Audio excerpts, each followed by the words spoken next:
on a free global online session, International Yoga Day Special for body, mind and soul.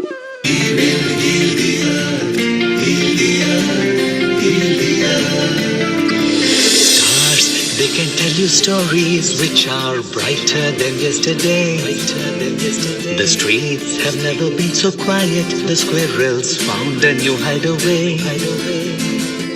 Tomorrow will never be the same. There is so much hope in our hearts. Breath by breath we shall overcome and walk right into a new start. Welcome to the brand new world. Give the children of a mother earth.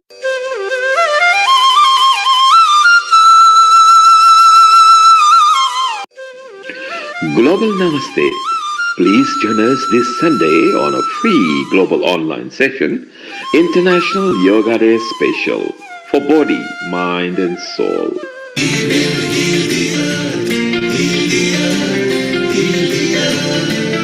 Stars, they can tell you stories which are brighter than yesterday.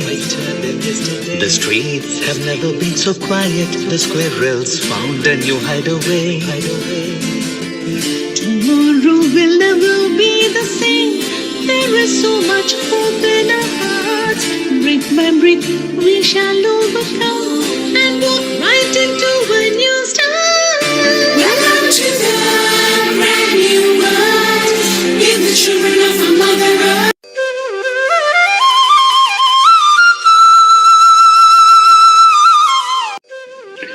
Global Namaste. Please join us this Sunday on a free global online session, International Yoga Day Special for body, mind and soul.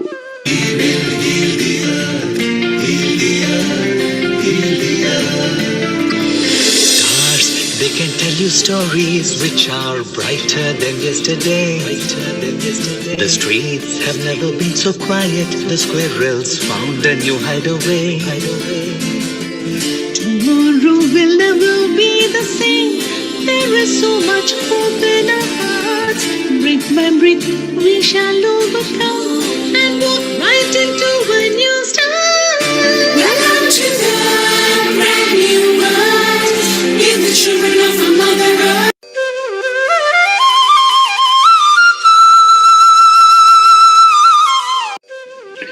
Global Namaste. Please join us this Sunday on a free global online session, International Yoga Day Special for body, mind and soul.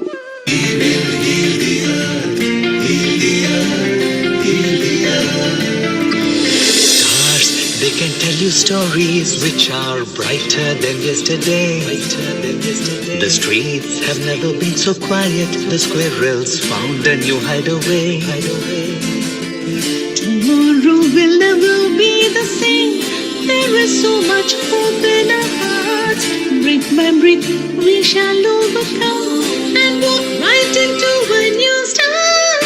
Welcome to the brand new world. Give the children of a mother earth.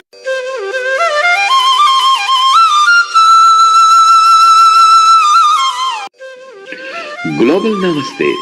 Please join us this Sunday on a free global online session, International Yoga Day Special for body, mind and soul.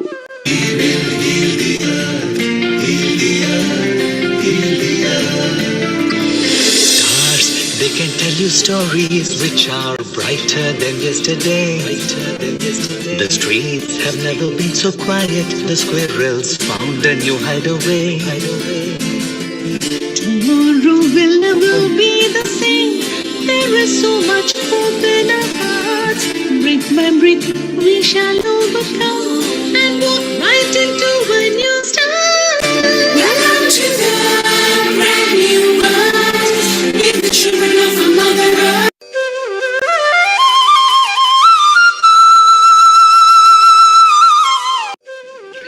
Global Namaste.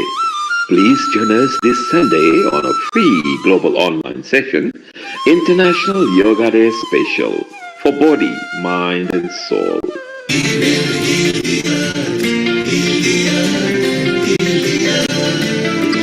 Stars, you stories which are brighter than yesterday.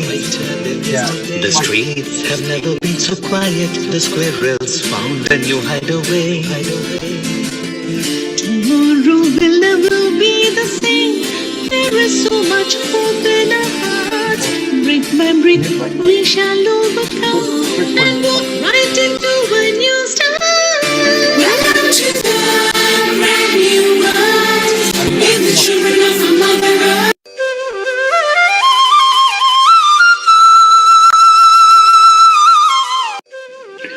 Global Namaste. Please join us this Sunday on a free global online session, International Yoga Day Special, for body, mind and soul.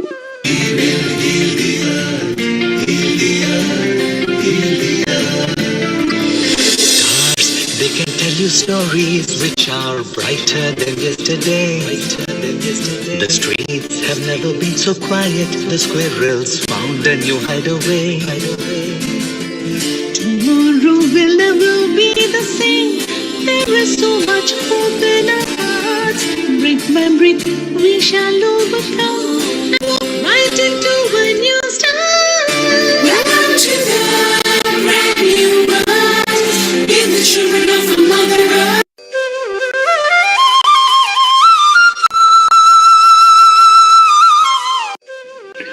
Global Namaste. Please join us this Sunday on a free global online session, International Yoga Day Special, for body, mind and soul.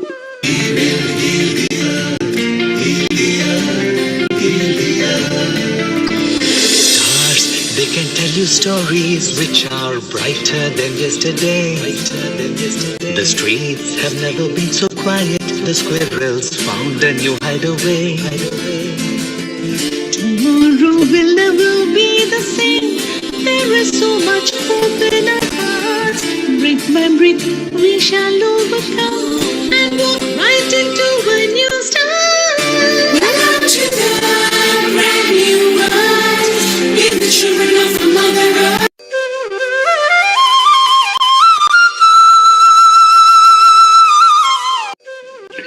Global Namaste. Please join us this Sunday on a free global online session, International Yoga Day Special, for body, mind and soul.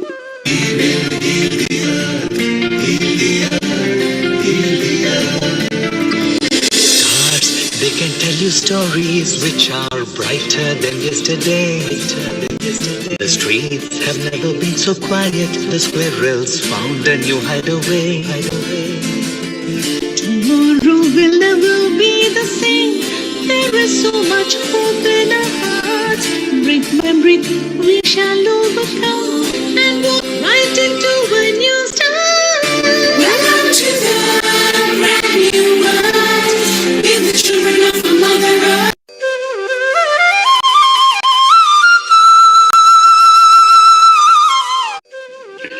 Global Namaste. Please join us this Sunday on a free global online session, International Yoga Day Special, for body, mind and soul.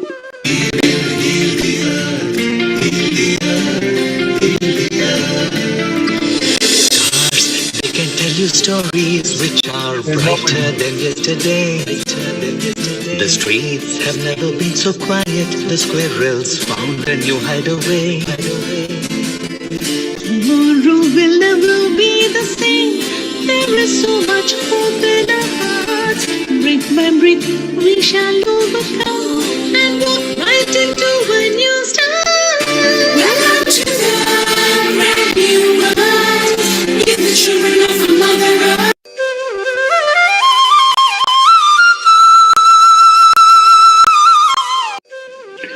Global Namaste. Please join us this Sunday on a free global online session, International Yoga Day Special, for body, mind and soul.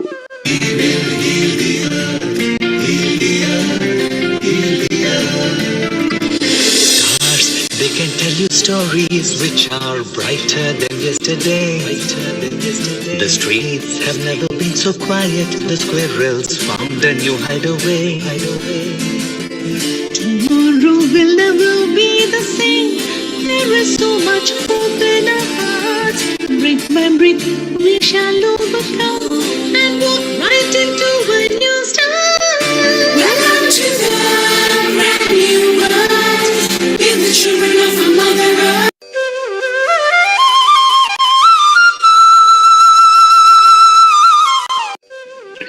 Global Namaste. Please join us this Sunday on a free global online session, International Yoga Day Special for body, mind and soul.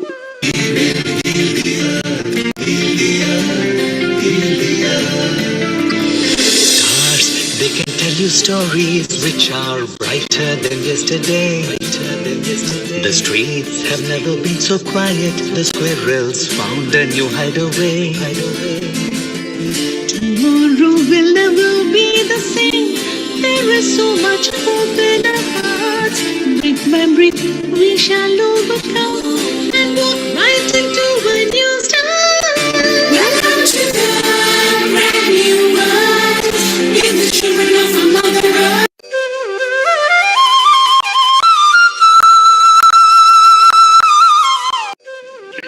Global Namaste. Please join us this Sunday on a free global online session, International Yoga Day Special for body, mind and soul.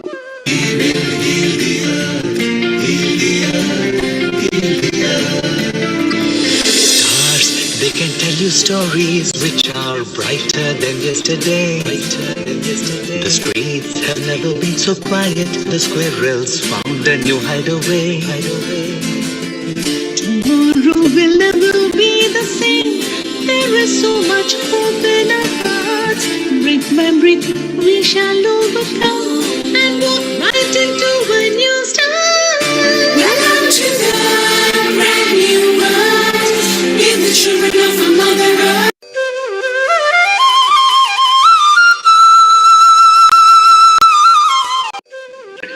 Global Namaste. Please join us this Sunday on a free global online session, International Yoga Day Special for body, mind and soul.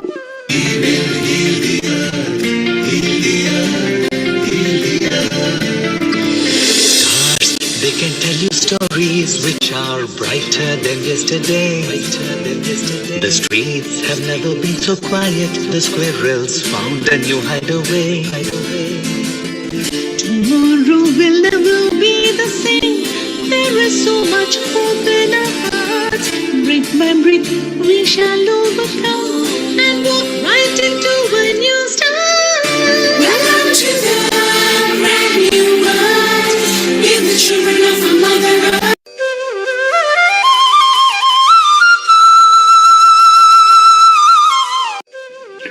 Global Namaste.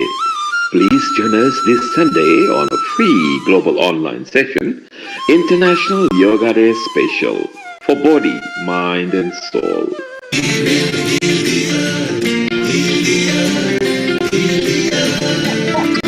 Stars, they can tell you stories which are brighter than yesterday. The streets have never been so quiet. The squirrels found a new hideaway. Tomorrow will never be the same. There is so much hope in our hearts. Brick by brick, we shall overcome and walk right into a new start. Welcome to the brand new world. We're the children of our Mother Earth.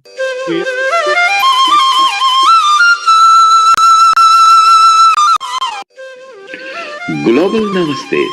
Please join us this Sunday on a free global online session, International Yoga Day Special for body, mind and soul.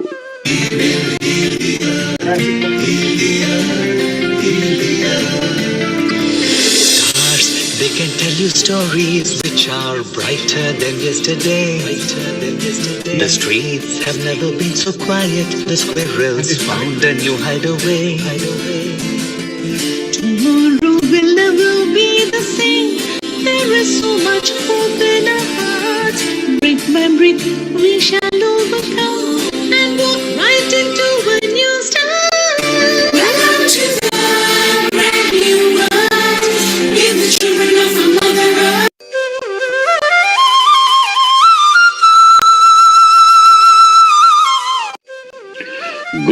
Namaste. Please join us this Sunday on a free global online session, International Yoga Day Special for body, mind and soul.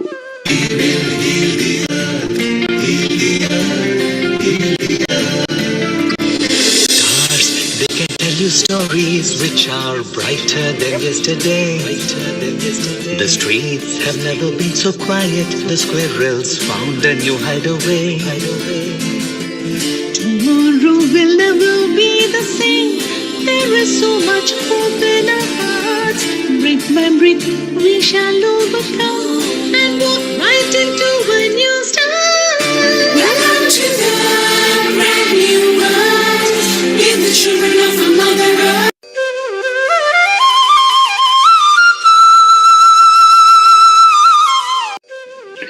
Global Namaste. Please join us this Sunday on a free global online session, International Yoga Day Special for body, mind and soul.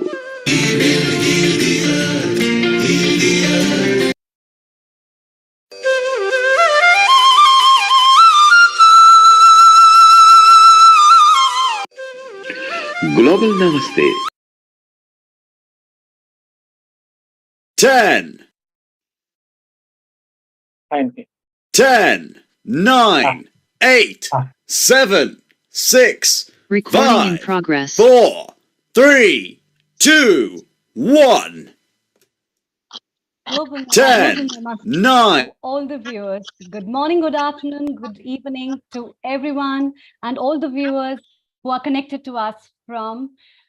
This is Dr. Amrita Sharma welcoming you all to the International Yoga Day special. And today's day is being celebrated for remembering the 9th annual Yoga Day that just finished on 21st of June, where everybody was rocking on the yoga mats. And to celebrate this day, we have some yoga gurus as well as spiritual leaders with us. Before we commence, let's start with a short prayer. And my mantra of today is a wellness mantra. You can hold any of your choice. Let's close our eyes. Om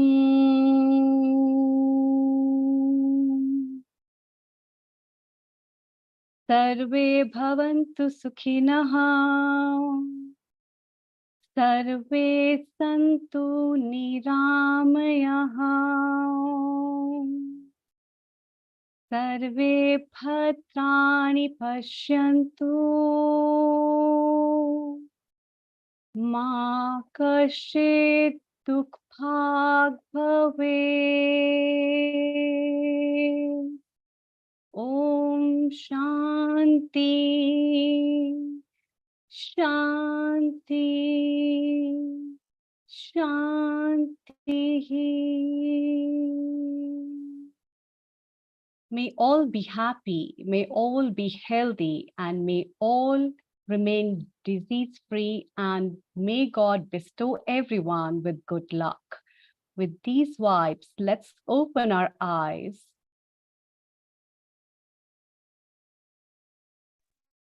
Welcome back.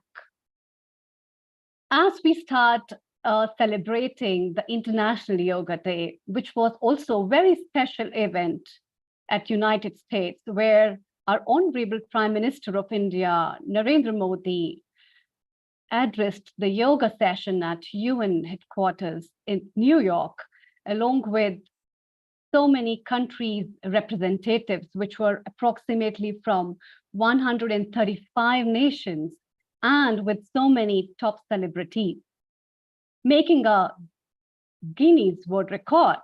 And so, with today's start, let's commence our today's episode. And I would like to invite Jaya from Mumbai as we move to India with Jaya. Hello, Global Namaste. Global Namaste, Doctor. Thank you for having me on the show. Thanks to you as well for joining us for our today's episode. And what is special for us today? So I'd want to do the warm-up in yoga is a little bit of a tricky thing. Right. So I would want you to learn how to warm up. Before you start, I would like to let our viewers know about your introduction.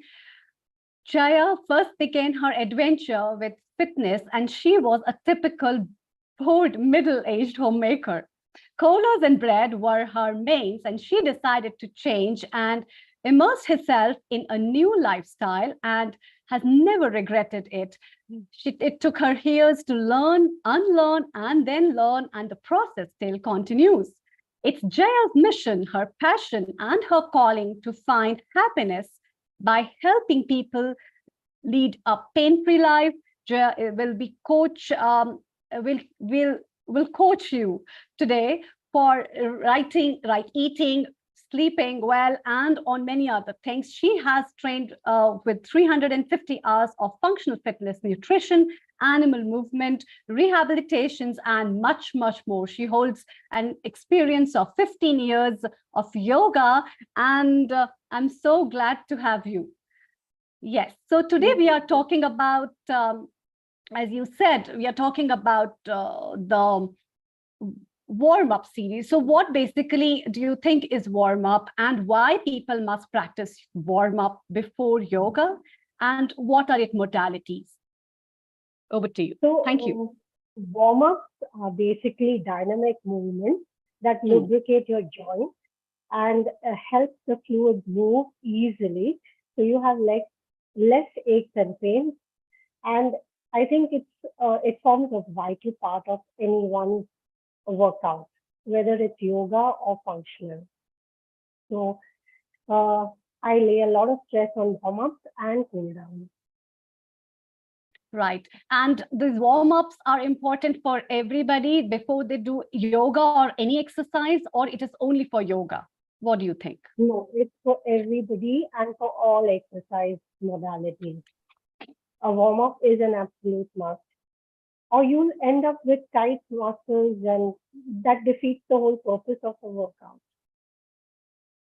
And what do you think, basically, as you have been practicing and you hold so much of big experience of 15, 20 years of your practice, and I have seen you over the years practicing. So what benefits does it do, and what kind of warm-up are you going to show us today? Instead of speaking of the warm-up, I'd rather demo it. Sure. And yeah, and you will know how important it is when you see me perform it. So it's a typical Sunday, haven't moved much. And now if you ask me to get into a split, it's going to be really difficult. So that's where the warm-ups come into action. So once I start warming up, I'll be able to do the Hanuman split, the Hanuman lunges. We lost her connection. Whatever. Yeah. Okay. Yeah. So should I begin the demo? Yes, please. Okay. So the first one is a very typical. So warm-ups basically are those kind of primary exercises which are important for the body before people take up any yoga or any kind of an exercise. And yes, and yes. Also, if I may add, a warm-up will actually set the tempo for your main workout.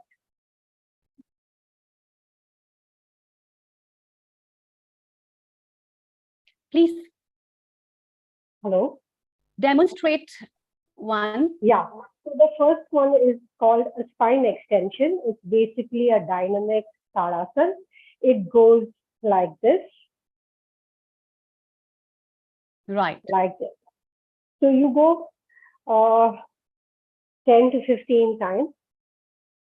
Warm-ups are typical because they're dynamic in nature. That means you're moving continuously. Compared to a stagnant one or a stationary one, this would be your Tadasana. So this is my warm-up number one. Warm-up number two is what I call under the fence. So I take a wide stance. I go under and I go over.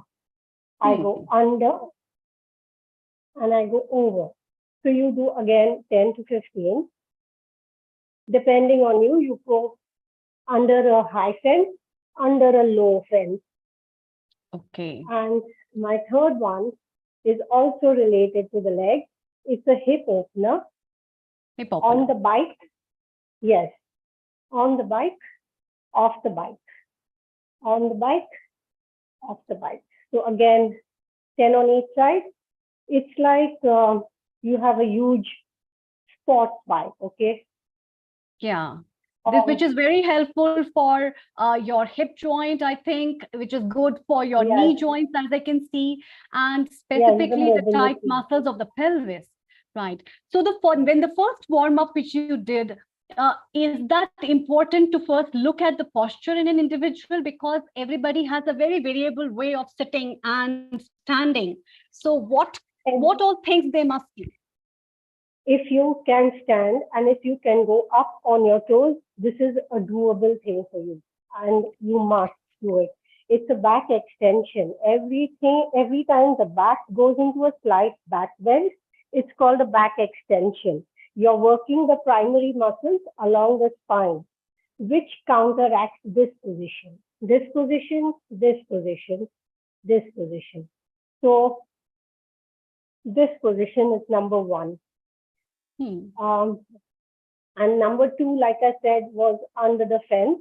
It basically gives your low back and your hamstring the movement, the juice it needs. It lubricates. Right. And it's as per your capacity. You go low, you go high, your wish. And how many rounds do you recommend? It's just one round, 10 repetitions, 10 to 15 repetitions. Okay. So this is number 3. Number 4 is a side bend. Again, take a wide stance, interlock How much fingers. wide? Slightly wider than the shoulder. Okay. Slightly wider than the shoulder. Yes. Side to side. Side to side. Okay. And so yes. basically this is really good for the spine, as I can see, because people hardly have an effect to move to the sides, and then this will be working on abdominal muscles. Okay. How many rounds? Lateral movements are again very important if you want to correct your spine. The spine moves in all directions. So lateral is one very important movement. Again, 10 to 15, depending on your time and depending, you can also make this your main. You don't have to just keep this as a warm up. If you do 2 sets and 3 sets, it's the main exercise. Could you demonstrate again the 3 together so that everybody can, all the viewers who have joined, four ones together, right? Yes. So the first one is called a back extension. It's dynamic Tadasana. The second one is you go into a wide stance, much wider than the shoulders. It's called under the fence. The third one is hip circles, basically controlled articulation of the hip. These are called on the bike and off the bike. I like to give them simple names because they stick. And the fourth one is side bends.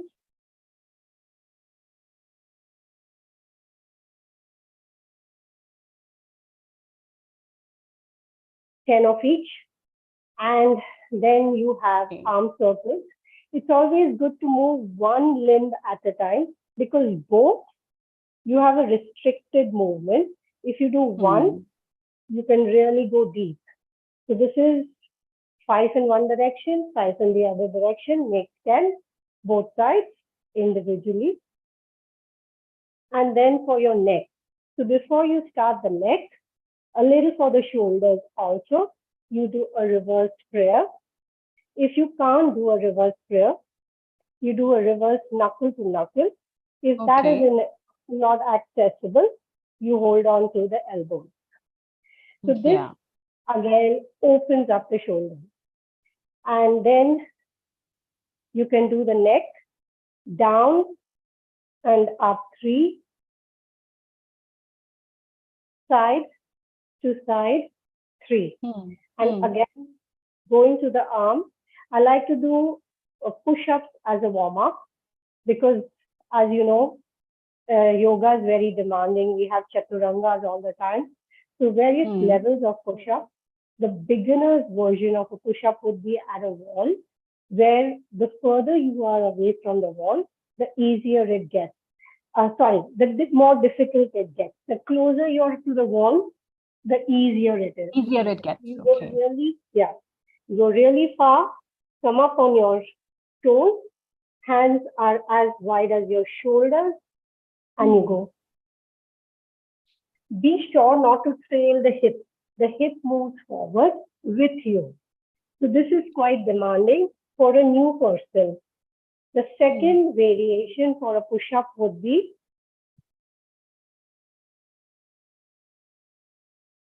yes, we can see the floor well. When you're on your knees. Okay. Plank, knees, and then you do your chaturangas. Right, the half push-up. The military style full push-up. Okay. So that's your warm-up. And it's quite a package. You can tell I'm breathless. Yes. Thank you so much for this. And so basically, warm-ups are those kind of workouts and exercises which are giving you a very good blood supply. And when they increase your blood supply, they help to make your body supple. And as they make you supple, you get a good softness to the tissues, which are the connective tissues of your body, that are your ligaments and tendons, as well as the muscles, and you don't get injured. And so you basically protecting and preparing your body for a further exercise. So a little bit of warm up will also be helpful to you for working up when you don't have time for exercises or doing a complete yoga asana. Isn't it right, Jayaji? What do you think? You said it absolutely correct. And you actually hit the nail of the head on the nail. And it's, I couldn't have put it better. And that's about it. The only thing you have to remember is warm-ups are always dynamic. They move. It's not holding. It's not holding a posture. Moving. Yeah. Sure. And with the movement, actually, you are triggering up the blood supply, and that is helping you to make your body supple, else you will get injured. So warm up, how much time, Jaya, do you think a warm up is good for an individual? And does it depend on age factor as well? No, age factor is not counted. It's the duration of your workout that is counted. So if you're doing a 40-minute workout, a 10-minute warm-up is absolutely apt. Okay. And suppose somebody has not learned yoga, or is having a very tight muscles, or is having pain someday, or sometimes you don't feel well, you don't feel energetic that yes, today I can do the whole series of the asanas. Since then also the warm-up can be taken up? Yes, of course. Warm-up you maybe won't do the 10 reps, maybe you'll do the beginner version of the push-up. So it's still doable. You can still do it. All right. And so these days people have a lot of problems related with the shoulders because they don't move their shoulders. And many times people have a lot of frozen shoulders, and also the neck issues, because most of the time the neck is down looking at the gadgets or the laptops or the screens. So are there any warm-ups which are good for that, which people can take? Give me a moment. So the first one, of course, is the neck movement that I showed you. The ups and downs and the side to side. The second one would be you hold on to the hands on the side like so. Okay. And bring your head down. So the idea is to move the ear away from the shoulder. Right. And that gives the stretch to your muscles over here, I think so. The trapezius muscles as well as the deltoid. Yes. Okay. Yes. This is number 2. And the third one I love to do is for the upper shoulders, neck, is holding on to my ear. And if I'm holding on to my right ear with my left hand, I want to look into my right shirt pocket. Okay. So if I look into my right shirt pocket, these are all the muscles that I'm actually working on. And for how much time should we hold by doing this? I'd rather you hold for breath, 5 breaths. Okay. And yeah, so we tend to stop breathing in between. So let's just breathe and count our breath. This way we get back to the breath. Okay. And for neck extension also, do you have any asanas where people are habituated to put their necks down and then they can look up? Yeah, so it's practice and take baby steps, because all of a sudden you can't do your ushtrasan, your camel, and look at the ceiling or look at the wall behind you. It's not possible. So keep yourself really mindful. You keep your chin tucked, lifting the chest up, and not so much reclining by the cervical, the neck. So it's more thoracic, armpit, chest lift up, and not the head. Okay. This is your basic back bend start, like your Bhujangasana. So if you're doing your Bhujangasana, you'd want to contract the muscles behind, on the back. All these muscles contract. Right. Contract. So the idea is contraction builds muscles. So you need to contract the muscles to build the strength in that muscle. And then give yourself a leeway to give your neck up. So even with that, I think people, when they practice cobra pose, the mini cobra or the upward dog, these kind of poses are also very good to give a contraction to the neck, and holding them for a while can also be very beneficial. What do you say?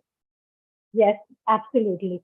So after your dynamic versions of Bhujang, you could do 5 dynamic ones. And the 5th one would be a nice long hold. Try challenging yourself with a 20 count hold. 10 breaths is really difficult. Okay. But that will help to counter the position of the neck, which people have when they are moving downwards, basically. That, yes. So what happens when we are forward facing or grouped, or what we call is an ox back. This is an ox back. So the shoulders move forward, the head drops.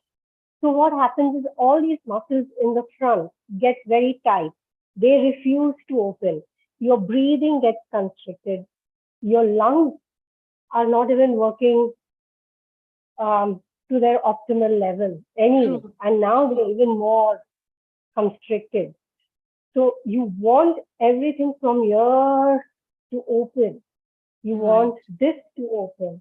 That's the whole idea. Yeah, that's why most of the time when people also do the pranayam and they start pranayam, they feel I'm having a shortness of breath, because we are not habituated to breathe actually in that way, as the muscles are contracted. So that makes a very big sense on that if the muscles are opened and you do this thing and your shoulders are back, your lung capacities and your lungs basically would be worked with the increased muscular work, and the capacity will increase. So BPS Iyengar also said, if your lungs are open, if you see his posture, he calls this the armpit chest, and he is absolutely like this. That man is till his, last days he was like this. So he says, if the armpit chest is open, your voice will change. Right. It's the capacity in the lungs, the way you breathe, you will have a different voice. Oh, yeah, that makes a big sense in the way that the chakras, I think the throat chakra and the heart chakra also gets empowered with Yeah. it. And these chakras are, so the heart chakra, which is located near our heart, is building up a lot of other emotions and is related with the thymus gland, which builds up immunity as well. And same as the throat chakra. Yeah. The throat chakra is the chakra of communication and the voice and the expression of our ideas, beliefs, and so many things. So with that kind of a thing, also that makes a very beautiful way to look into it, actually. And I can see from Spain, we have Ajna, whom we'll be connecting to very shortly, Jaya. Before we move to her, oh, I can see Ajna. Global Namaste, Ajna. Namaste, Amrita. Good How to are see you? you. From Mumbai, we are at Spain, where we have Swamini Ajna, who is a Kriya yogi, as well as a botanist and a yoga teacher, and is holding up a yoga retreat right now. And I can see her students and the retreat. So could you please pan your camera at these places and we can see what kind of a retreat is there? Please, please. We are in a yoga retreat, but all Right. the students are leaving now because most of them came from very long from here. And Okay, that's a beautiful place. I can see. yeah, it is. It is a Yes. very If beautiful there are place. some students, we can see them as well and know how they celebrated International Yoga Day. Here there is Marta. She's one of the students. Global Namaste, Martha. Namaste. Welcome to Healing Our Earth. Sorry? Welcome to the Healing Our Earth platform. Could I, yes, please tell us about the experience, how you celebrated International Yoga Day and how was the yoga retreat? Oh, okay. You need to translate in. We Yes. celebrate the International Yoga Day doing a master class between many different yoga teachers in our country, and many people from all the places near from us, they came. So that was very nice. And today we are just sharing yoga with some Pau is coming also, and we are in a yoga retreat with the Master Surinder Singh from India, from Rishikesh. And we are also celebrating the International Yoga Day here in the retreat with them. Right. Global Namaste to you. Namaste. Namaste. Welcome to Healing Our Earth. How has been your experience in the yoga retreat here? Can you please tell them? For me, this retreat is like having a port, because my life is wavy. It's like if I'm in a boat, and sometimes I need to have a port, a place to put the ship and to put the anchor somewhere. And it's the fourth time I stay with this master at that age of the season of the year. And for me also it's like a kind of tradition. Surinder is coming and we go there and I feel again like at home. Okay. And how had been your experience as such? Yes? Pau? Yeah. About the retreat. It has been amazing too. It's so good to be a few days away from the daily routines to get back to the knowledge and get back to the roots of yoga and of the body and of the soul. So to reconnect again with that things that make us a better person. So yeah, that's very being a few days in this situation helps a lot. So we have another student here. She's Anna. Anna. Global Namaste, Anna. Welcome to Healing Our Earth platform. Yes. How yoga helps you? Can you please tell our viewers? So for me, yoga is it's like returning home. It's like finding this connection between the mind, the body, the soul, and yeah. What are the two things that you're taking home from this retreat? The two things that I'm taking from this retreat. Okay. Have you all gone yet? Is it me? Okay. I guess what I'm taking from this retreat would be the motivation to continue a daily practice, which I currently struggle with. And yeah, the aspiration and to keep continuing on this path. Beautiful. That's very nice. Motivation and aspiration to continue in the path, a yoga path. That's so nice. Thank you so much. Ajna,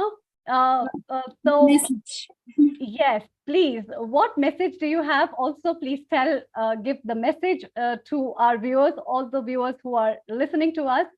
Yes, please.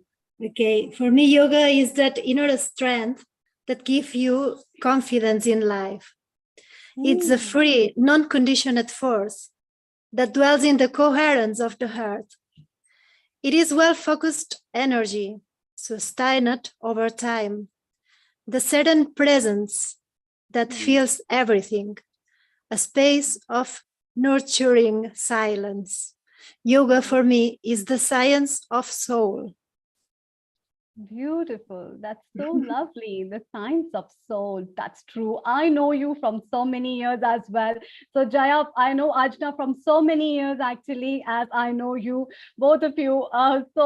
And the way you have complemented yoga into your life and you have made this beautiful journey of your life through yoga, I can see how many people you have empowered and yet to empower globally. So thank you so much, Ajna, from our founder as well as the whole team of Healing Our Earth for joining us, and I wish you a very blissful and a happy year, and I wish to see you as well this year again.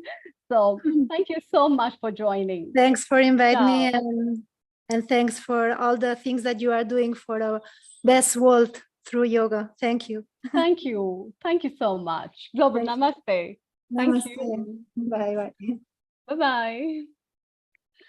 So that was Ajna from Spain, and now we again move with Jaya to Mumbai, where she is telling us so many knots to connect with us in life through yoga and through the logical practices of life. So yoga is about connection, about reunion, about joining, about what we need to join in life is very important, because we mostly keep joining many superficial relationships, worldly possessions, as well as attachments of joining things.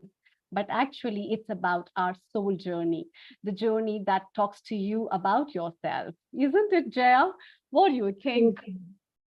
Yeah, of course. It's like, I don't know how would my life pan out if it wasn't for yoga. True. I mean, I'm so totally dependent on it.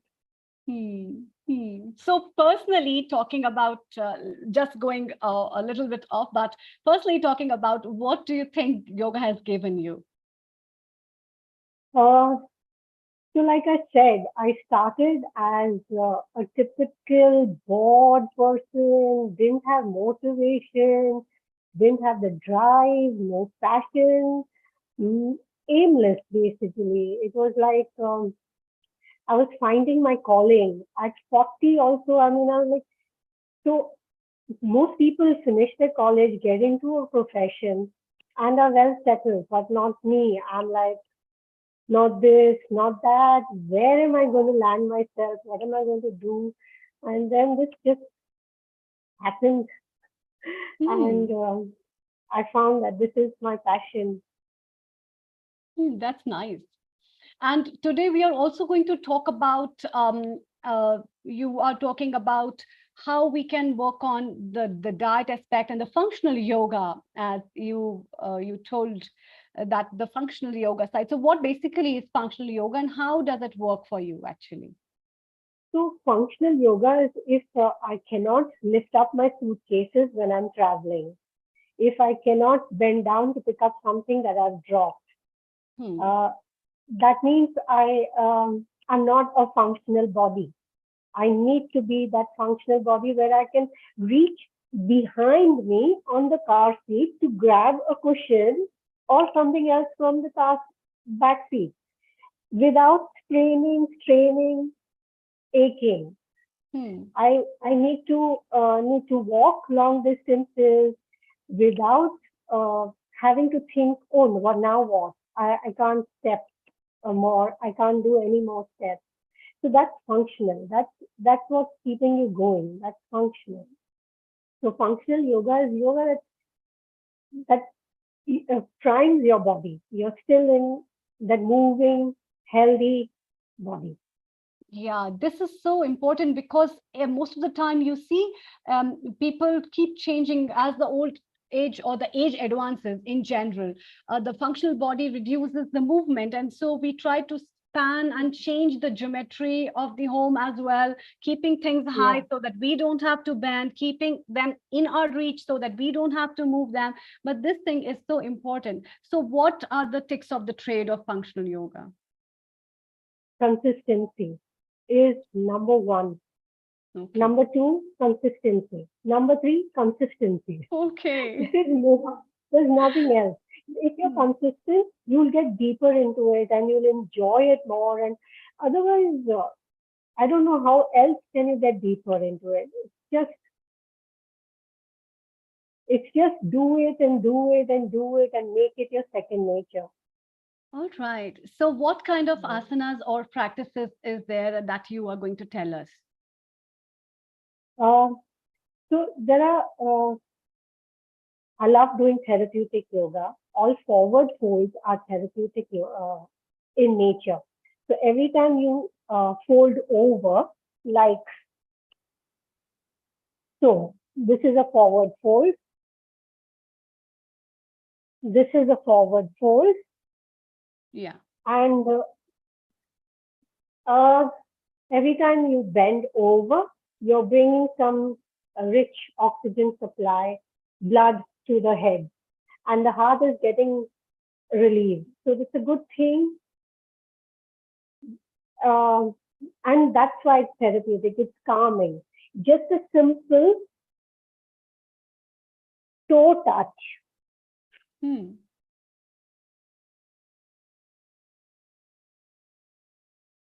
Is so relaxing. So in functional yoga, do we need to do the yoga? So in functional yoga, do we need to do the yoga frequently or we need to stay in an asana? Again, depends on your practice. I like to do both. And if I'm short on time, I would want to hold. I love the long hold because it's challenging for my body.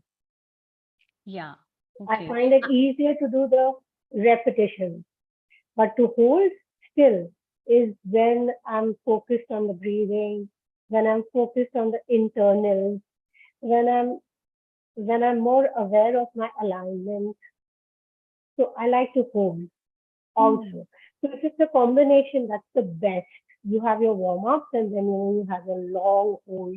They're like yin yoga, stable, rock solid. So are there some asanas that you're going to demonstrate? And as you have been talking about that we have so much of sedentary lifestyle, what you have to talk about how functional yoga is beneficial for sedentary lifestyle? Yeah.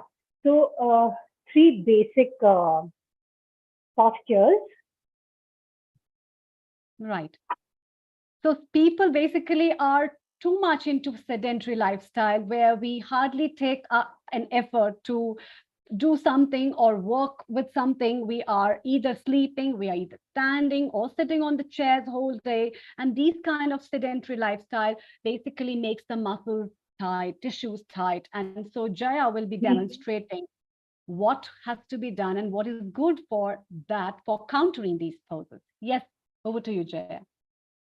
The first one is called the puppy pose. The puppy pose typically is done on the floor, but I'll show you the wall version first. Okay. We can see you well.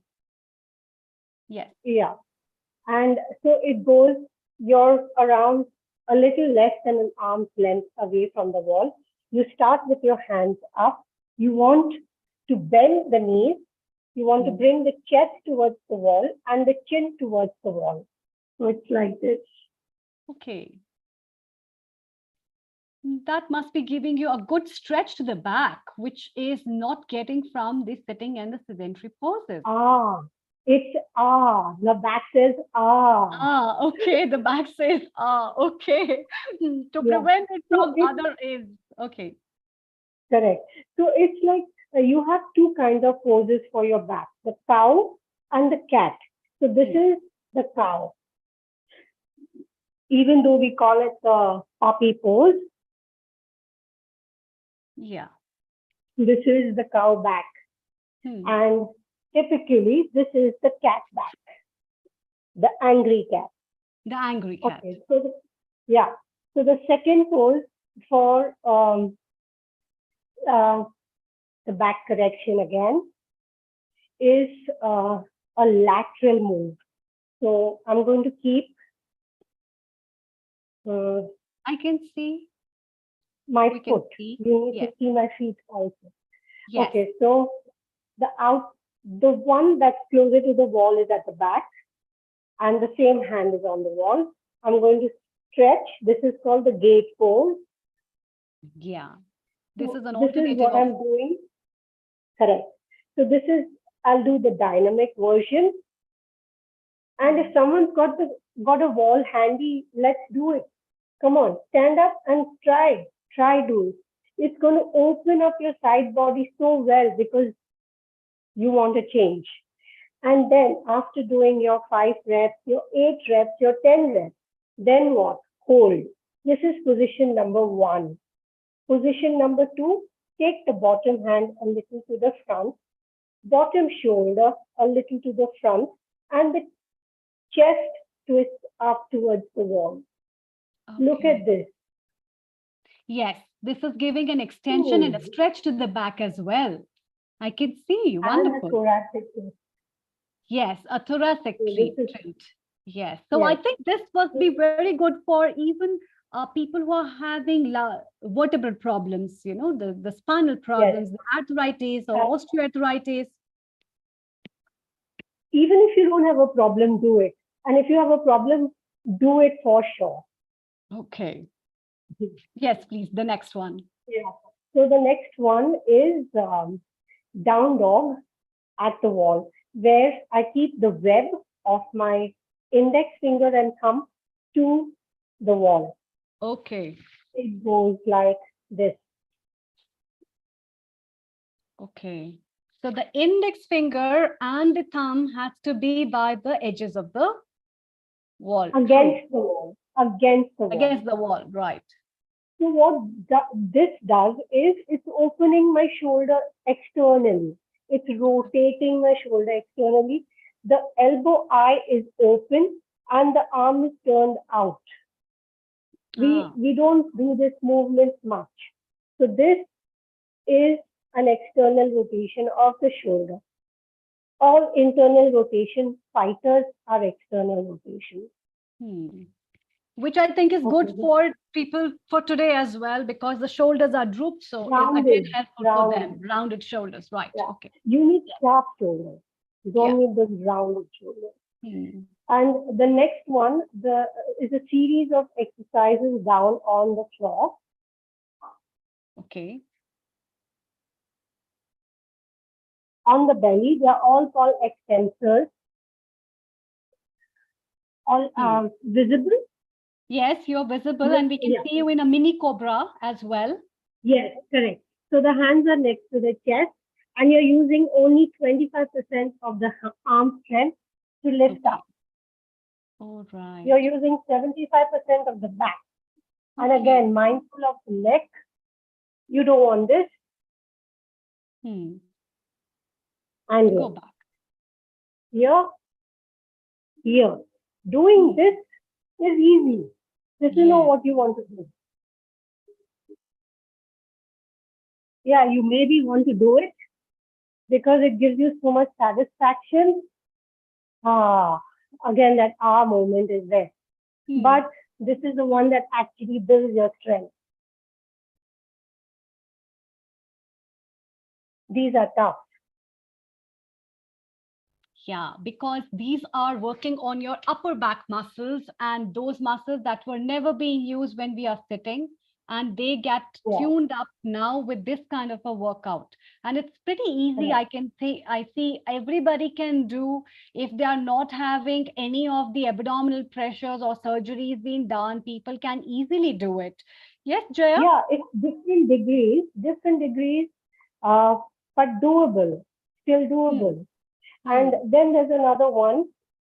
I love using props because it helps me go deeper into the posture. So if you have something like this, keep the middle of your forearm, stretch into it, lift up. It's so good.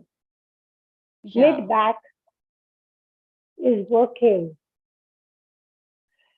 And I think it's good for the belly fat as well. Yes, that's a bonus. Okay, so when you're coming up, and then when you go down, this is also an shoulder opener, right?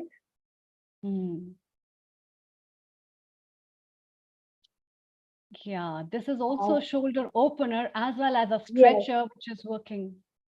Correct. And we barely open our armpits. Our armpits are now getting too squeezed and short. Yes. So we need to get the hand above the head. Yes. And open the armpits. Yeah, that's true. I think we have Neil Kumar. Neil Kumar, do you have any comments? So basically, healing our earth. And my big brother, Neil Kumar from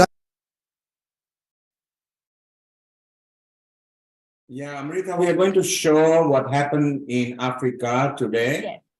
Yes. In Uganda. So we will show people how the International Yoga Day is celebrated in Africa. And let us enjoy and show people. It was very beautiful. And let's enjoy that. Yes. So Jaya, just stay on and we are going to share this video. A global namaste on behalf of healing our earth. And to my big brother, Neil Kumar from London. I request everyone to take their seats. This is just before I start the yoga program and the program of age and ailment reversal in Uganda. All those that are standing and all those arrange your mats and Life maximize, yoga optimized, mankind gets Mickey Mouse. The main sponsor Okay, so you see the whole of Uganda, almost 30,000 Indians, most of them people from Uganda, and almost 30 countries here doing yoga. Thank you, healing our earth. Thank you, healing our earth, for this wonderful opportunity in Africa. Neil Kumar, on behalf of Healing Our Earth, teaching yoga in Uganda. Beautiful. So as you all saw how from our Healing Our Earth platform, we had a yoga guru, Mickey Mehta, who went to Uganda and made so many people celebrate and practice Yoga Day. That's beautiful, isn't it, Jaya? You also know.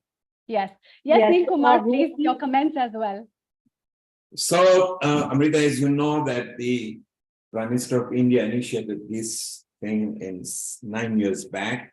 And so many countries, we had Trafalgar Square in London, we had Leicester, Kensington Park, we had New York, we had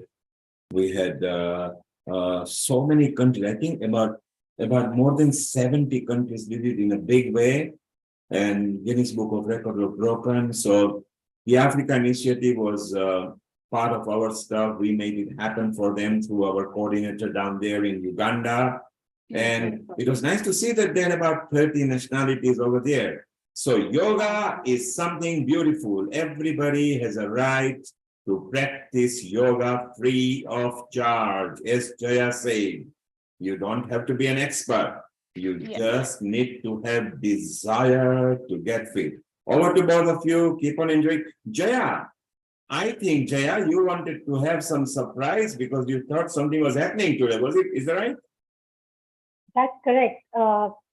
Amrita, do you have anything important planned next week? Important plan next week. Oh, This thank coming you. week. Thank you so Happy much. birthday to you. Thank you, Jaya. Thank you so much. I wasn't going. Jaya, I think you are going to sing. This was Jaya's idea, Amrita. She wanted to make sure that you are wished happy birthday, and she's going to sing for you. Your birthday is at midnight today, so happy birthday, everybody at Healing Our Earth. And Thank you Jaya so is going to much. sing for you. Thank you so Go ahead, much. Jaya. Yeah, go ahead. You can Love sing you happy too as birthday. well. Thank you. That reminds me of the tip. Yeah. Yes, please. I wish I could take credit for this. I wish I could take credit for this. No, it's I all me. wasn't knowing this thing now. Now this is something amazing surprise. Thank you so much.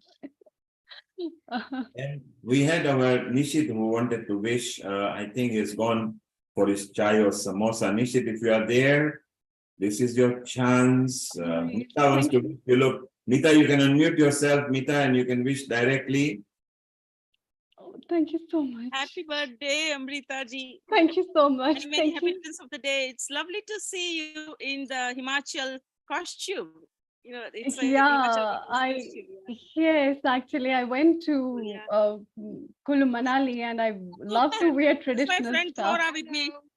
Sure. Global Namaste, Thora. Thank you. Good to see you. Yeah, she's Icelandic Canadian. I'm enjoying the sun. Beautiful. I could see you chatting, both of you, and then discussing, and I was thinking, what yoga? I had injured myself, so she'd come to see me because I had a fall. Oh, we have a lot of healers with us. Please take our tips, and we have got a lot of people who can just give you a pharmacy-free healing, and sending good vibes. Thank you so much. And Amrita, I think Nishit is here as well, our technical director. He would like to wish you happy birthday as well. Thank you. Absolutely. Wishing you a very, very happy birthday. May you have an awesome day. Of course, you're here with Healing Our Earth. It can't get better than this. Sure. I'm so But glad. may the year ahead be your best one year.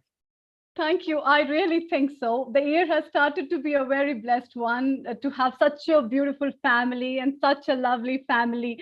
You don't know how honored I feel and my family members feel when I talk to them that I'm doing this global job. So I feel so good and blessed about it. And even they cooperate, my kids, my mom, my dad, my family members, my husband. So everybody has a contribution, and I feel I got a very, very blessed family to have with everyone. So thank you so much for so much of amazing love that you all have given me.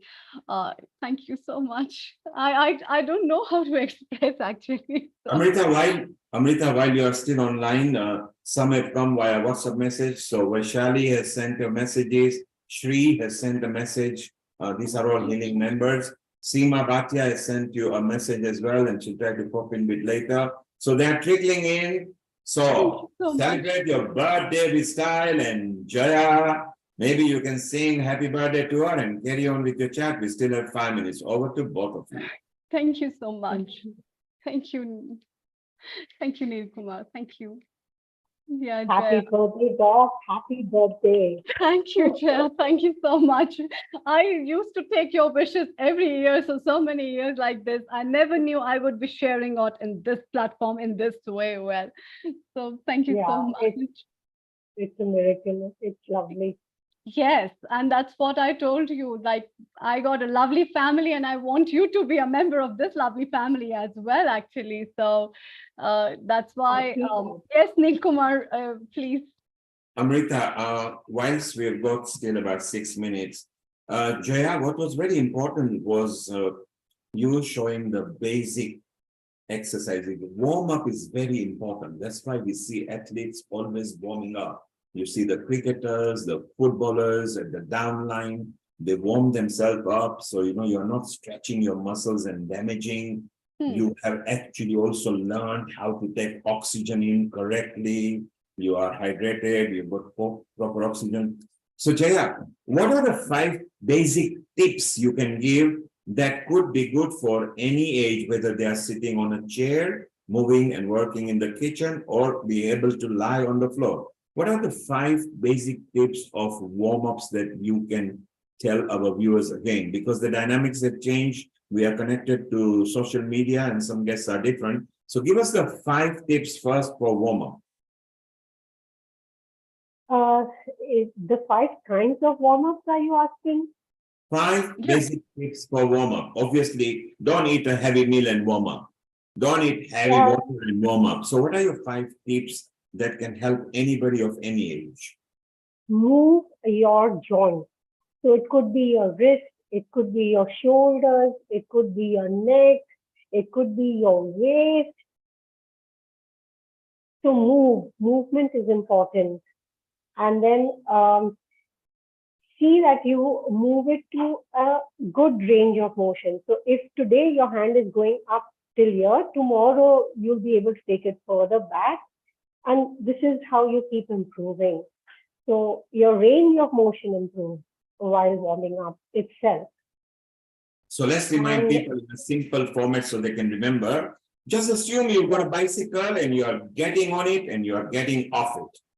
Just imagine that you are swimming backwards. So that's what you were just showing. And also, so if we can tell them in a simple format, they will remember. And just imagine that you are swinging hula hoop around your waist gently. Is that right, Jaya? Yes, absolutely. And Jaya, because you are also expert and because you have had your own journey, for you made it yourself, what from nutrition point of view, what do you think is good food that people should be eating to keep fit? Anything that doesn't come with an expiry date. So, for example, if you have a banana, does it come with an expiry date? No. So it's good for you. So all packet foods will come with an expiry date. Avoid. That's my number 1 tip. Okay, simple thing to remember. Anything that you feel doesn't have expiry date is good for you. Avoid processed and synthesized foods because it is not good for your body. And Jaya, we pause with you a moment because Amrita is also an expert in nutrition and fitness and yoga. Amrita, what would your tips be for people that can overall generally apply to any age or any state of mind? For yoga? Yes, please. For any state of mind. Yeah, so basically, I would recommend always eat light diet and consistency is important. Make anti-movements. So today, if you have been sitting for 8 hours a day, make sure your workout is at least for 1 hour with an anti-movement. So as Jaya demonstrated, if you're with a forward stuff whole day on the laptop, your shoulders must raise up, your arms must open, and anti-poses basically gives you a gravity for the other muscles. So as I also mentioned that every action has equal and opposite reaction, and that is why we say namaste. So one side muscle has to counter the other muscle always. So that will help to nurture you, and give 2 minutes to yourself every day, morning and evening, because that will throw light on you, not on your face to make you look more beautiful and give you an ego, but to your inner self. Glisten your inner self.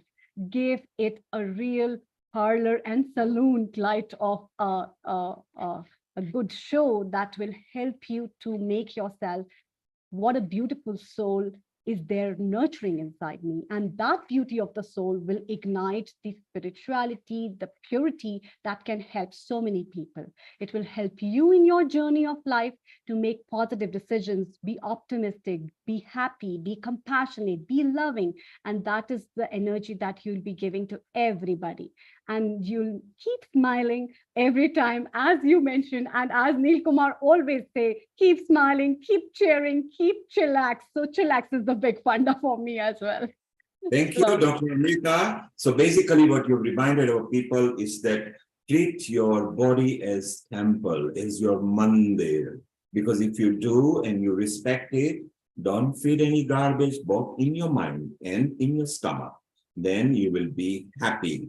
And in case if you are standing tremendously because you are working, then when you go home or as soon as you can and without an empty stomach, try to raise your feet as high as you can for a while, because you might have 2.5 liters of blood moving into the right direction. That's a tip from me. And Amrita, now, shortly we leave Mumbai in India and you stay at Himachal Pradesh, Jaya stay over. We want to visit all the way to a different continent, which is America, and welcome our Reema Kumari Jadeja, who you will introduce. And let's have a comment. Reema, your comment for Jaya and Amrita before we introduce you formally. Over to you.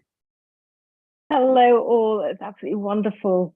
Jayaji, thank you very much. I very much enjoyed stretching. As someone who's played sports for most of her life, it is imperative to get that blood moving to the joints, often to avoid injury. When one practices yoga asanas, often I always do recommend to do gentle warm-up before doing some of them, because some of the postures can prevent, you can cause some injury if you have not warmed up before them. There's some of my friends who go for these very aggressive sort of vinyasa flow classes without doing any sort of a warm-up. They have sort of the next day, like, oh, you know, my lumbar area is paining me, or like, you know, my chest is feeling tight, etc. So thank you so much. I learned so much from you. And Amrita ji, very happy birthday to you. Thank you so much. I hope you have a wonderful year ahead. It's my birthday in a couple of days too. So as a fellow Cancerian, I hope as a fellow Cancerian. Let us wish Reema happy birthday as well. Thank you. Both the girls, happy birthday to both of them. Happy birthday to you. Happy birthday to you.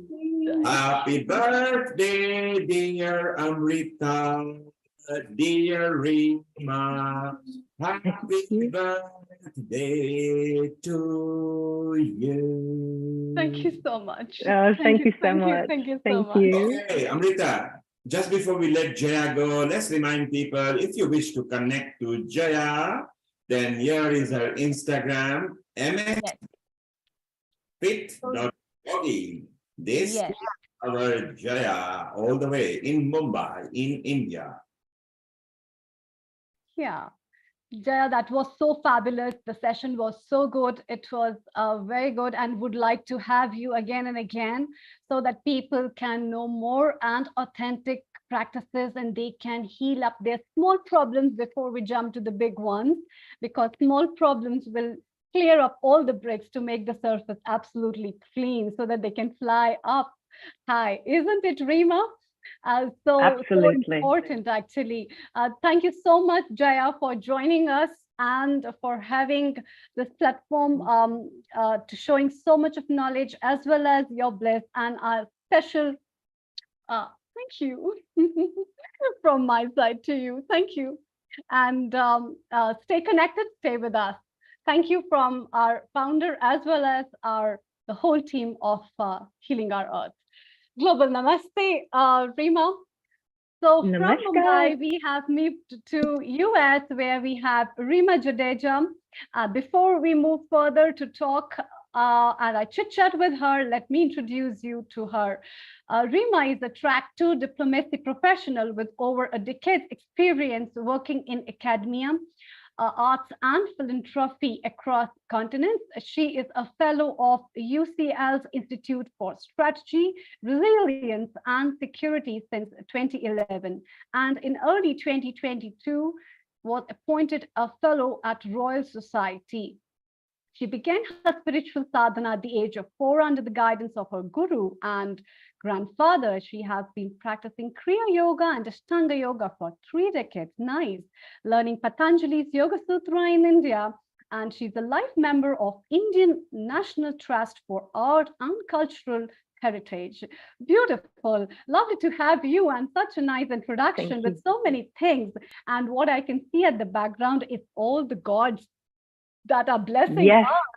Wow. Absolutely. So I am speaking from the Mandir/meditation room in my house in the United States. The room is slightly smaller than the room that I have at my home in London. But my husband surprised me with decorating, and I think he's done a very good job. We've got a lot of our deities, as you can see. Yeah, I can see it. Very beautiful. So the surprise is given by your husband? Yes, what it was. Surprise. It was lovely, and it was on Guru Purnima as well. So it was a very auspicious day. He chose the right day to definitely to surprise me. But yes, as a practicing Hindu, my sadhana has been a lifelong journey through the teachings that were imparted by my late grandfather, who was also my guru. So growing up in a household where we were very much practicing Hinduism, religion is an important part of my life. So I know a lot of people in my generation that sort of identify more as spiritual than as religious. But I can say that I identify very proudly as both. That's nice. That's so beautiful, and that's so pure, and that's beautiful part of that spirituality. So what have you lined up for us today? What are you sharing? I can see your topic is related with pranayama, which is so beautiful and important. Absolutely. So I'm going to be speaking about pranayama today, which is the fourth limb of yoga. So I'm going to talk a bit about what pranayama is, and then we can do a little bit of it also. Sure. So as I was saying, I've been practicing for about 3 decades now when it comes to yoga, and pranayama is an essential part of yoga, being the fourth limb. Breath is essential to life. From the first breath that we take at birth to the last breath upon our passing, we take on average 500 million breaths. Now, the mind and the body and breath are very intimately interconnected, and they do have an influence on each other. Breathing is influenced by our thoughts, and our thoughts and physiology, as you can attest to, can be influenced by our breath also. Learning to breathe consciously and properly with awareness is a very valuable tool in restoring balance for the mind and the body. In today's modern world, we have forgotten how to breathe. A lot of our breathing is very shallow. We aren't doing the deep belly breathing that we should be doing to keep our mind and body in the balance that it definitely requires for us to be working at our optimum. So deep yogic breathing can bring about the calm in both the mind and the body. And as we know, yoga seeks union. So it's important for that union that we are breathing deeply and slowly. And when we do so, it has a lot of scientific benefit. Science has shown us it has a lot of benefits. We are activating the parasympathetic nervous system, and this immediately reverses the stress response in our bodies. The deep breathing stimulates the main nerve in this parasympathetic nervous system, the vagus nerve, which slows down our heart rate. It helps to lower blood pressure and brings about calm for the mind and for the body. Pranayama has been long considered a very crucial aspect of yoga, and this practice focuses on the regulation and the control of breathing through specific techniques. Now, for those who are unaware of the context of pranayama and the actual meaning of the term, it's formed from 2 Sanskrit words, pran meaning the life force, and ayam meaning expansion. And so we can say that pranayama is an expansion of the life force through breathing. Now, our ancient yogis learned that by controlling the breath, you can influence every aspect of your life, because if your mind and your body is healthy, working at its optimal, you have control and mastery over all aspects of your life. So by regulating the pran, we are regulating our minds. And when we are breathing and our breath is calm, the mind, the chit, is also calm. And chit and pran are in constant association, as I spoke of earlier. And so where there is chit, there is pran that is focused. And when there is pran, there is chit that is in focus. Now, there's a particular discourse that I love to refer back to, and I did so in my earlier session last year when I spoke about mantras for meditation. And it was in a talk in January 1940, where founder and yogi of the Self-Realization Fellowship, Paramahansa Yogananda, he spoke about the importance of harmonizing the physical and the mental and the spiritual and bring about overall healing. And he said that in this particular talk, he said that everything is thought forth and the mind works if you know how to control it. So pranayama helps us not just physiologically, but also when it comes to the mind, to being able to be in control of it, which it is hard, to tell somebody to sort of concentrate for 10 minutes, without being distracted by, especially these days in the days of smartphones, by a device, or being able to just literally sit in stillness and concentration. It isn't easy. And we have a lot of distractive stimuli that is around us at all times. So there is a particular Sanskrit saying about pranayama, which I do love. It is in the Hatha Yoga Pradipika. And it says, pranayama yuktena sarva rokshayo bhavat, ayukta bhayasa yogena sarva rogasya sambhava. And which means that by proper pranayama, all diseases can be cured, but by improper practice, all diseases are possible. So with anything in life, technique is crucial. So it's important to understand the fundamentals that are underpinning such a technique as the pranayama would require. So that technique is very, very crucial. Now, according to Patanjali, there are the 4 forms which constitute as pranayama. So you have purak, which is when the breath is taken into the lungs. You've got the kumbhak, which is when breath is withheld. You have the rechak, which is breath that is exhaled from the lungs. But you also have the baya kumbhak, and this is when the breath is taken completely outside of the lungs and it's externalized. Pranayama has a multitude of health benefits I've been alluding to, but primarily I think it's important to speak about how it can improve immunity, improve lung function, increase energy levels, stabilize blood pressure, and bring about a reduction in stress, anxiety, and through that, depression. It helps to ward that off also. Pranayama to me is a reset switch. It resets the body and it enables us to work optimally in harmony with the mind. And I think that's what is so beautiful, about it. It doesn't matter how unhealthy you've been. Your diet hasn't been good. You haven't been practicing often. You've not been too active. You've been sedentary. But simply sitting with pranayama, you're addressing all of that, from the very outset, because in order to be healthy, you have to breathe properly. And this is what pranayama teaches us. It teaches us how to actually breathe. Now, there are some guidelines when it comes to pranayama. Ideally, it should be done first thing in the morning on an empty stomach after bathing, just like, a yoga's asana. This should ideally be done in the morning. Right now, we're in, different time zones, but it's okay. So I'm going to do some light pranayama.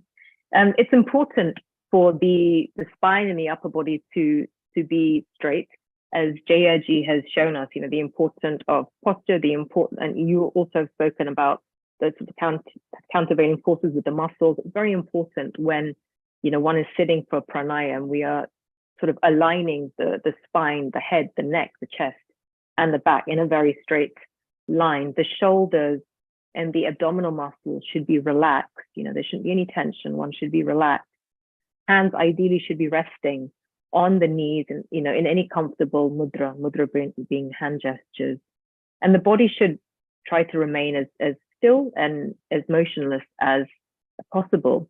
And the mood should be tranquil and relaxed. It doesn't matter what's going on in life, just block those things out for some time and try to sort of sit with a mood of upliftment and tranquility, feeling relaxed. And an important, more sort of a technical guideline when it comes to pranayam is that the exhalation in pranayam practices should be approximately twice as long as the inhalation.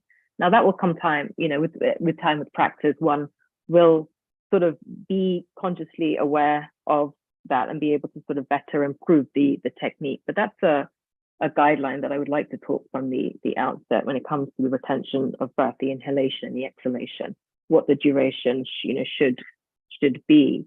There are a number of popular pranayams, and I think many of you would have heard of them. The first, of course, is Anulom Vilom or Nadi Shodhan, which is alternate nostril breathing in the Western world. Vastrika Pranayam, which is the bellows breath. The Chandra Bedan Pranayam, which is left nostril breathing, because of course the left corresponds with Chandra. And Surya Bedana Pranayam, which is right nostril breathing, because that corresponds with Surya Dev. Ujjayi Pranayam, which is victorious breath. Brahmari Pranayam, which many of us know as being the humming bee breath. It's one of my favorites. It's fantastic for those that are suffering from tinnitus also. So anybody out there that's suffering from tinnitus, have a look at the Brahmari Pranayam. It'll help you immensely. Shitali Pranayam and Shitakari Pranayam, good for cooling the body. Now, when we talk about pranayam, we must also talk about mudras as well. And I think the mudra that I'd like to focus on is the Vishnu mudra. Now, this mudra is otherwise known as the gesture of universal balance. It is named in honor of Lord Vishnu. And to practice this mudra, it's quite simple. The index and the middle finger are curled and towards the palm, whilst the other remaining fingers are upright. So, we have this sort of a gesture. Now, the Vishnu mudra is always practiced with the right hand because this is symbolic of receiving energy. Vishnu mudra is a hasta mudra. It's performed with the hands. This mudra is believed to activate the first three energy centers of the body. So the Muladhara, which is the root chakra, the Swadhisthana, which is the sacral chakra, and the Manipura, which is the solar plexus chakra. So it's fantastic that our rishis and yogis in thousands of years ago understood the importance of certain movement and a combination of certain movement together and what the benefits of those are. Now, the ring finger is symbolic of the earth element and hence the Muladhara chakra. And the little finger represents water and therefore Swadhisthana, whilst the thumb symbolizes fire and Manipura. Now, by extending these digits in the Vishnu mudra, the practitioner is encouraging a flow of energy to those corresponding elements and the chakras within, helping to bring alignment, helping to bring harmony. Now, the index finger is symbolic of ego. And so this is why this index finger, we bow down, so it is not extended. It is bowing down along with the middle finger to encourage humility. So isn't it beautiful that you have this very simple mudra, but there is so much thought behind why this, and it is a scientific technique as well. It's not something that is, simply potentially, mythology. No, there's a scientific basis behind all of this. So I find this chakra, when we're talking about mudras and chakras, I find this mudra very beautiful to talk about. And also it's essential when it comes to doing pranayam. When we talk about pranayam, we talk about the purification of the mind and allowing it to become focused and also inward looking. That's very, very important. Now in Yoga Sutra 134, it is stated that Prajardhana Vidarna Vyayam Va Panasya, which means that the mind is calmed by regulating the breath. And particularly, when we are tending to the exhalation, and the natural stilling of the breath that comes from such a practice. I'm going to talk about the olfactory nerve because it'll lead up to the first pranayama that we are going to practice. And you'll understand the connection, the importance moving forward. The olfactory nerve is composed of neurons that originate in the mucous tissue of the nose. And it runs a short distance to the olfactory bulb, which is one of the most primitive parts of the brain. So thousands of years ago, the sage Kahola, he came to understand that the region around the olfactory bulb and the surrounding glial cells is the source of a healing force. And he measured the health of this region by the subtle changes in the odor, in the nasal passage itself. And he claimed that a foul odor was an indication that Pushti Kendra, the center of nurturance and rejuvenation, had become sluggish or even blocked completely. He discovered that removing the conditions that cause foul breath enhanced not only physical health, but also mental and physical well-being. So he observed that there was a direct correlation between a healthy nasal passage and a clear mind. Now, any dentist in the audience will always say that, health very much begins when it comes to the ENT area. And the very start of heart disease, in fact, begins in the mouth. So what's interesting is that this particular pranayama, which I'm going to speak of, is the Prachardana Vidarna pranayama. And it's described in the sutra at how it clears away the toxins and the waste matters that are covering the surface of the glial cells. It energizes the region surrounding the olfactory bulb. It stimulates the process of healing the body and clearing of the mind. And this is quite a vigorous pranayama. It involves forceful exhalation and breath retention, and is traditionally practiced in 5 steps. Now, each step must be practiced for at least a week because you've got to build up that capacity. But the 5th step, and this is very important, the 5th step should always be imparted privately in person. So this is the 5th step, which is the most vigorous of all, should be done with somebody who is trained to sit with you. So we're going to focus on the very first fundamental step because we must always get the fundamentals solid. So what I'm going to do is I'm going to talk us through the technique and then you shall practice it. So I'm going to first speak of what the practice entails, and then I will then thereafter guide you whilst you go through this practice. So this technique centers on firstly, inhaling deeply through both nostrils. And at the pinnacle of the inhalation, to close your right nostril and exhale forcefully through your left nostril. And by doing so, you have to empty your lungs as fully as you can. That is followed by inhaling deeply through the left nostril. And once you have completed the inhalation, exhaling fully through the left nostril. And in this way, the exhale and the inhale should be done 3 times through the left nostril while keeping the right nostril closed. And then one is to bring attention to the center between the eyebrows and take a few normal breaths through both the nostrils. Now we reverse the nostril. So we take a normal breath through both nostrils. And now this time we exhale fully through the right nostril while keeping the left nostril closed. Then we exhale gently and smoothly through the right nostril. And this is to be done 3 times. And when you completed 3 exhalations as previously and 3 inhalations as previously through the right nostril, you are once again to bring attention to the center between the eyebrows and then to take 3 normal breaths. This constitutes as 1 complete cycle. Now, when inhaling and exhaling, it is difficult to do this, but one should be cognizant of the fact that you should try to do so quietly and smoothly. Now, sometimes, this happens to me also, I'm breathing and my ears can very much hear, the breath that is being inhaled, the breath that is being exhaled, but try to always be conscious when you're doing pranayama for that process to be very smooth and as silent as can be. And of course, if you've got any sort of congestion in the nasal passage, that is not going to happen.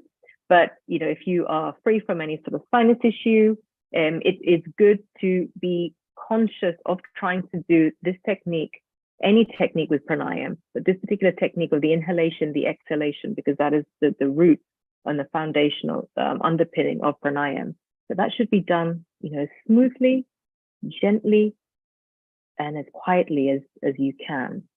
So let's give it a try. I'm going to give you guidance. So let us inhale deeply through both the nostrils.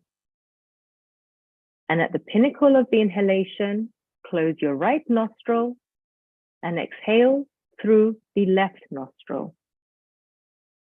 Empty your lungs fully. Now inhale deeply through the left nostril as gently and smoothly as possible. Once you've completed inhalation, exhale fully through the left nostril. Now let's do that once again. Inhale. And at the pinnacle of inhalation, close your right nostril and exhale forcefully through the left nostril. Gently and smoothly as possible. And once you've completed the inhalation, exhale fully through the left nostril. Now do that once again.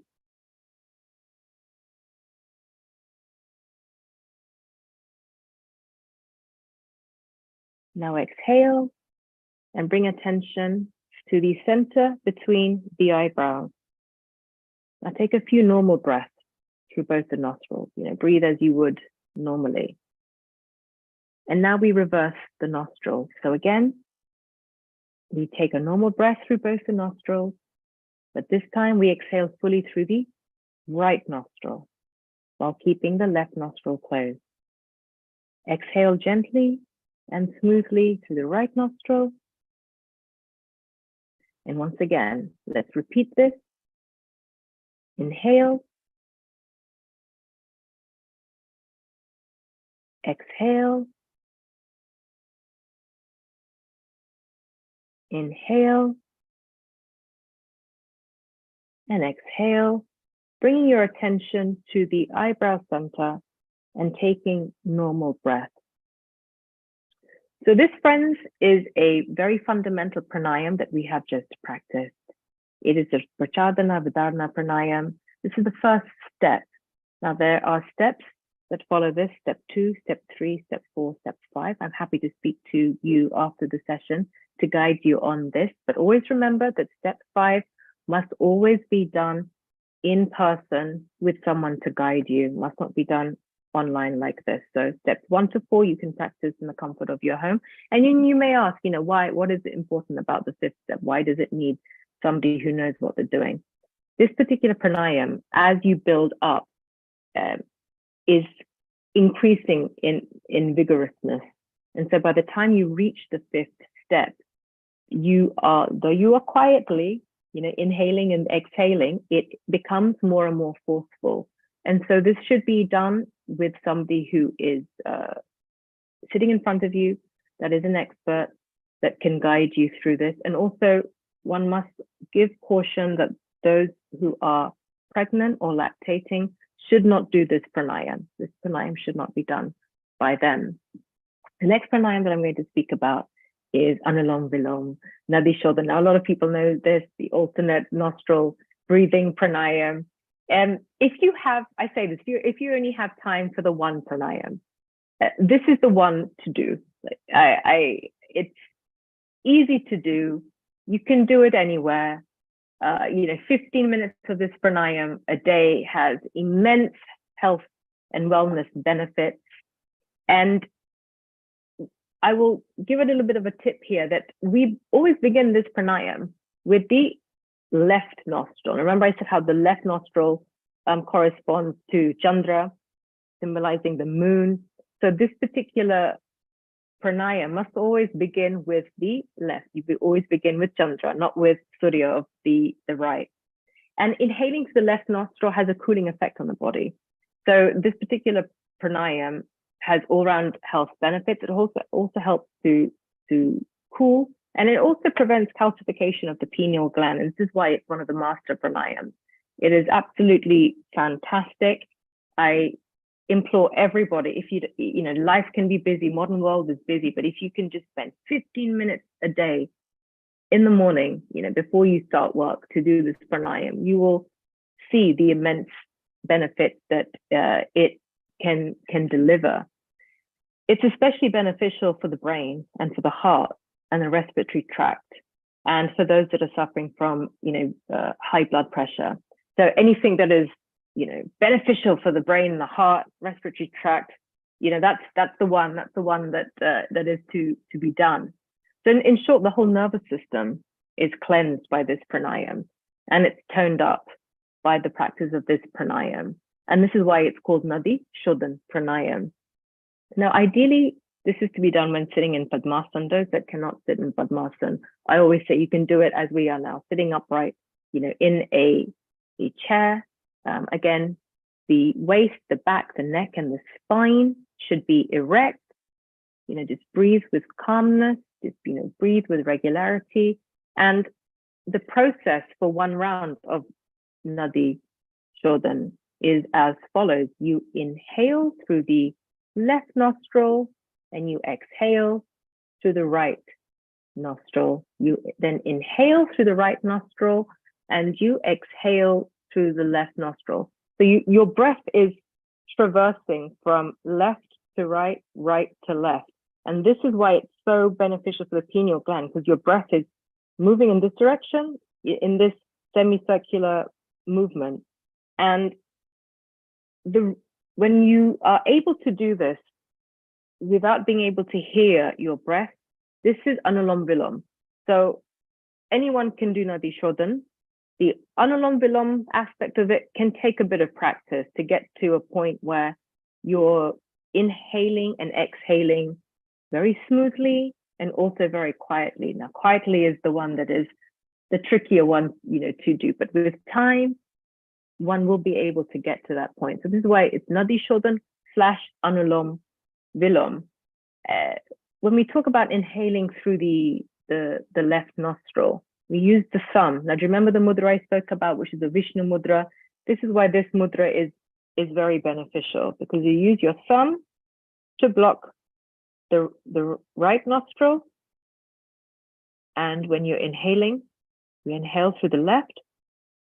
And when you're then exhaling from the right, you switch to these two fingers over here, the ring and the little finger, to close the left nostril. So always use the right hand. The thumb should always close the right nostril, and the remaining fingers from this Vishnu mudra should always be used to close the left nostril. So, you know, if you see someone doing this, you'll see a lot of this happening. And this is the mudra. And again, as I had spoken of earlier, the Vishnu mudra is corresponding to Chandra. And this pranayam corresponds to Chandra. That's why we start with the left nostril. So when you do the corresponding mudra, it's also a mudra that is amplifying that particular cohort of energy. And so this is why the Vishnu mudra should always be used when we are doing Nadi Shodhan or Anulom Vilom. So what I'm going to do is I'm going to guide you through some rounds of Nadi Shodhan. Let us begin. Inhale through the left nostril. Exhale through the right nostril. Gently, softly, smoothly breathe in through the right nostril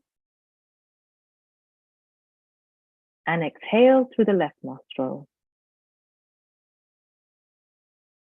Inhale through the left nostril. Exhale through the right nostril. Inhale through the right nostril. Exhale through the left nostril. Now continue inhaling and exhaling in this manner. And while doing so, try to focus on the smoothness and the quietness of the inhalation and the exhalation.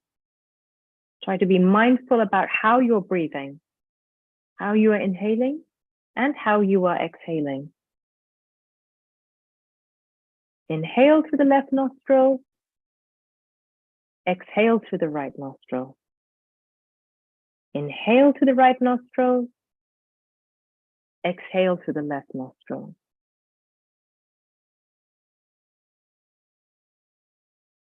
Keep with the inhalation and the exhalation, focusing on the smoothness and the quietness of the breath.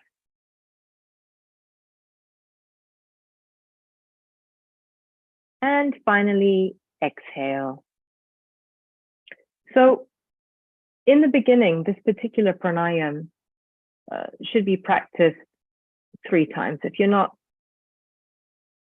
familiar with it, 3 rounds is sufficient, but it should be gradually increased to around 30 rounds. So that would hit the 15-minute mark.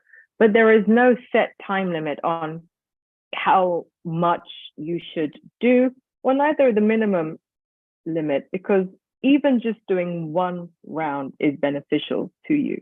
To be able to breathe with that rhythm and with that technique, where you are getting the oxygen, you're hitting the pineal gland, it's coming back down in that semicircular motion, is beneficial. So even if you do 1 round, it's beneficial. I personally do hope that I can inspire you to get going first thing in the morning with this, and to be able to do 15 minutes. Now, 15 minutes sounds long. Oh my God, 15 minutes of breathing, you know, but actually it will go by very quickly. And I would like to give a personal experience and provide this to you to understand that sometimes when we are focusing on our breath and doing these sorts of breathing techniques, time eludes us. So many, many years ago, I was in college in Pune. That's where I studied. My first degree was at Pune University. And the Art of Living, Sri Sri Ravi Shankarji, they wanted to come to our campus and to do some breathing with us. And I remember I was in 2nd year of college, and we had this beautiful, auditorium. I studied at Wadia College in Pune. Any those of you who are familiar with Pune will know, beautiful auditorium. And we thought, well, great, we don't have to sit for a business taxation and auditing class. So, we were, and any excuse to get out of the BTA class.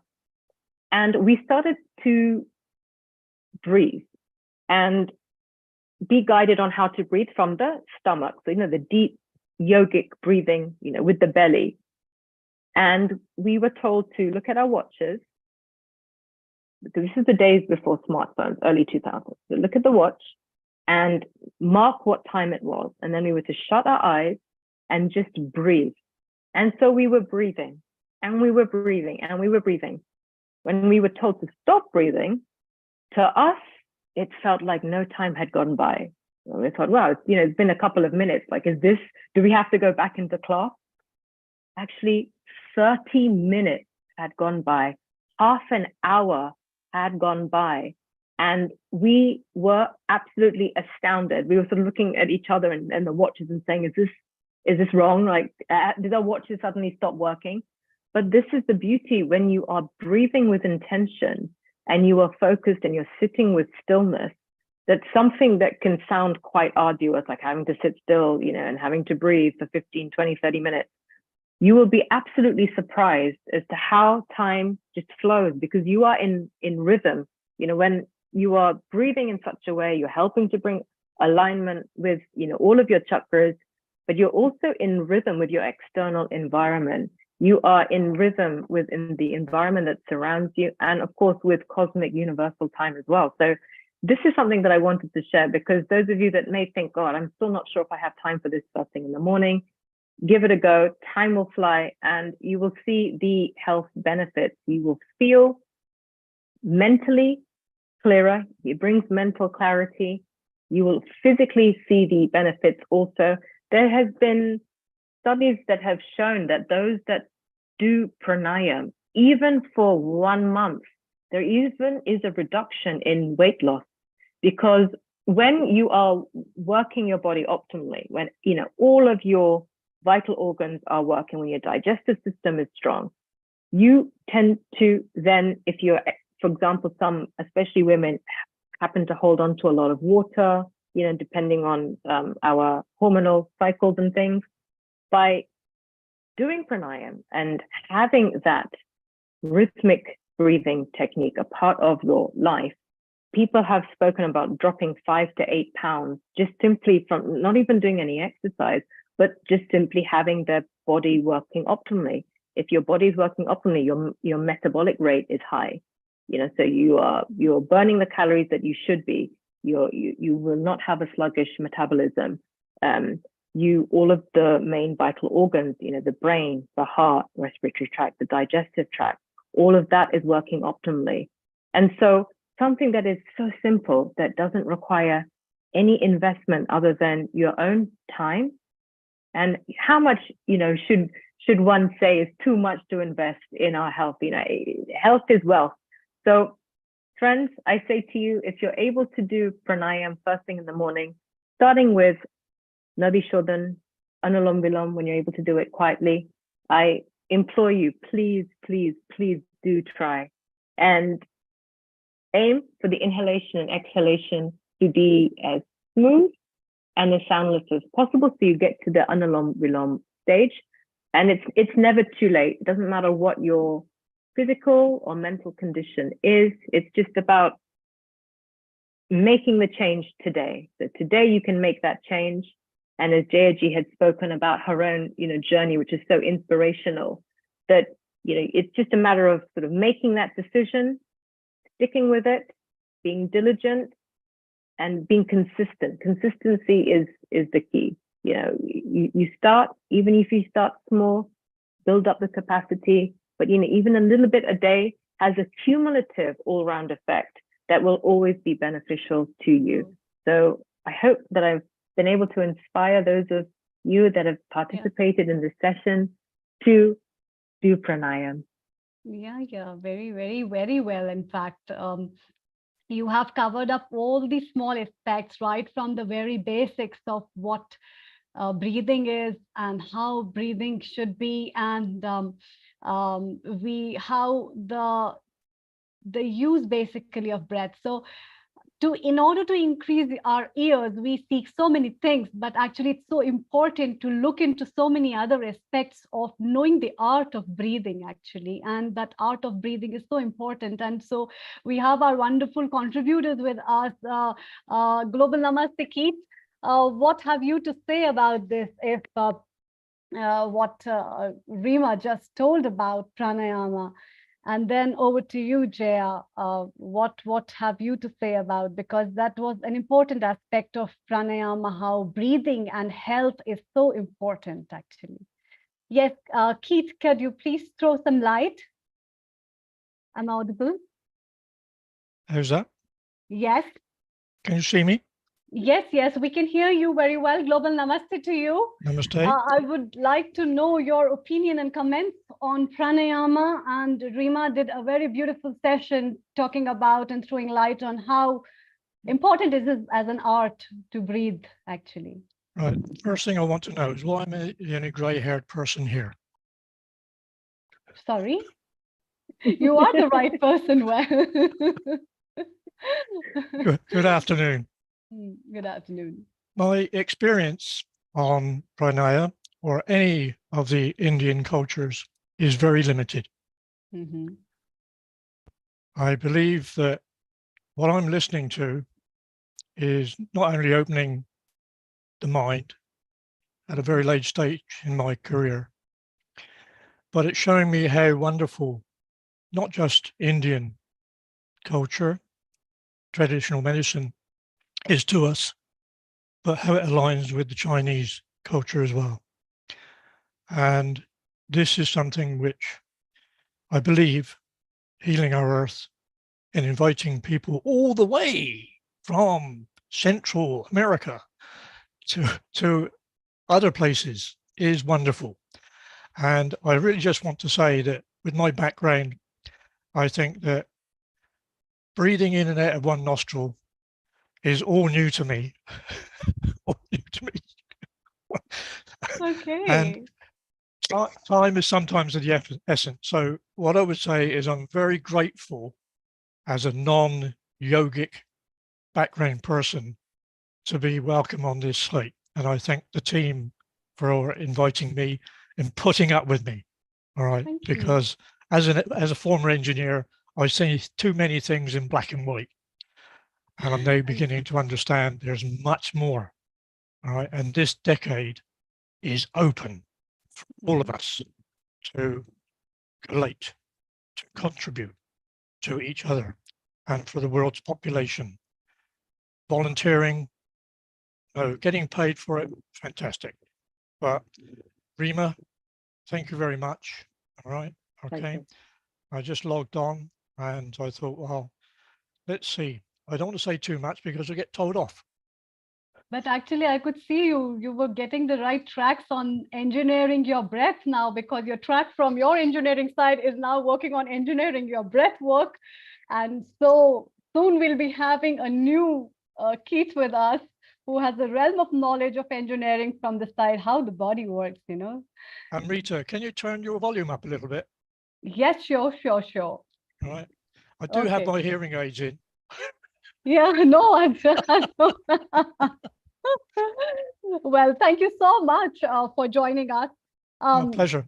Real pleasure. Thanks a lot from our host as well as the whole team of Healing Our Earth. Thank you. And Jaya, what comments do you have for Reema? Like, what is pranayama's crux that we all have been practicing and knowing about? Yes.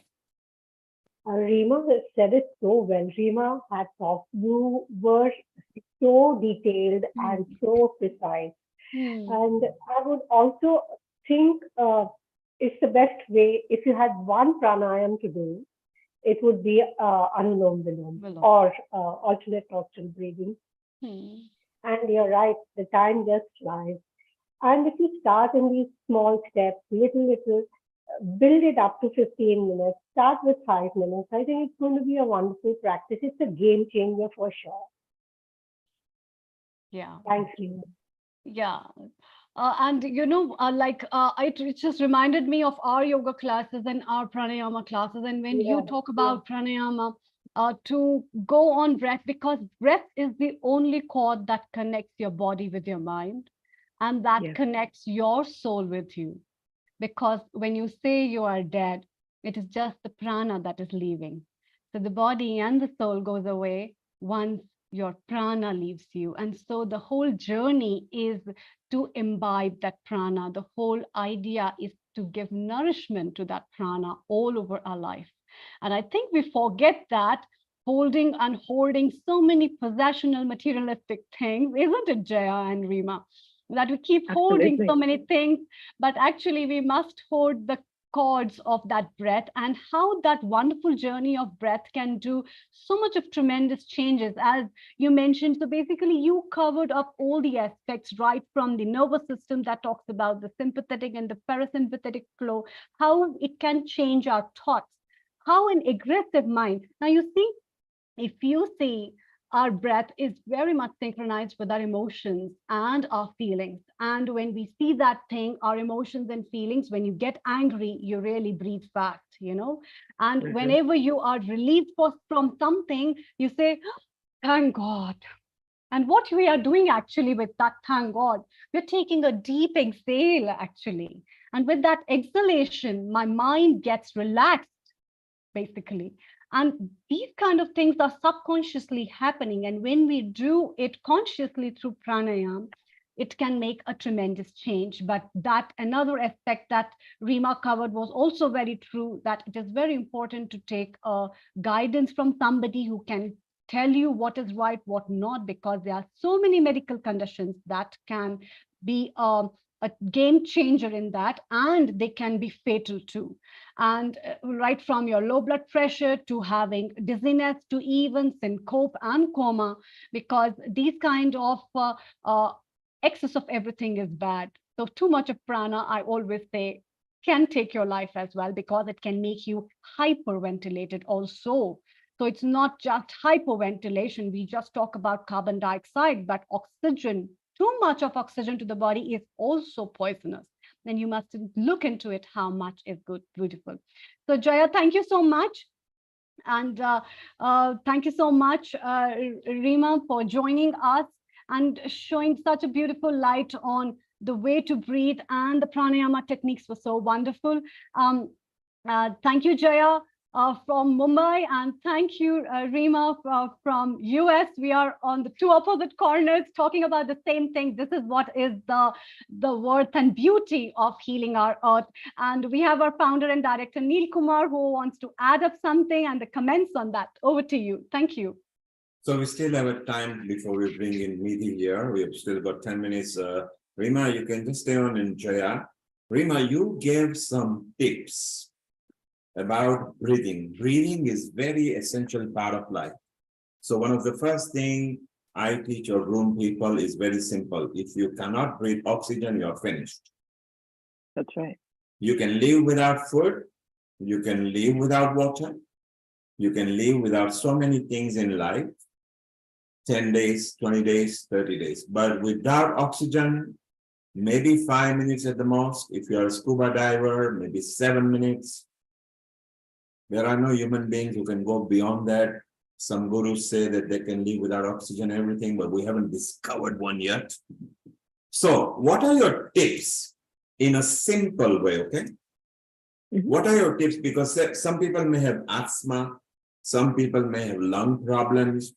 What are the general tips that can apply to human beings of any age and category that you know that will work just for breathing in a simple form? Say you are on a chair.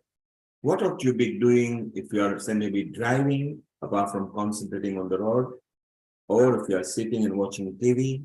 I think a bit of breath exercise is always good. What are your thoughts? And send to your Amrita in a moment. I think that as I discussed earlier, as humans, we've sort of forgotten how to breathe properly. And that primarily is to do with, the construct of modern life. So our breathing generally is shallower than our ancestors. And with that, the manifestation of diseases, there are diseases that we have that is part of the human condition that were not part of the human condition, 5, 6, 7 generations ago.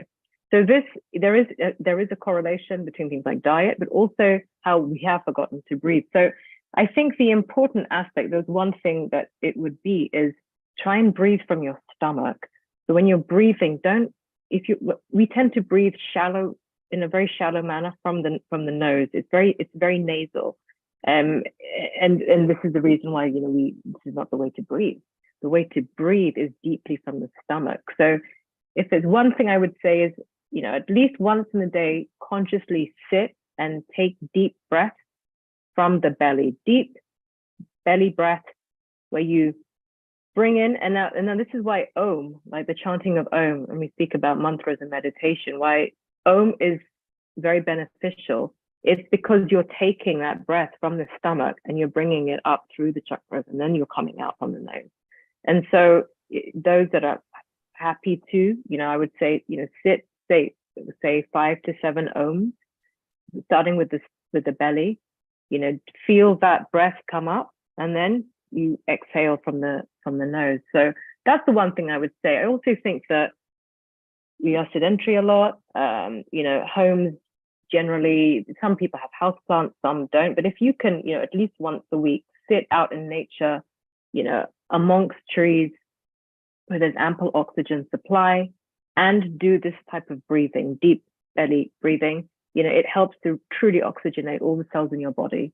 So that would be the most simplest tip. If you can sit out with nature and do deep belly breathing, wonderful. If you can't, but you are sitting at your desk, or you're sitting at the traffic signal, waiting for the light to turn green, just a couple of fleeting seconds even, just consciously breathe from your stomach deeply, with intention, really think about how you're breathing, think about the rhythm, and try to clear your mind when you're doing so. It will be beneficial. It helps to sort of cut sometimes the inner cycle in the head, the inner monologue, which is sort of laced and veiled with stress.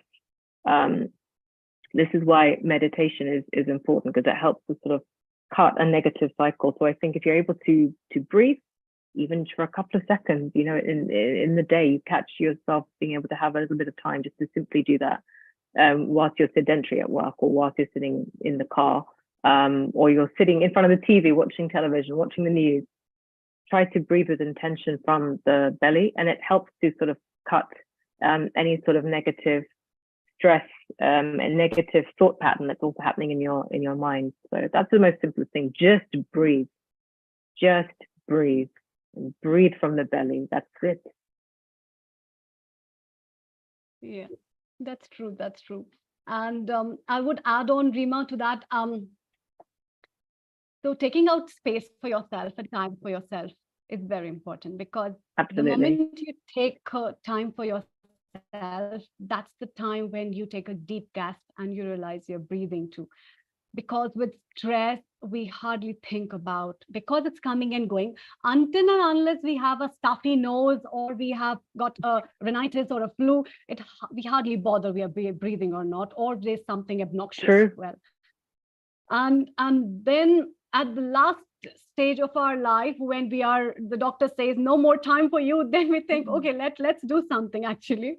And this thing was very evident at the time of COVID, when people were so anxious and they thought that, oh my God, whether the next breath which is coming is as an oxygen, and should I have my pulse meter and oxygen meters on to level to see what is my saturated levels. And that time is a very late time. Practicing these kind of techniques every day. So at the time of COVID as well, we have been training so many people to learn how to breathe, and not to get conscious about that you'll be dying, but to know the art of breathing. Because if it is helping you and saving your life in this way, it is making your life blissful too.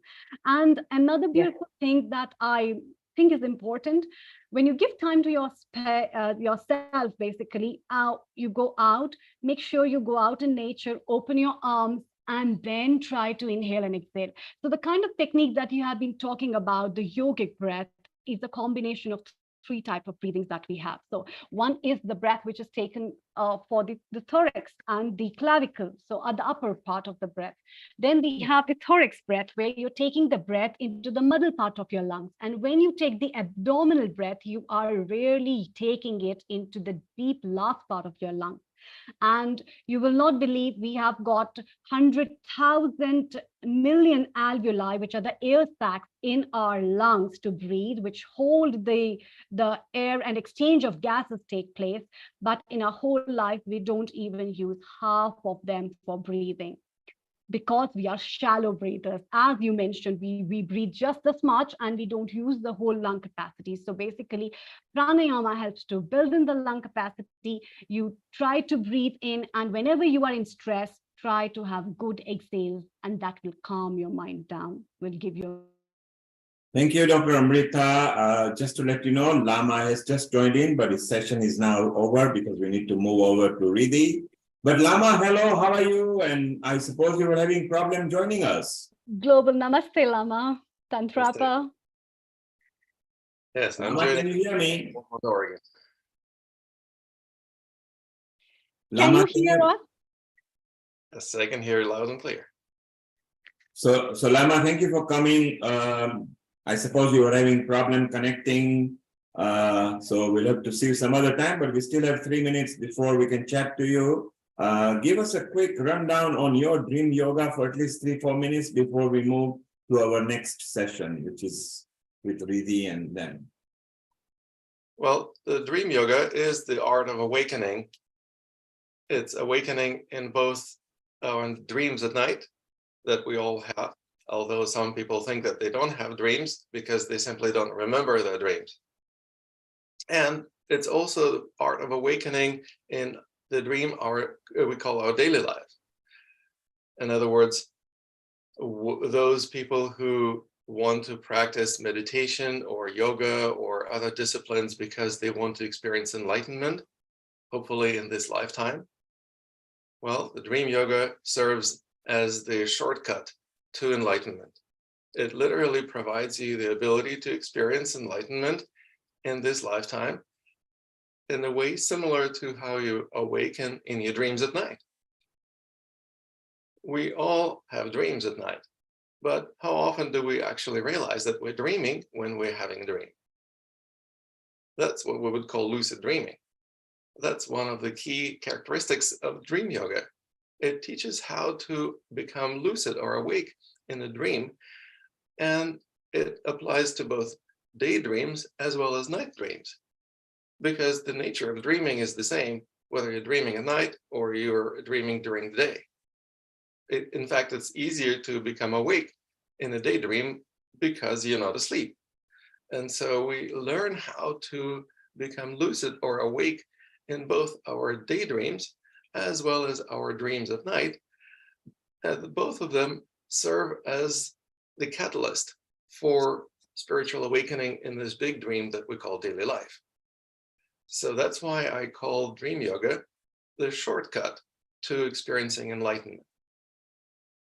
When you become awake in a dream, one of the things that you realize is that nobody does anything to you. You are the creator of your dream, and that means it actually is a very empowering and also enlightening experience. And you also have the choice, what kind of dream to create? Do you want to create a nightmare? Well, most people don't want to create nightmares once they realize they're dreaming.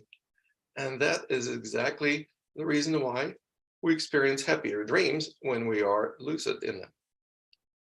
That is also what is associated with enlightenment. We know that when we experience enlightenment, we experience the sense of bliss or nirvana. Nirvana is freedom from suffering.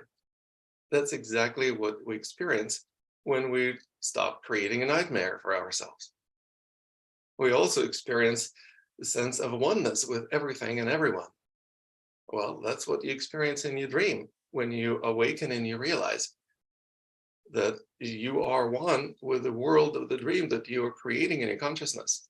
And all the dream characters are not separate from you.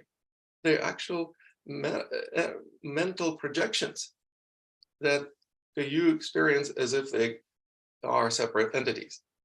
Well, that leads to compassion, another important quality of enlightened consciousness. So Lama, we have lost your video temporarily. Let's actually remind, because we're coming to new sessions now, let's remind people that who you are, and you are Master Lama Tantrapa. You are from a Tibetan shamanic Qigong, which has been fostered in your clan for 27 generations since 1224 AD. So you are from a very nice lineage, which is so important and alternative here to a different part of yoga. So naturally, it is dream yoga. If anybody wants to know more about Lama Tantrapa, then dreamyogacoaching.com. Go to the website called dreamyogacoaching.com. You will know more about that.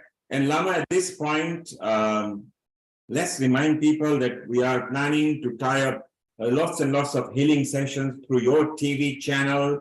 And as from today, we are broadcasting live through your YouTube channel, which is running live right now. So welcome on the part of Healing Our Earth to many channel partners which are connected to us. And we look forward to a long time with you. Lama, hang around and maybe we'll see if we can chit chat with you in a moment.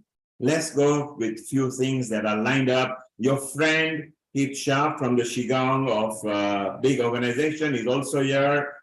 He was waiting for you all the time and particularly came just for you. So maybe we'll say hello to him a bit later. So Lama, hang around here for a moment and we will chit chat with you. And meanwhile, let's go to our next host and our kitchen episode producer. Seema wants to say something as well. Seema, unmute yourself. Very warm global namaste to all our viewers. Seema, you were very keen to wish somebody a happy birthday. So what was the surprise that you were supposed to be planning? Okay. So the little birdie told me that it's someone's very special day. happiest birthday, Dr. Amrita Sharma. On behalf of Healing Our Earth, our whole family here, we have something very small that we'd like to say for you. We would write 1,000,000 thank yous if we thought anyone would say just how grateful we are for everything you do on this platform each and every single day. We will not write you 1,000,000 thank yous because that would take too much time.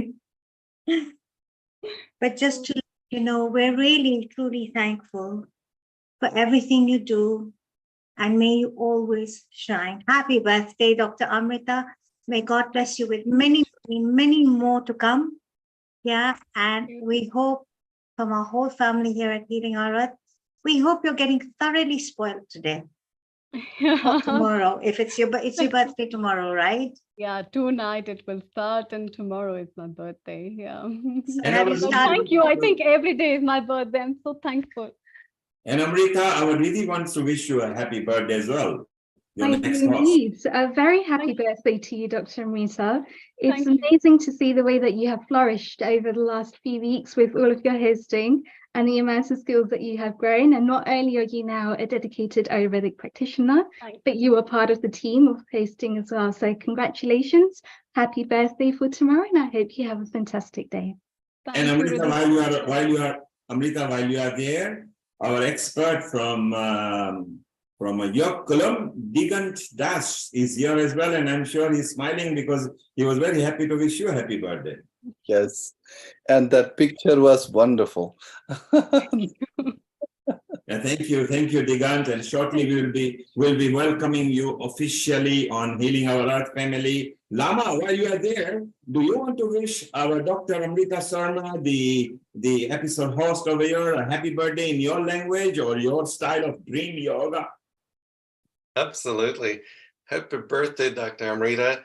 I wish you a wonderful year ahead and many, many more to come. Thank you. Blessings. Lama Tantrapa, thank you very much. We like to remind people that Lama Tantrapa is a very famous dream yoga expert in the world. He runs a TV station and an important social media. He is now partnered with Healing Our Earth. And shortly, some of you hosts and facilitators will be going through his TV channel. Lama, we love you and we're going to see you soon. Thank you very much for being part of Healing Our Earth, a free global online community channel that brings in love, unity, peace, liberty, and harmony. Thank you very much, Lama. Stay around because Digant is a very good expert and he's going to bring alternative ideas through our host, Riddhi Vyas. So Riddhi, shortly we will be taking over. Rama, hang around. Seema, what more comments have you got left before we let you go and you're still here? Amrita ji, why don't you share with us how you're going to be celebrating your birthday tomorrow? Yeah, sure. Well, I think this kind of a day I never expected, and to be honored to have such a beautiful family is a very big bliss in my life. I have no words to express that. Truly no. And when Riddhi, you were saying that like over the weeks I just came, it's not just me, it's just your all love. So each one of you, I found so much of immense love and space and apnapan to be you yourself. So I found a little home in every heart. And whenever I talk to you, I just find I have been talking to you since ages, actually. So it's not new to me. And this love has given me a big home. So a very tight hug to all of you. I can't hold my laptop. But from my side, there's a big hug to each one of you. Thank you so much. Amrita, we are getting many messages on my WhatsApp here now, so I will send you the list later. We've got Lata. Lata, your quick birthday wish, and then we need to move on. Lata, quickly over your birthday wish. Happy birthday, Amrita. Thank you, Lata. And many, many, many more from all of us. Wishing you, you know. Thank you so much. 2023. So you're a Cancerian, are you? Yeah, I'm a Cancerian. True. I'm a That was a Cancerian. wish from our Lata, who is our permanent team at the back end over here. Seema, let's go and now say goodbye to Dr. Amrita. So with you now. Can we sing a birthday song in Sanskritam for her? Sure. Go ahead. Go ahead. All right. Thank you so much. So I'll sing it. Many of us might already know it. This one composed by Swami Tejomayananda ji. So I'll sing it and, let's hum it in that. Probably share the lyrics also later. Janmadinamidam ai priya sakhe shantanu tute sarvada mudam prarthayamahe bhavashatayushi ishvara sada tvam cha rakshatu punya-karmana kirtimarjaya jivanam tava bhavatu sarthakam janmadinamitam ai priya sakhe shandanu tute sarvadamudam. So the meaning of what we just said is let this Janmadinam be like we are wishing you a happy birthday, very happy birthday, Janma. Oh dear friend, we are wishing you a happy birthday. Janmadinamidam ai priya sakhe shantanu tute sarvadamudam always. So then we are also saying that in this live for 100 years, 100 happy and healthy and smiling. Happily live for 100 years. And Digan, just to let you know that Dr. Amrita also speaks, apart from different languages, Sanskrit. I'm sure she will reply you and say thank you in Sanskrit to you. Oh, namo namaha. Bahu samichinam bo. Dhanyavad. It is a beautiful compilation in the Sanskrit, which is with the Sanskrit words, and Sanskrit has its own beauty of serenity as well as the beauty of spirituality. And when you talk and give the wishes in this way, it's so blissful. So, Ata dhanyavadam. Yes. So just to add, we wish God to bless her, give her a happy life, and not only that, we want her to do a lot of good work which is doing. Punya karmana kirti marjaya. Get kirti out of doing good work, punya karma. And Jivana, last word is very important. Jivanam tava bhavatu sarthakam. Let this life of ours that we have gotten be fruitful, useful, and we fulfill all our dreams for which we have come here. So that's a very great message. Thank you so much. Giving me light to have a sarthak jivan. A sarthak jivan in the sense is to have a meaningful life. So to have a meaningful life, I think, is the biggest gift that anybody can give and wish to. So that's so blissful. That's why. Thank you, Dr. Amrita. We wish you all the best. Yashashvi Bhava, Ayushman Bhava. Hang around. We'll be chatting with you in a moment. Seema, let's go and invite and welcome Riddhi. If you could just do the introduction, and then Riddhi can take over. So yes, we have a very magical and wonderful girl with us today, who's going to be our host from now.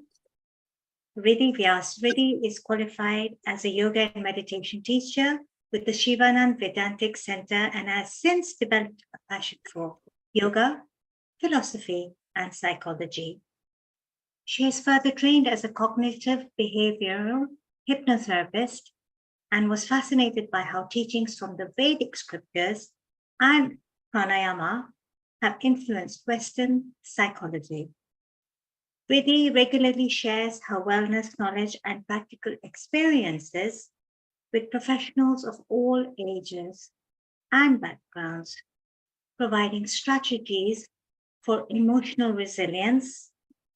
She boosts their natural happiness on levels that are just phenomenal, and she guides her clients to be deeply energized and relaxed for a better work-life balance. And I think personally that is something that we all need. Riddhi has also spoken at the British Parliament, the Ministry of Defense, corporate law firms, as well as various radio stations and various universities across the UK, with a single aim to rise as a conscious leader. And yes, may I add one more thing? She is a budding lawyer too. So a very warm global namaste. Riddhi, how are you today? Global namaste. Thank you for such a riveting introduction. I'm very well, thank you. How are you? I'm good. I'm hot. Yes, it's like an oven, isn't it? It's like an oven these days. I have my fan here, so my hair will probably be blowing all over the place. And really, before we let Seema go, Seema, thank you very much for being one of the part of the lead last night at the RSC Club, where we had over 25 of the Healing Our Earth team supporting with the live report and the news. Blitz India are our actually strategic partners as a Blitz UK. So you did a wonderful job yesterday, a toiling heat, but you never gave up together with our whole Healing Our Earth team. Thank you very much, Seema, and we'll catch up with you soon. Don't leave us. We need to move on. Thank you. Namaste. Thank you. Riddhi, it's all yours, and let's get to the yoga column. This is something we all need to know more about because it's an organization that flourishes and does retreats, etc. So if you could tell us a bit more about it and introduce our next expert, that would be very kind of you. Yes. Thank you so much, Neil Bhai. I've got to say our next expert is a global pracharak. He's been traveling globally, and Sanskrit is a language that comes so naturally to him as well. So our next speaker is Digantji Dash, and he will be doing a session on yoga for happiness. Digantji has qualified from S. Vyasa, Bangalore, where he did his master's in light meditation, and he's also trained to continue with his yoga training. He does a fantastic job with Yogakulam, which is also part of HSS. Hindu Swayam Sevak Sangh has actually developed this concept, and it is one that really goes to the depths of a lot of, shall we say, the Western yoga has been developed and coined from this perspective. And without further ado, I'm going to introduce him. So, namaste, Digantji. Namaste. How are you? I am good, fabulous. I was there in two yoga events in the past. One, I was fortunate to be at the UN in the International Yoga event. Right. And then in Dallas, we had a International Day of Yoga with all different kinds, Bhakti Yoga to Yoga and Pranayama, meditation, everything together. And so it was great. I reached California today, like yesterday night. Right. So, yeah. So it's great to be here with all of you now. Truly amazing just to have your energy here, to be able to travel between North and South America, Europe, UK. You were with us just last month as well, doing some phenomenal work. And yes, being International Yoga Day, we've just had HSS Hounslow International Yoga Day this morning as well. So celebrating that in West London, where we've done a mixture of things. We did pranayama, we had yoga, we even had yoga nidra, and just the ability of these participants to just let go and just to be present in the moment. And I'm sure that's something you can share a little bit more about, Digantji, as well. So let me ask you this: what is yoga to you? What does yoga mean? Yoga means actually many things to many people, and but if we go to the texts, there are several definitions of yoga. The one that comes from Yoga Sutras says yoga chitta vritti nirodha, which means yoga is a technique wherein we will be able to quieten the ever perturbing and moving mind. So yoga is the way, in a simple words, you can say getting a mastery over mind. That's a kind of easier way to say it. But technically, it is silencing the disturbances that is going on in the mind. That's one definition. We can take another one coming from Bhagavad Gita, Yoga Karmatsu Kaushalam, how we can do, anything that we are doing in our life being established in yoga. So many definitions are there, but one of the best one is like yoga deals with mind. So if we are able to quieten, like example, I'll be quick. The example that they give, that if a lake is disturbed, then we cannot see. If there is a lot of rain, in particular rainy season, the water is so muddy, we cannot see anything. But come the summer, when it is like a snow, melting snow, the cool water going and flowing, you can see any little pebbles in the lake or in the river. So if the mind is clear, we can see what is underneath the depth. So the Yoga Sutra right after says, Tada drashtu surupevasthanam. Once you are able to quieten these disturbances, you can clearly see who you really are. And our real nature is divine, happiness, bliss, anything that we can think about, talk about. So that is the goal of yoga. Amazing. So I think you've just done a really good job there of describing the goal of yoga and how meditation can help us.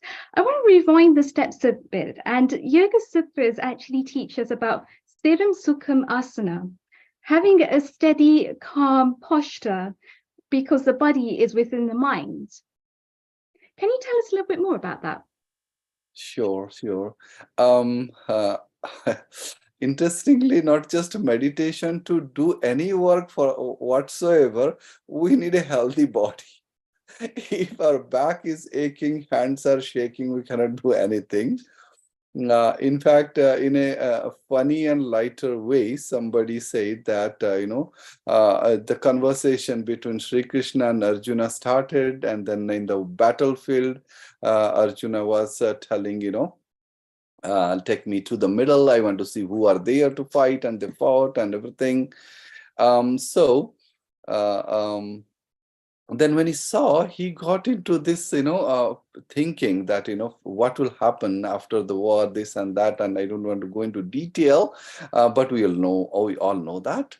And then he describes to Krishna, look, my eyes are getting blurry, my hands are shaking, I'm sweating, I cannot hold on to my Gandiva, which is such a powerful weapon, and everybody knows about it. And he sits down. After that, Sri Krishna starts Bhagavad Gita, and it goes on for 18 chapters. And after that, almost at the end, Sri Krishna and Arjuna conversation comes like, Arjuna says, look, Krishna, I am ready. I can see clearly, steadily, holding my Gandiva. You tell me what to do. And Krishna says, Yad ichchasi tat kuru. Whatever you think right, do it. So that's the impact of Bhagavad Gita, which is a shastra or the text of yoga. So that's amazing. So that's really teaching us about karmas and taking the right actions at the right step. It's also teaching us about Vishada Yogi, being in a state of despondency, and how we can start to break free of that. So bringing that back to a Western context, we see there the difference in states of stress. So the difference between then fight, flight, and freeze, whether somebody actually goes towards something with that sense of clear concentration, clear vision, clear direction, or whether somebody actually retreats from something. How can, in a busy Western lifestyle, how can we manage to know the directions, to be aligned with our Swadharma, but also not to be in a state of freeze, in a state of stress, but to start to overcome those effects of stress and to be present in the moment? Actually, in your question is the answer. The last statement that you said, to be present in the moment, is the answer. But that is something that we all know, right? But it's the simplest of things, but it's the most difficult to do. Most difficult things. So that's where many techniques are there. One is, of course, the meditation, the pranayamas, and then the path of meditation. But also the path of knowledge helps there. If we are not disturbed by what's going to happen in the future, and not be worried about what happened in the past. then that puts us in a solid grounding on the current, because we only have control over the present. And the future is also present, because what we do now will become the future, and the past was present one day. So, so that knowledge, the path of knowledge, also helps in putting that in perspective. Yes. And if we are if we are a person who is more of the tendency having devotion, then just do it as part of love for the people, humanity for whom you are working. Let that love flow as part of action that you take. Right, but that love starts with cultivating a sense of self-love as well, right? So that when our cups are full, that ripple can start to go into our families, into society, to be able to raise consciousness. So how can we start to breathe in a way that enables us to be one with ourselves? Yes, very important that unless we cannot be happy and be with us, somebody in a lighter note said, if you are not, be comfortably staying with yourself and loving yourself, how do you expect others to do so? So if we are, at ease and happy with ourselves, and, that love and affection flows for us, that also radiates. So many people tend to go to the externals in order to be able to get that happiness. So it may well be in the form of sweets, or in the form of fizzy drinks, or even in the form of like masala chai, hot masala chai, or on a day like this in the form of cool ice cream even. So how can we start to, is that real true happiness? That's actually the one that gives us instant gratification. Right. In fact, the centers in the brain, which is the center of satisfaction and the center of happiness, like hunger and satisfaction, they're so close to each other, it's very easy to get camouflaged. So whenever we are not happy, we feel hungry and we eat all the junk food. And when we get that, we feel as if we are happy. But if we are happy, we will not crave for junk food. That's one way of looking at it. Other way, and it comes in a very wonderfully in Shankaracharya's Viveka Chudamani. He says, the craving for things or people or anything comes because of the disturbance of the mind. The moment we get the masala chai or the rasgulla or whatever we are looking for, or meet the friend we are looking to meet, that urge is quenched. Mind is still. That stillness of mind is happiness. So that's where we get the happiness of things and stuff, right? But whereas our inner nature is happiness. So if we can develop that tendency to calm down the mind through meditation, pranayama, or all the techniques that we have in front of us, then we are happy eternally.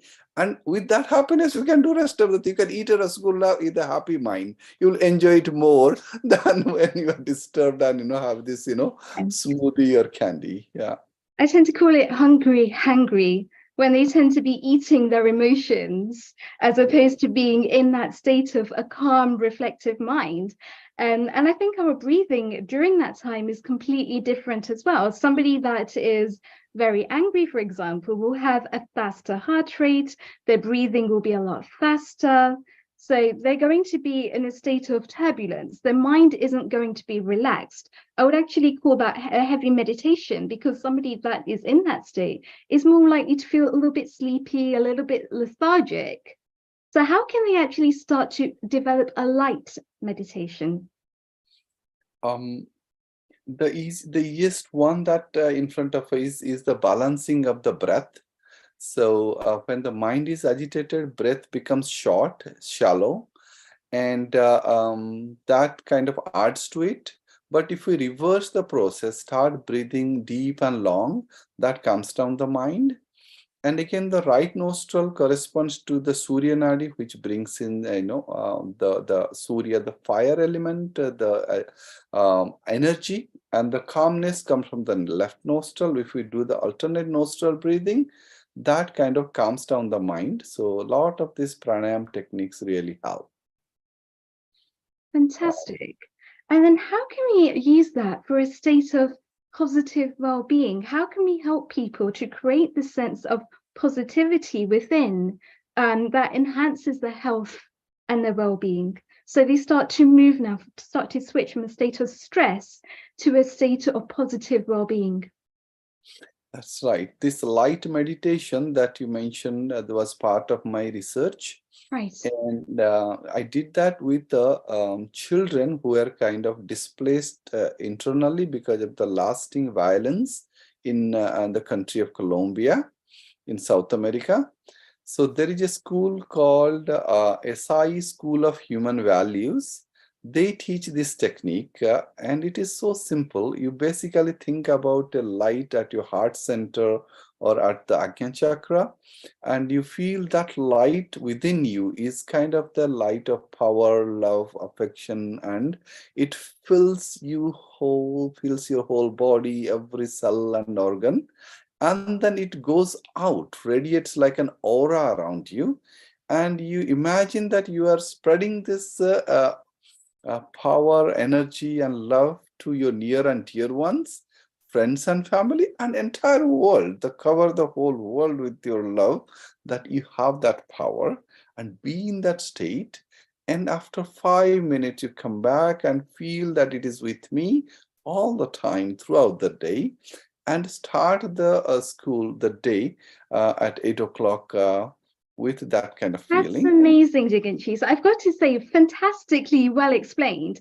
But there's always a difference between explaining something and actually experiencing something, and to be able to delve a little bit deeper. Could you actually share that meditation with us now? Can we actually do a short meditation? You want us to do that? Yeah. Yeah.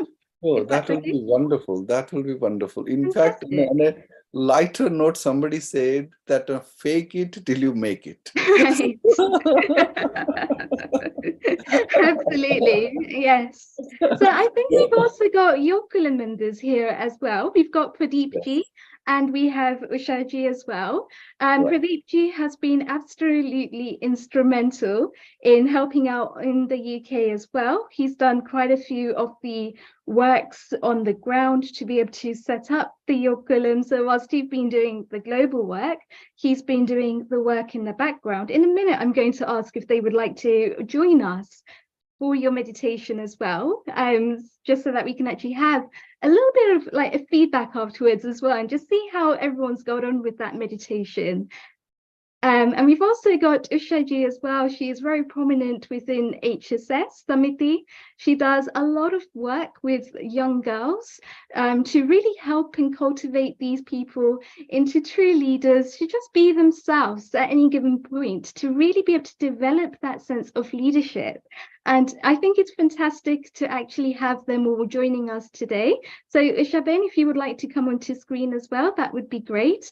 And in a minute, Diganji, I'm going to ask you to actually get started with this meditation. Let's have a short experience of it, because when we actually experience that live, we can see a real difference there in the way that it actually comes across.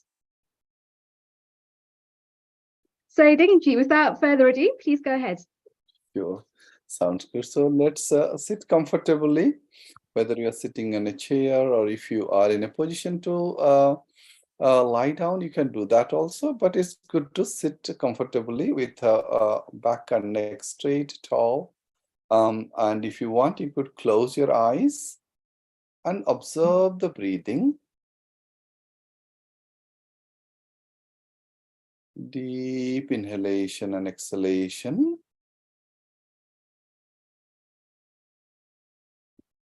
Feel the movement of prana throughout the body.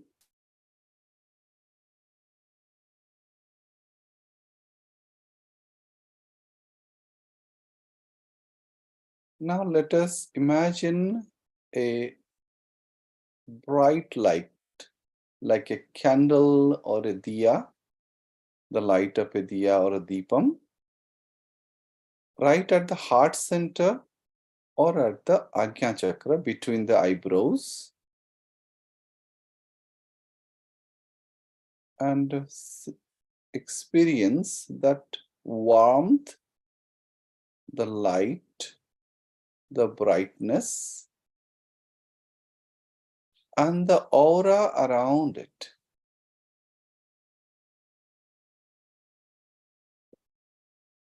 That is our own self, the energy that let it expand slowly and gradually. That love, that affection, that healing touch of that energy, let it spread around your body, the face, the chest, the arms, the abdomen, the legs. The entire body is getting energized, getting light.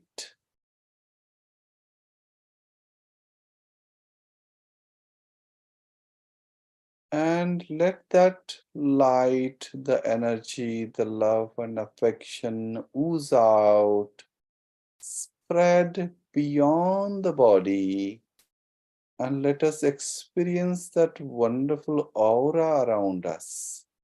A protective sheath, a sheath of energy, the love, the kindness, the compassion, filled with that. And let us expand that beyond us. Let it grow and glow. And let it reach to our neighbors. And then go beyond and let that touch our near and dear ones, friends and family. And let us go beyond our friends and family and let us distribute and give this energy to everyone.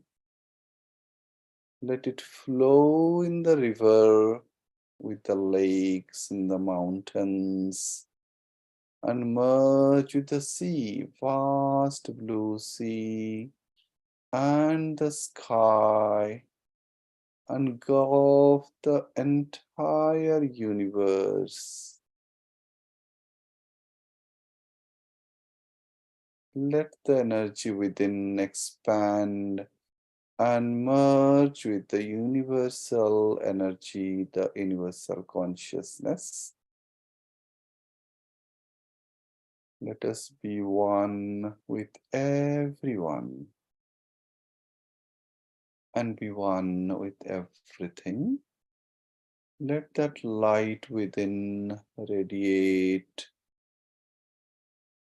and become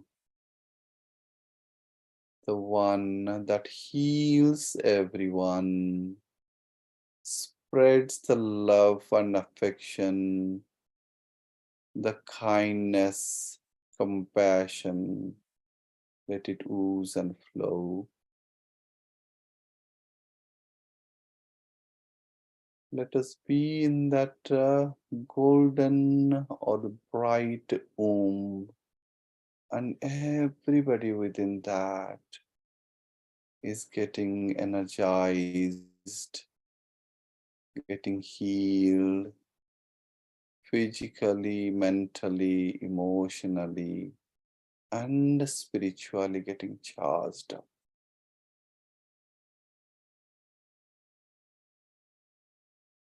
Let us be in that state.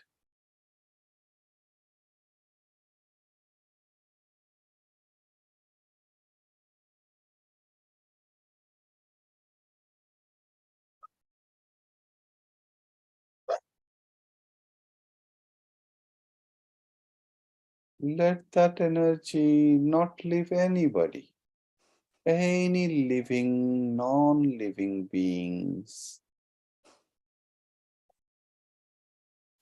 They are the part of it. And slowly and gradually bring back that awareness within you. And together let us experience that energy at the heart center or the Ajna chakras between the eyebrows. And let that energy be with us all the time. And let us bring the hands together at the heart center, join them together in Namaskara Mudra. Bow down little bit, honoring Mother Earth and our own mother, grandmothers, friends and family. Thank them with a sense of gratitude. And let us thank the rishis who gave us this knowledge and the scientists, the researchers who developed this comfort and wellness that we are in. So let us be grateful to one and everyone. All that we have gotten from somebody. So let us be thankful. And with that, let us rub the palms to create some warmth between the palms. Rub them together.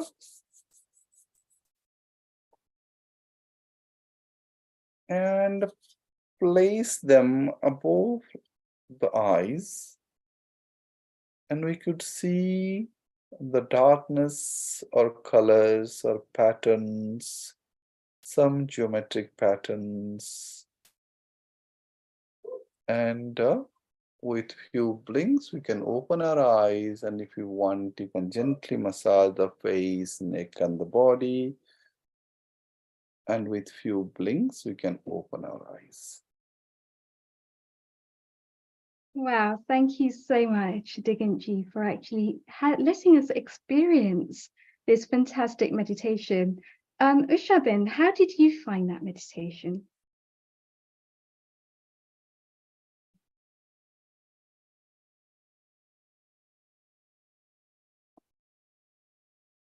Namaste, everyone. Thank you, first of all, Riddhi, to invite me on this platform, and Namaste, Diganji and Pradeepji, and all invited guests. It's a pleasure to be with this platform, and it's really nice, all program going on very well. So my question is, this meditation, the talk was really well, Diganji. And just my question is, how this yoga and meditation help to the children within their body, their focus, and their education? Very good question, Ushaben. So like this 5-10 minutes, we must have experienced a great deal of energy and calmness. The body is light, mind is clear, and a sense of happiness kind of comes out of the practice. So our study showed that all these children that we did the experiments and had a questionnaire, for them, the stress, anxiety, and depression scale in that, they were normal to mild, whereas very same area, same background, children in the public school that didn't do this 10 minutes of meditation on a regular basis, their anxiety and stress were high to severe. And as far as the memory is concerned, these children who are doing the meditation, their memory was better, their mathematical skills were better, and self respect and self-knowledge and the sense of satisfaction of who we are, whether it's our body, our physique, our tone, or our behavior, people were more happier with themselves if when they did this meditation, compared to the public school. Thank you. That was really helped because I work with children, and I had some questions, so I thought that really good idea to ask and have some knowledge from you. Thank you. Thank you, Riddhi. Ushaji, like, being a teacher, your first thought goes to the children. We are really happy about that. Thank you. Namaste. Thank you so much for sharing, Shabir. I hope you had a few nuggets of wisdom there, but it was a great question. And I know that one of the aims of Yogakulam is to reach out to more children, is to inspire them from such a young age to start to look after their health and their well-being, to start to generate that sense of inner confidence, that inner trust, that sense of wholeness, that sense of oneness with themselves. And we also have fantastic Pradeepji that can join us today as well. I'm so grateful that he could join us. It's really been a very last minute thing, that I think he is very qualified to actually tell us a little bit more about Yogakulam and their aims. Okay, Namaste Riddhiji, Namaste Diganji, Ushaben and everybody here. Nice to see you all again. And thank you again for inviting me as well. So Yogakulam, and anyway, before I start, I thank you, Diganji, for giving us the Virat Rupa Darshan of Bhagwan just now. Yes, and I know, Pradeepji, you actually specialize in Sanskrit and energy as well as expansion. Diganji. So it almost took us into that zone, which is a very nice. Later on, maybe I would like to ask you something on that when we do these things, we have this great experience, but then why do we fall into this Vismriti mode, forgetfulness, in spite of having so much joy and ananda and pleasure? Why do then we fall for this cheap imitation jewelry, as they call it, when the gold and the pearls are there? It is beyond, I don't understand. I mean, at the moment it looks great, and then again we keep falling. So that, what you call it, yoga bhrashta, why do we go through that repeatedly? I can understand once, I can understand twice. That is something I can never understand. So yeah, that's one of my questions from my side to you. It's like interesting. This topic comes again and again in multiple shastras. So one of the things they say about Shreyas and Preyas. Shreyas is the right thing to do, and Preyas is the dear thing to do. What we love right now, Preyas, and Shreya is the right thing, the Shrestha, which is the thing. So, for example, like watching a movie versus doing homework. Movie gives us enjoyment, but then if the exam is there, we better leave the movie and watch that later and focus on the studies. Same with yoga. We all know doing yoga and meditation helps us, but then first thing we do is look at the WhatsApp and get all the garbage into our head, as if we don't see that, the world is going to fall. But we get into this instant gratification right away. And like all of us understand, it comes from a deep-rooted samskaras. It comes automatically, like, it is there. So like this kama, krodha, lobha, moha, they are kind of built in either currently or in the storehouse. So if the garbage in, garbage out, if that is there in the background, it will come forward whether you like it or not. So we have to do the constant cleaning. Many of us, love cooking. So if you don't clean the kitchen, it will become bad, because cooking goes on there, right? Every day you need to cook and clean. So we need to clean our mind and body, everything, every day. And multiple times a day, even if it's 5 minutes, that's why the 3 sandhya, 3 transition junctions, we are asked to do that, again. whether it's a chanting, repetition, or the puja or the arati. So few times a day we do so that we reset, come back clean. Malanirmochanam pumsai jalasnanam dine dine. Yes. Gita Vasi Snanam Sansara Malanashanam. Bahut dhanyavadam, Diganji. Okay, so this question coincidentally again helps us to explain what Yoga Kulam, what we aim to do. Basically, many people, especially when the Western influence takes over, people then have a tendency to trivialize anything we do. So, for example, they want to box it, control it. I've conquered the Mount Everest. I've conquered the, the crossing the channel. So this kind of attitude, when it is applied, it is more into a Rajo kind of mode. But the reality is what, so with that mindset, then the trivialization of yoga becomes where yoga becomes just a physical exercise, where its overall purpose is reduced just to physical well-being.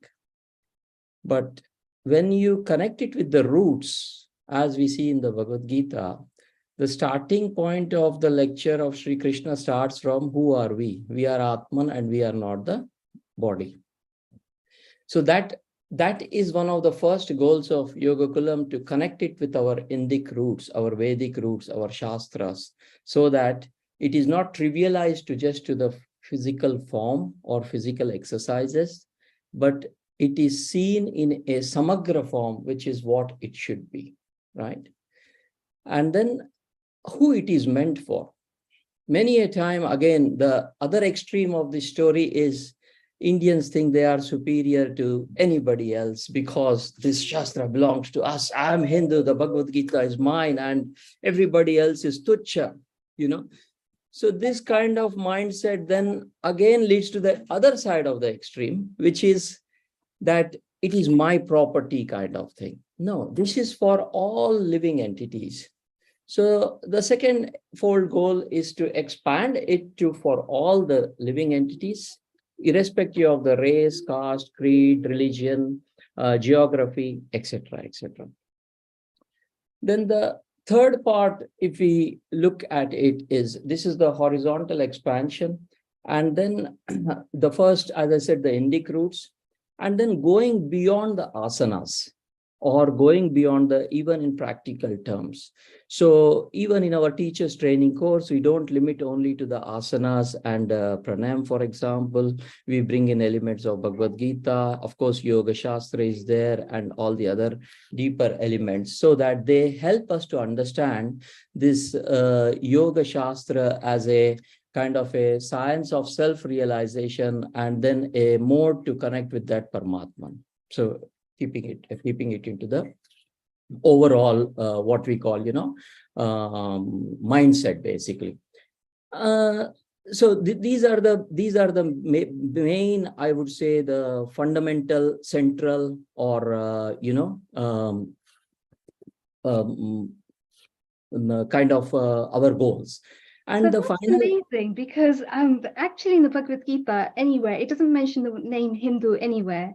Correct. So I tend to see the Bhagavad Gita as more of a psychological text. It's more of a text that people can take and start to apply for themselves, start to develop that sense of emotional resilience, start to develop that sense of courage and fortitude to be able to build those skills and that knowledge and that experience. And I think that's one of the beautiful things about it. How can we actually take this and spread it further and help those goals and those missions to reach more people? Yeah, so that's the fourth part of it. And the fourth part is to bring the social transformation within the society.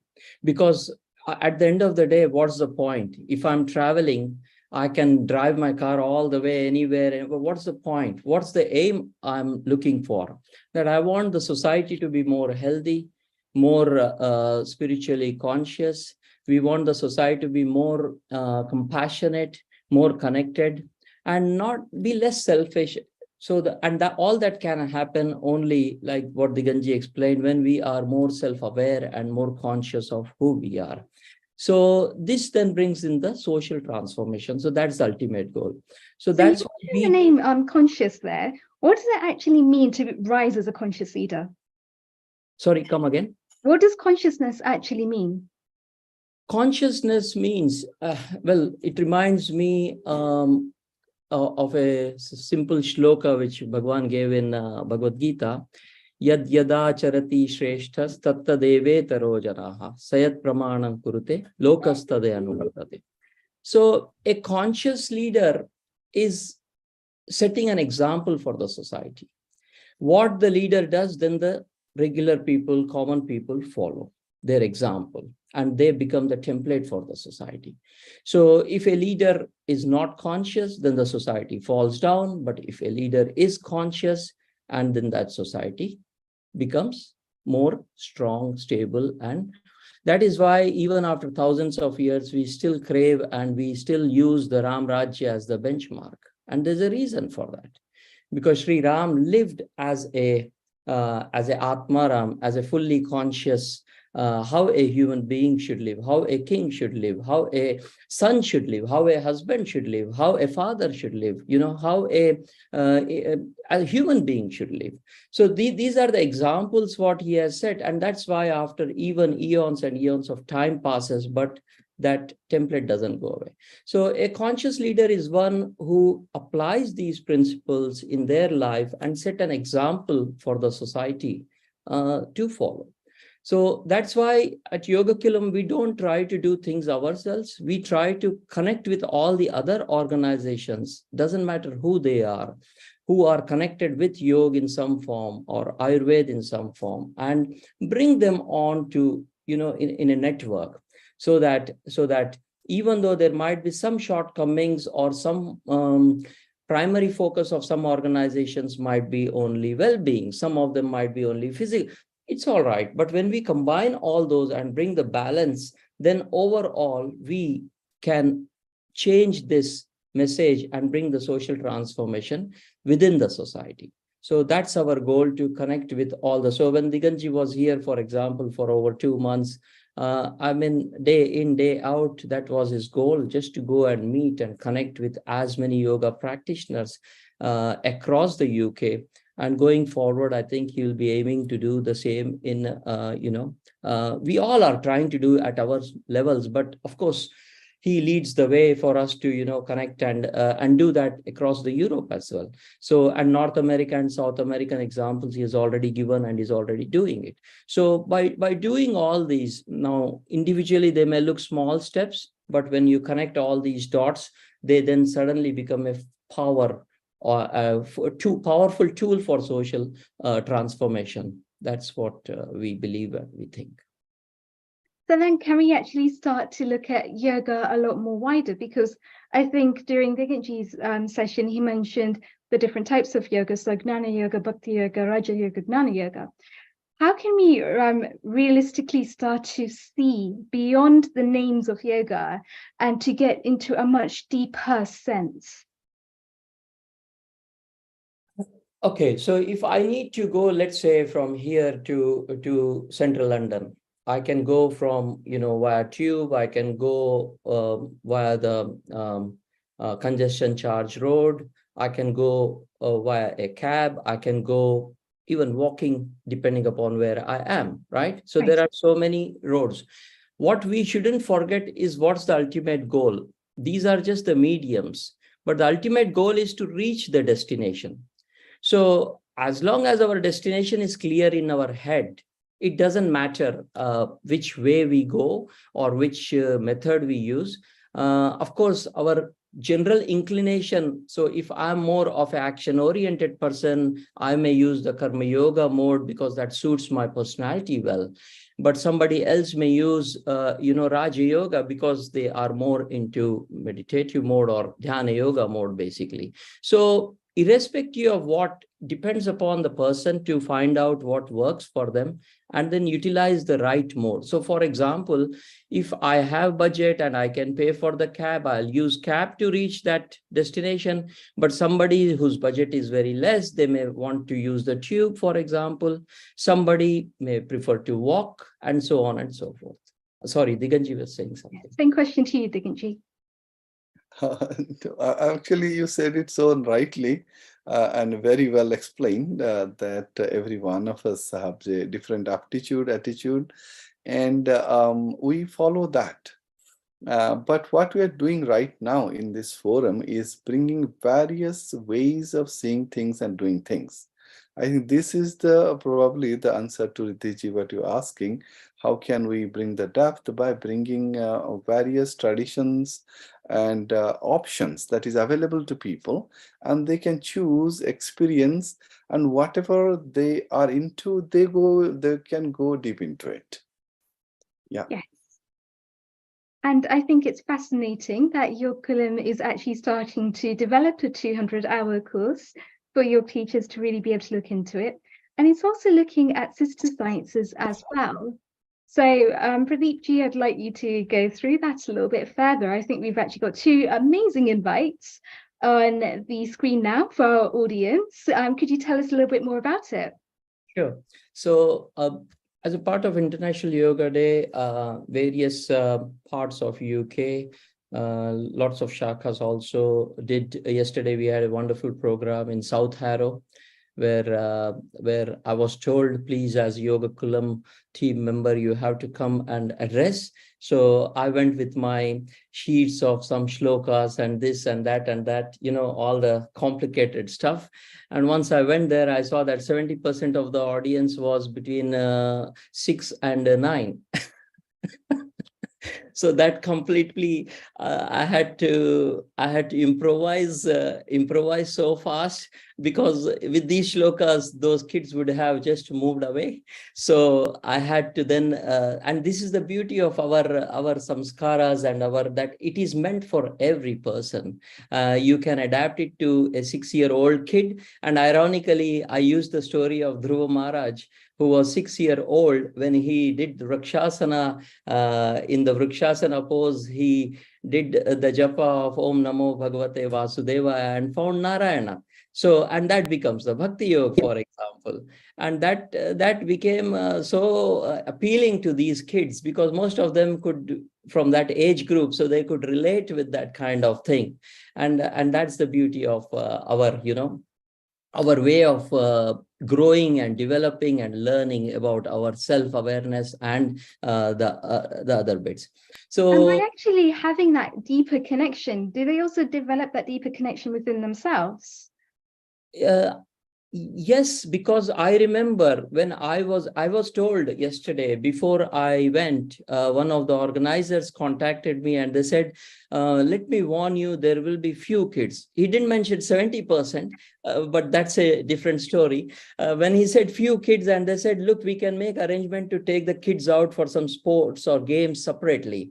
So then I said, no, you shouldn't separate them. Reason being, I, as a kid, what I saw when I was in one of those sessions, that made a deep impression on me. So I said, if I had that impression and it carried for so many years, maybe in dormant form or maybe in other form, it shouldn't then, I shouldn't take away the opportunity from the future generation. You know what I mean? And that, I think, because as a kids, the impressions formed are much more purer, much more deeper, and much more positive to make a mark. Now, of course, how quickly they develop, it depends on the future circumstances, but it's the sowing stage, and we shouldn't lose that opportunity, so to speak. So the next program is 30th of this month in our local Queensbury Shakha, where as a part of Shakha, the whole, the one on your right side, the whole Shakha has been converted into International Yoga Day program. So 2 teachers from Yoga Kulam, Madhavji Gopal and Pratibhaji Mistry are coming and there will be 35 minutes each of yogasanas and talk about International Yoga Day. And then further, there will be Baudik on Surya Namaskars and prana energy or pranayama, basically. So that's the plan for this. And the one on your left, you see on a 2nd of July, there's a program in Manchester, which is going to be a mix of yoga asanas or yoga and yoga therapy, and also Ayurveda, talks on Ayurveda, basically. So it's an open program again. Both are open day programs, and they are expecting around quite a substantial 200-250 people at least for the Manchester program. So if anybody in this group is in or around the Manchester area or North London area, please spread the word. And Riddhiji, if you can kindly share the posters with the team, that would be great. Please encourage more and more people to come and join, because as I said, even if people are not practitioners, at least there is never a late time to start the process. The first seeding process is the most important. So, and one will be surprised how quickly this then can, if Dhruva can find Narayan within 6 months, then you can imagine it's, yeah, anything is possible. Yes, it's all really a very much transformational, personalized journey on that route. That's right. So yes, thank you so much for sharing. I can also see that we have Neil Kumarji on the screen as well. Did you have a comment? Global namaste to everybody. What a wonderful session. Diganji, what a wonderful, nice, serene energy you were spreading. Pradeep, you were sharing a very important event because it's just this Friday coming now. So let's remind people, it's this coming Friday. And for all the Londoners, particularly if you're in Middlesex, you must join in. Pradeep, can you remind any digital link they can surf on it? And as Healing Our Earth, we will actually viral this on a WhatsApp group because we have the flyers now. So we will do that. Really being part of our viral group, she will also make sure that it's done. But Pradeep, just remind people, if they want to search on the internet, what do they need to search on? Number one. Number two, I noticed that you're part of HSS. Yes. And shortly, I want to share you what Africa did, HSS, what they did. But before that, can you tell people how to search this on internet, please? Okay, so we have a Yogakulam website, but like with everything, when the key moments come, sometimes we struggle. So our website, when do you think it will go live, Pradeepji? But then, as they say, we at Yogakulam say Samatvam Yoga Uchyate. So when somebody says the website is down, what are you doing about it? They say Samatha, don't worry, maintain your equilibrium, everything will be sorted. So Pradeep, when it's down, that means we are doing action. Anyway, don't worry. What we will do, we will put in social media of Healing Our Earth, those who are connected to us on a YouTube, Facebook, website, Twitter, and the Twitch. You can go to Healing Our Earth from tomorrow. Both the flyers will be posted there, and you will also get a WhatsApp connection to that. Pradeep, you will love the next thing I'm going to share with you, how Africa celebrated in a big way earlier this morning, and it was actually facilitated by Healing Our Earth too. So here it goes. Please enjoy, and let's see what happens now. A global namaste on behalf of Healing Our Earth and to my big brother Neil Kumar from London. Request everyone to take their seats. This is just so before I start the yoga program and the program of age and ailment reversal in Uganda. All those that are standing and all those arrange your mats. Life maximize, yoga optimized, mankind gets Mickey Mouse. The main sponsor Okay, so you see the whole of Uganda, almost 30,000 Indians, most of them people from Uganda, and almost 30 countries here doing yoga. Thank you, Healing Our Earth. Thank you, Healing Our Earth, for this wonderful opportunity in Africa. Neil Kumar, on behalf of Healing Our Earth, teaching yoga in Uganda.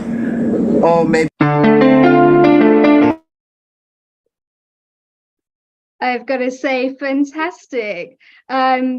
Pradeepji, you represent the Sampark team. Diganji, you represent the Pracharak team. What did you both think of that fantastic presentation? You see, recently when I saw that video in Surat, I think, where over 100,000 people created a world record on Yoga Day, all coming together. So I thought that even if they can get about 1,000 outside, that would be an achievement. And when I see here 30,000, it just blows. And Pradeep, that was in Uganda earlier, just about a few hours back. Yeah. Again, there were Healing Our Earth facilitators with our Healing Our Earth coordinator. So be the part of Healing Our Earth and you will go places. We are very proud that you're part of HSS. You can send a message over there that we did plug them live too. And let's bring your column back into action. So remember, those who are tapped into us this Friday, if you are part of Middlesex, and you can come from anywhere, you can come from any part, it's welcome, it's open to all, and it's a wonderful two outreaches actually. We've got one in Manchester and one Friday here, which is part of a border of Queensbury and on top of Honeypot Lane, is that right? Yes, that's correct. Just across Honeypot Lane is the Cannons High School. So that's where this is going to be. And Pradeep will be smiling there, welcoming with Riddhi. And who knows, Diganji might fly in as well, or he will be there in spirit. Over to you, Riddhi. Let's carry on, and yes, we are waiting absolutely. as well. So Dr. Vicky Mehta was actually in Uganda recording that for us. Global Namaste, if you're watching this, thank you so much for sharing the fantastic HSS activities that are happening in Uganda. Neil Kamarji, I believe Healing Our Earth also contributed to that program as well to make it so successful. They sponsored the event, so thank you so much as well. Diganji, did you have any final remarks for us? Yeah, no, I was just telling that you can search. I just found out that in Facebook it's available, the Yoga Kulam. Right. What do people search for? Yoga Kulam UK. Fantastic. That comes out. So everyone, you heard it here first. Go onto Facebook and search for Yoga Kulam UK, and the details will appear. Right. I think the best part, I mean, nothing that we are doing, every little effort that we are doing for us and others goes a long way. Like they say, right? A butterfly flipping in one part of the world affects the other. And we had this quantum healing workshop, and that also they comes that two atoms that keep them far away. One they turn, then other turns the other way. They are so related energy wise. So that's something. Our efforts will go a long way. So yes, and that was a fantastic quantum healing workshop by Swami Maheshji, who does such a phenomenal job of actually explaining the theory, going deep into the science, but also bringing out a practical experience, which I feel is the essence, is the deep quality here at Yoga Kulam as well. Pradeepji, any final remarks? No, I think what Diganji explained is the perfect end to our thing. Yeah. So again, anyone more yoga enthusiasts, please let them know about Yoga Kulam. We are planning to expand our teams as well across the UK and North America and everywhere. So yeah, all yoga enthusiasts are our family basically. So yes. And having children of your own, you probably know what it's like as well to get them really enthused and really inspired from such a young age, that you're planting that seed early in them so that they can grow and mature into capable, flourishing leaders in society. Thank you both. Thank you, Yoga Kulam, for having such a fantastic events lined up as well. We've got the Yoga Kulam International Day, which brings together the sciences of yoga with Ayurveda, both sister sciences, to see how the two interact as modalities together as one. And we've also got International Yoga Day, which will be hosted by HSS Queensbury. So another fantastic opportunity to get involved, to just come and see what this is all about International Yoga Day is actually global. We just saw a fantastic presentation there as well by Dr. Miki Mehta, who is in Uganda, sharing with us just exactly what the effects can be when everybody comes together, feeling those vibrations, enabling that environment to really grow. And isn't it just fantastic how yoga and meditation has spread from India down into the West, and how we can still keep that culture alive within each and every one of us. Once again, thank you so much. And we are joined by Dr. Neha Sharma. Global Namaste. How are you? Very well, Riddhi. Thank you very much. And it's always a pleasure to be back on Healing Our Earth. So thank you for having me again. Thank you for joining us again. You just had the Yoga Kulam presentation. Yes. How was that for you? Of course, it's always fascinating to hear Diganji, Ushaji, and Pradeepji. I had a privilege to hear him for the first time, but I have heard about his work indeed. So I had recently the pleasure of meeting Diganji at Ushabin's place. So again, this is a small family reuniting again on Healing Our Earth. So yes, I'm very pleased to hear them sharing the wonderful work they have been doing. Fantastic. And Ushaben actually told me about the fantastic work that you have done as well. Not only have you actually helped out and inspired people on Yoga Kulam, but now you've gone on to achieve greater heights with Arogyam as well.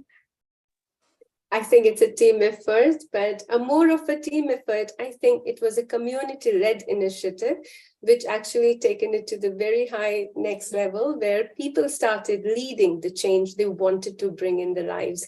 And this is where we are fascinated, where theory become the practice and practice become the transformation itself. So yes, I am very honored to be part of this journey for 1,000 people from the community themselves who has taken the initiative to make the real difference in their own life using traditional Indian medicine as a whole and yoga, Ayurveda, and of course our daily lifestyle, Ritucharya, Dincharya, you name it. And I think everybody is now trying to put it into the practice rather than understanding it, because if we talk about communities now, we are knowing the UK community and population and NHS. Since the COVID, it was a final blow for all of us to see every significant conditions on the spike, like mental health, long-term illnesses, chronic pain, traumas, and you name it, and everything is just a numbers which is off the sky. So again, bringing them down again from the healthcare services and putting all our expectation that doctors will do something or NHS, I think majority, as the statistics again clearly said, the 70% still fall into the lifestyle, non-communicable part. So when that happens, so we take responsibility. And I think when that part comes, we don't know how do we take responsibility and what do?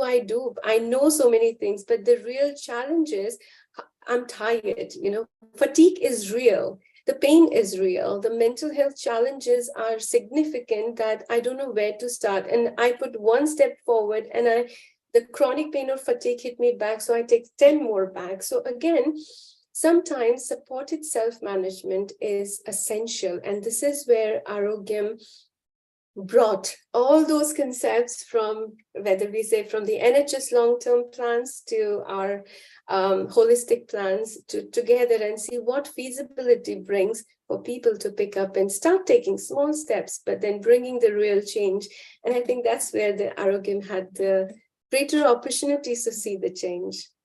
Oh, fantastic. So you've gone ahead and you've done loads of clinical research, especially as this is actually a COVID related project that when it first started, when you first founded Arogyam, it was actually looking at the long-term effects of COVID and the effects that had on people. So this was really a very much participatory community project, which enabled them to go a little bit further. So you've actually got a PhD in neuroscience.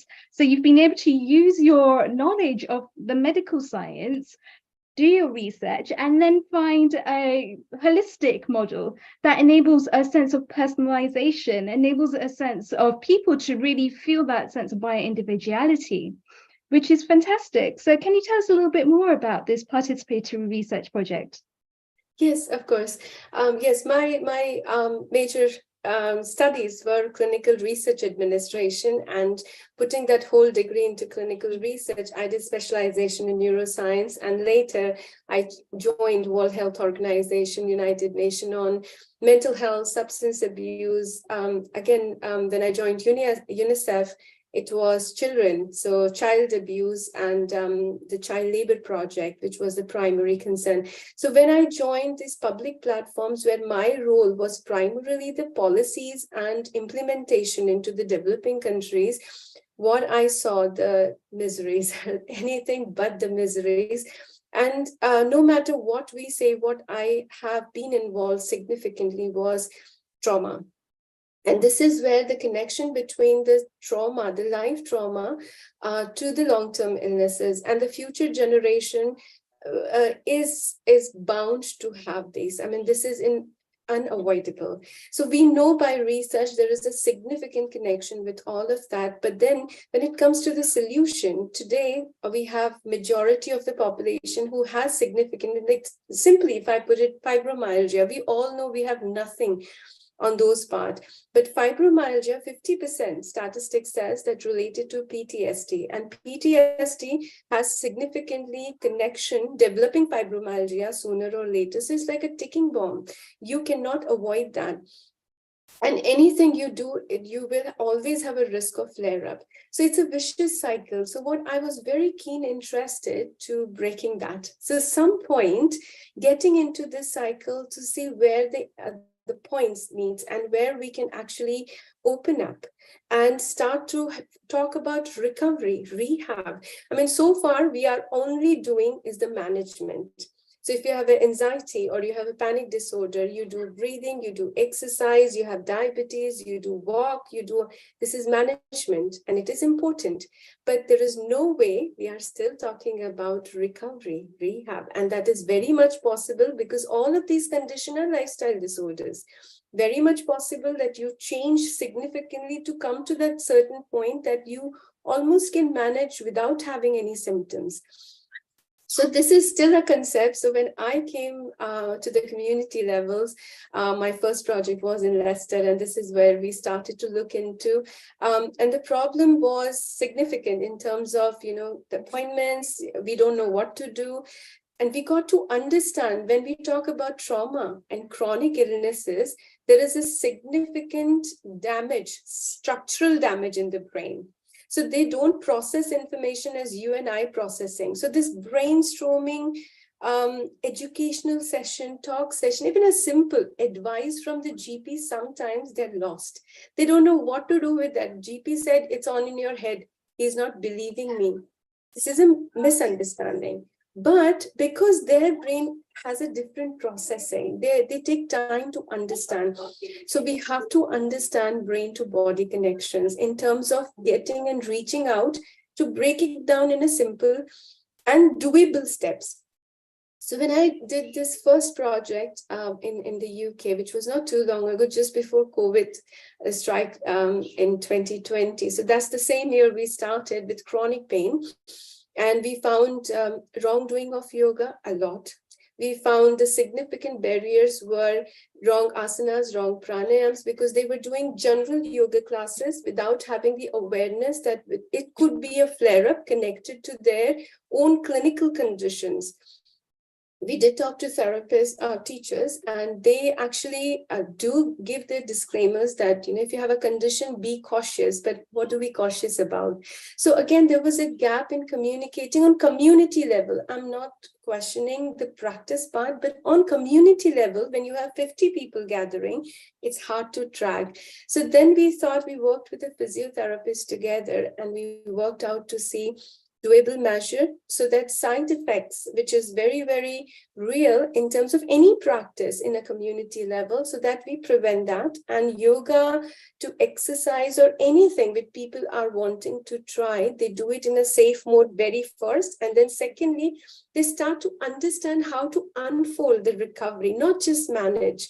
So this was something new, but and the challenges were research is not that open grounding for us in the UK. I mean, from an NHS to academics, you all know that when we go to ethics, they see us under the microscope, and the first thing we get the sponsors, the fundings, to ethics approval. It's a long process, and I thought we need something feasible, doable, and where everybody can be part of it. So community-based participatory research to community-led initiatives, they give a complete freedom to work, listen, develop, integrate everything with community. And it's a learning process. So I can say, with my 18 years of experience working with mental health, long-term illnesses, and trauma settings, I know what people do experience. I may have a glimpse yet, but it's always a new learning when I start to hear the patient himself and challenges, basic challenge. And that sometimes goes that I do yoga, I do take care of my health, I do everything. But then when fatigue hits me, I can get up and take a glass of water. And that's a real CFS patient and every classic sign. So the good days, they do everything normal. But then when the bad days come in, fibromyalgia, flare-up, chronic pain, any condition, you name it, everything goes out of the window. So we need to protect that window. So we, in the CBPR projects and in this community partnership, what we did was, we did like we are talking right now, and we explained them that first of all, you got to understand, we are not talking management. So good or bad days when you have, we are not giving you different capsules of practices to do. What we are trying to make you understand is, when you have good days, you have brain normal functioning. So the cerebral cortex part, the thinking brain is actually leading, taking over. But then other part, amygdala hijack may happen. It may also happen from the limbic cortex. So, you know, you're not in control. So first thing, when this part is active, you take best opportunity and make sure that you do a lot of work on the preventative side. But still, you may have, a single event, a guest coming over the weekend, and you get overwhelmed, and anything may hijack your cerebral cortex, in which is, we know the stress response, how quickly that does, and nothing works at that time. So at that times, what breaks it down, the cycle? So this is very simple. And again, I can't say that I developed anything new. What all I found was in all the Vedic literature, and beautifully description from the Yoga Shastra, which Pradeepji explained beautifully. I don't want to repeat that, but yes, exactly the same format. I went a little bit ahead to customize, personalize, and see, as Pradeepji just said, if you're karma yogi, so what sort of karma yoga, how to bring yoga into your practice. So again, putting that simple form for doing things. And then in Ayurveda, if you say Ayurveda, most of us first thing get is herbs, supplements. But then Ayurveda has a beautiful component of daily living. It has a beautiful concept of Sattvajaya Chikitsa. So again, these are the terms who defines the very core of the healing from internal to out. And then none of the healing and none of the journey finishes without Advaita. So what I found, that integrating this oneness, again, if I said do some yoga, do this, they are seeing doing of components. And believe me, our brain is in that circumstances, sometimes so fragile that if I tell you, do this, they'll get tired. They will get this flow of the fatigue on their own, unconsciously, that this is something overwhelming to do. So first of all, to ignore that part and say, you're already doing it. So just extend this practice and start to see this way. So this is what the Advaita vision says, you are part of this world, universe, and how you see oneness, you are part of the oneness. You don't have to see anywhere different. So again, talking to them, giving them this little workout to think about. And I said, did you see, you're already doing it? And that's where they stick on it. And they said, okay, I did that, I can do that. And give them a week time. And then they come back. So it's a very slow process. But in that process, the learning is they learn, they manage something. And if you and I really do understand on the brain part, any of us can relate to that. What we are working is the neuroplasticity, making a new memory for them. So the brain now realizing I don't have to go into panic mode. I can manage it by this method now. So putting all this scientific knowledge and sharing what we have been learning into the very basic of daily life is basically really the freedom what we get in all the shastras we have. So again, I can't say that I only used Ayurveda as a part of anything. I used Raga Chikitsa because when I found, that's something people can, when they are in that bad phase, this is something instant, can bring them, balance them, at least to come back from this bad phase of pain, of fatigue. And Raga therapy to, again, Mantra Chikitsa, again, anything and everything in a small, so giving out the choices, practicing with professional-led groups. So again, a confidence so that I'm learning well, I'm doing well, and then I can do it on my own as well. But everyday practice 10 to 15 minutes. And in this CBPR, what we learned is tremendous work of papers. So if I say in that one partnership with community, I got 38 papers. And when I say papers, means 38 areas where we found that what outcome it's bringing to the lives. And it extend not only to chronic pain, long COVID itself, we did 3 with the Ayurveda supplements to the lifestyle again, and all the way to domestic abuse, trauma survivors, child abuse, long-term illnesses, diabetes, and you name it. And we all saw that how this simple integration brings the changes literally in 4 to 6 weeks. On an average, the significant change parameters, as we say, was 6 weeks as a whole.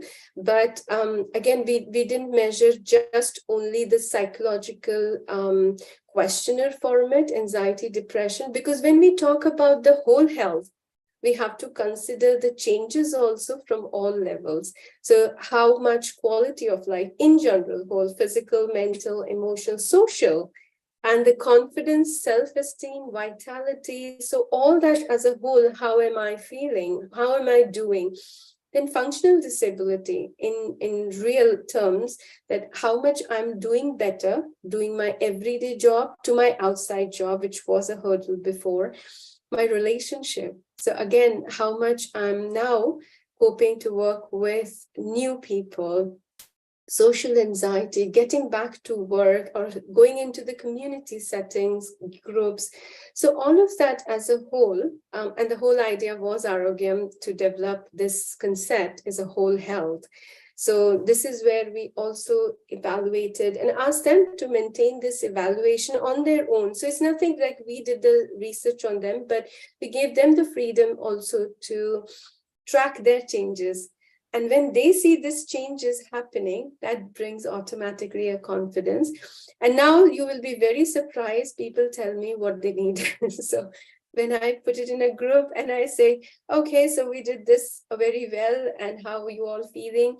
They say, it was very good, but I think what we need is more of this, more of that. And I think this is where the voices is making a difference for their own selves.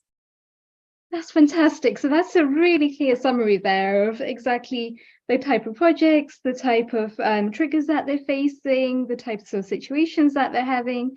I just wanted to draw a little bit deeper on this. What percentage of these lifestyle diseases, of these illnesses, of these mental health issues would you say is actually stress related?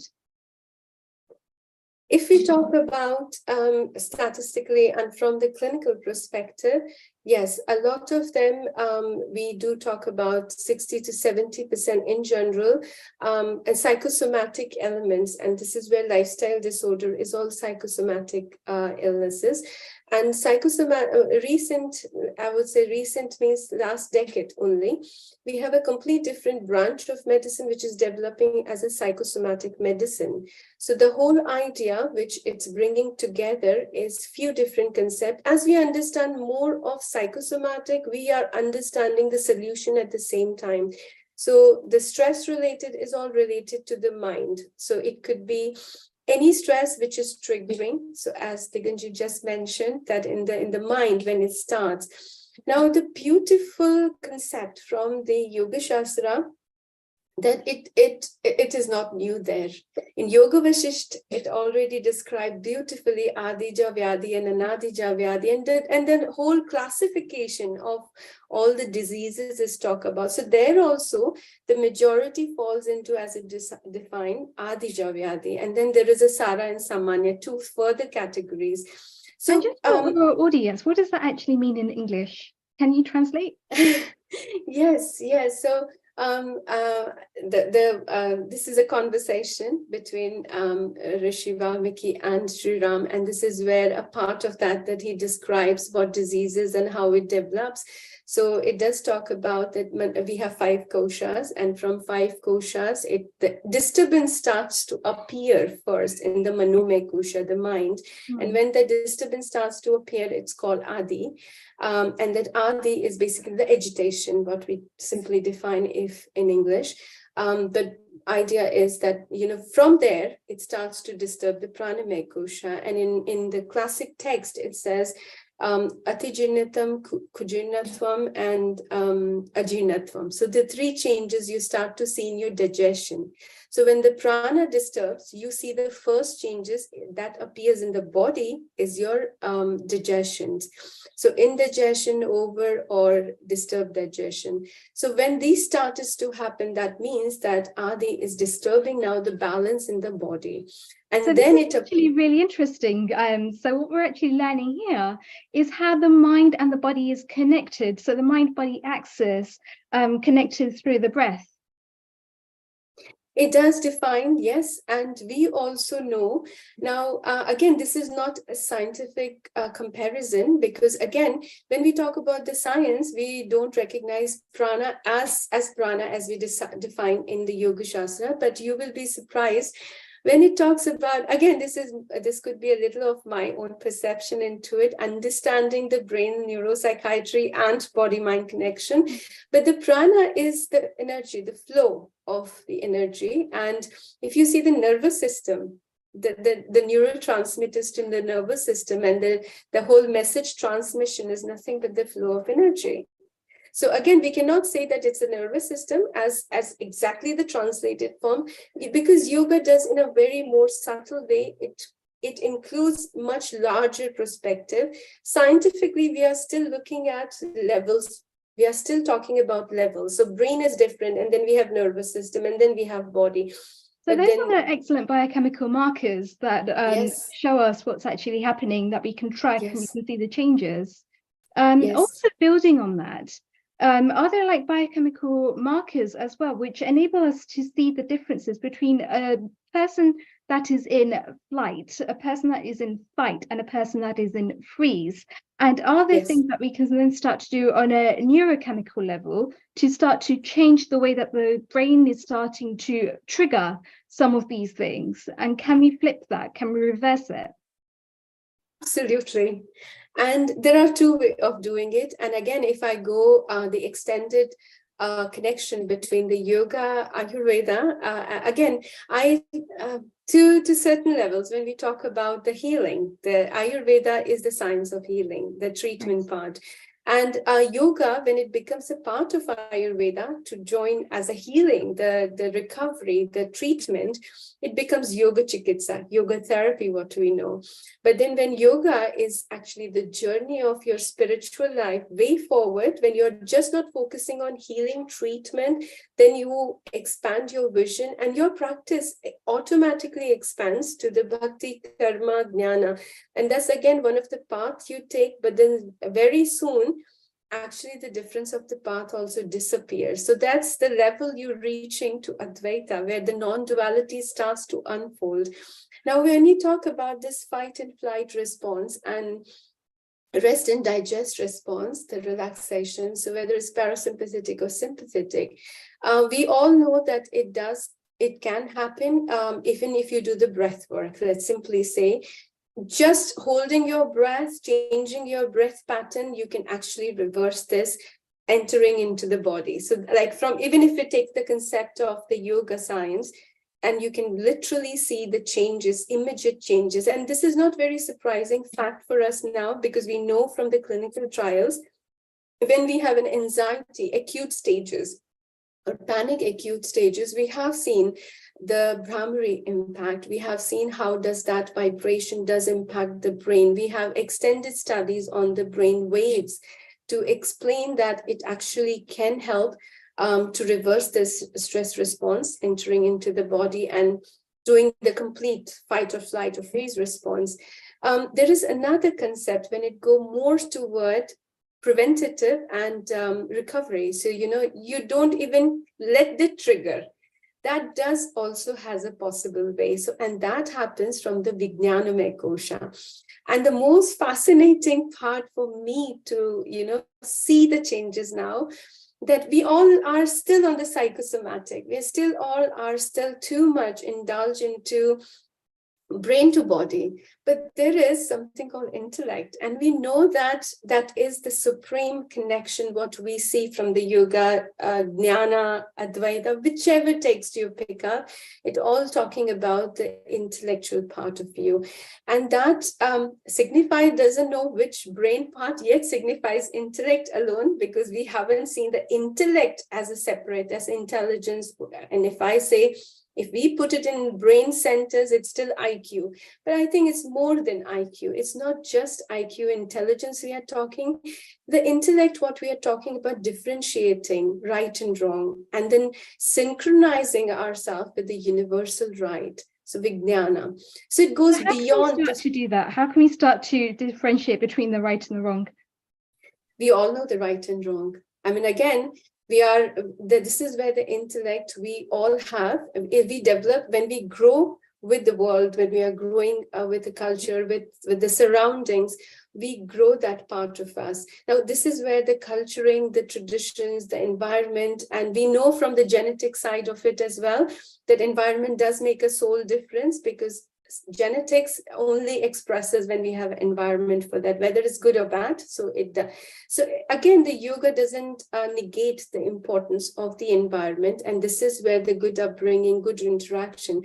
Now, taking that back to a stage of Ayurveda, for example, we might really like a particular food, and therefore we want to have more of that food.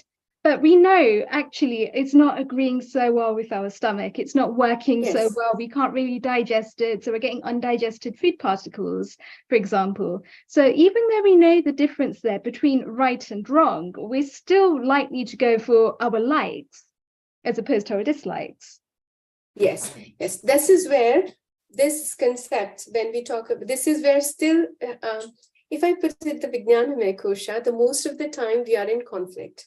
So the conflict is when we are having, do I do it? Do I not do it? This conflict could go anything. And now again, if you look into this psychology and psychiatry, they say cognitive conflict. So the definition is not too very different. That cognitive conflict is basically what we are struggling. So what example you just said, what we are struggling here is a cognitive conflict, that we know it, but it's really hard to control. So here, the whole transformation, what we say is, you actually don't do anything, but you start to acknowledge. It's not pushing, it's not controlling, and it's not going with the flow. But Vijnana is basically literally understanding, okay, this is I'm having, but what I need to do. So again, to resolve that conflict on the Vijnana Kosha, and even if I talk about this terminology, the cognitive conflict, if you start to resolve, you won't have Adi, and you won't have psychosomatic, the transformation and this whole push button from brain to body. That takes time, because again, this is not what we learned as we grew, or we automatically learned, except we were given that environment. So this is what we develop consciously. Now, just like neuroplasticity, you can develop, but it takes time, because it's an effort, it's a conscious effort. So when this starts to happen, I'll give you a beautiful example. I'd work with diabetes group, and in the diabetes group, the most struggle is the craving, and craving is a real challenge. When it's not, forget right and wrong. When you have this craving, you just want to eat. So every temptation, the body desires, the craving, the symptoms really takes over your mind, and this is where nothing works. So that's again, the Ayurveda beautifully defines that don't push out the craving. Craving is something body requires. we have to find the healthy substitution of deal with the craving. And this is again one of the way of dealing with the cognitive conflict. So if I think I won't have it, I won't do it, then it is going to have more forceful. Then you are feeling certainly all the mental irritation, anger, frustration, whatnot, and then symptoms will automatically appear. So There what is no about way. that, for example? So you've just beautifully explained the conscious element of that and how consciously we can change it. But a lot of these thoughts are actually happening on an unconscious level. What can we do with those unconscious thoughts that are perhaps causing symptoms or perhaps causing problems? Sorry, I'm very sorry. I was reading and at the same time I missed the first Sorry, bit of so I was the actually reading. saying you've just explained beautifully there how we can be aware of our conscious thoughts. And when we're aware of our conscious thoughts, we can make that differentiation with the Viveka and the Viveka and look at the difference between the right and the wrong. So it makes it a lot more easier for us to digest. But a lot of the thoughts that we have on a neuroscience level, we're not actually aware of. So they become unconscious thoughts. But these unconscious thoughts, can they still play with the body? And what can we actually do about them? Yes, it does play. We all understand. A lot of time we are not conscious about the thoughts we are having. So it could be, a lot repressed emotions, suppressed memories, in still that unconscious mind, something long back happened, but our brain is still having these exposures and reactions. So we understand from both ends that this is quite possible and it is very, very common. And when that happens, it's just expanding your awareness. And this is where the beautiful part of the yoga journey comes. Simply when it starts with expanding your awareness to your physical body, first as we do asanas and we do sukshma vyayam and pranayam, expanding your awareness to your breath, changes of the breath. So being conscious from sthul to sukshma, that's the key. And you cannot be conscious about the subtle body until you understand that actually how the consciousness works. So how this awareness expands. So when we actually mentioned something really important there, which is awareness of the breath. So what are we starting to look for, particularly in the awareness of the breath? Simply just the breath. So a lot of time now again when I see the yoga shastra and yoga as a therapy, because I'm not talking yoga in general or yoga for society. What I'm talking is considering primary focus area is medical illnesses. If it is stress as well, if it is overburdening, if it is any changes on significant clinical levels, then we are talking about yoga in a complete different sense. And then when we do that, even the Hatha Yoga Pradipika or Raja Yoga, it has stages and it doesn't give you pranayama as a very first tool. It gives you the preparation of the body, cleansing, preparing your body first, and then from asana, strengthening your body so that when you're opening these deeper channels and flow of prana becomes easier. So again, in these stages, pranayama is never given out when you are having severe aches and pains, just at the first stage. And following that principle, and best of my understanding, I see very much connected with the clinical illnesses. And if you do, for example, even if it's simply a chronic pain patient, and if you do this pranayama and you'll feel better, you won't be surprised. They actually don't feel better. They may not say, but sooner or later, they may feel more tired. And that's the sign because their body were not ready. Because if you start something new suddenly, and when you're not ready or prepared or see your body is not ready to accept the changes, then the brain actually, that's itself a very subtle but very significant fight and flight response. It triggers on its own something new happening. And this is where we see all this is very subtle, but it does happen. A lot of my fibromyalgia patients said, I tried yoga, but actually it didn't work for me. Actually, yoga works for everybody. What didn't work for you is the preparation for yoga. And this is where, when I say breath, it's just simple breath work. Not even conscious, deep inhalation or exhalation, but simply, being aware, seeing the changes. Now, if I tell you that, you just have to observe your body, just like in the Yoga Nidra we all do, you start to see what changes happening, good or bad. When you start to observe your breath, you can see actually it's shallow, it's deep, it's normal, or if it's agitated. Sometimes this awareness is good enough to alarm you, I'm not feeling good right now, so let me see if I can change it. So then what we were talking about, reversing fight or flight or freeze response, that this awareness is the key.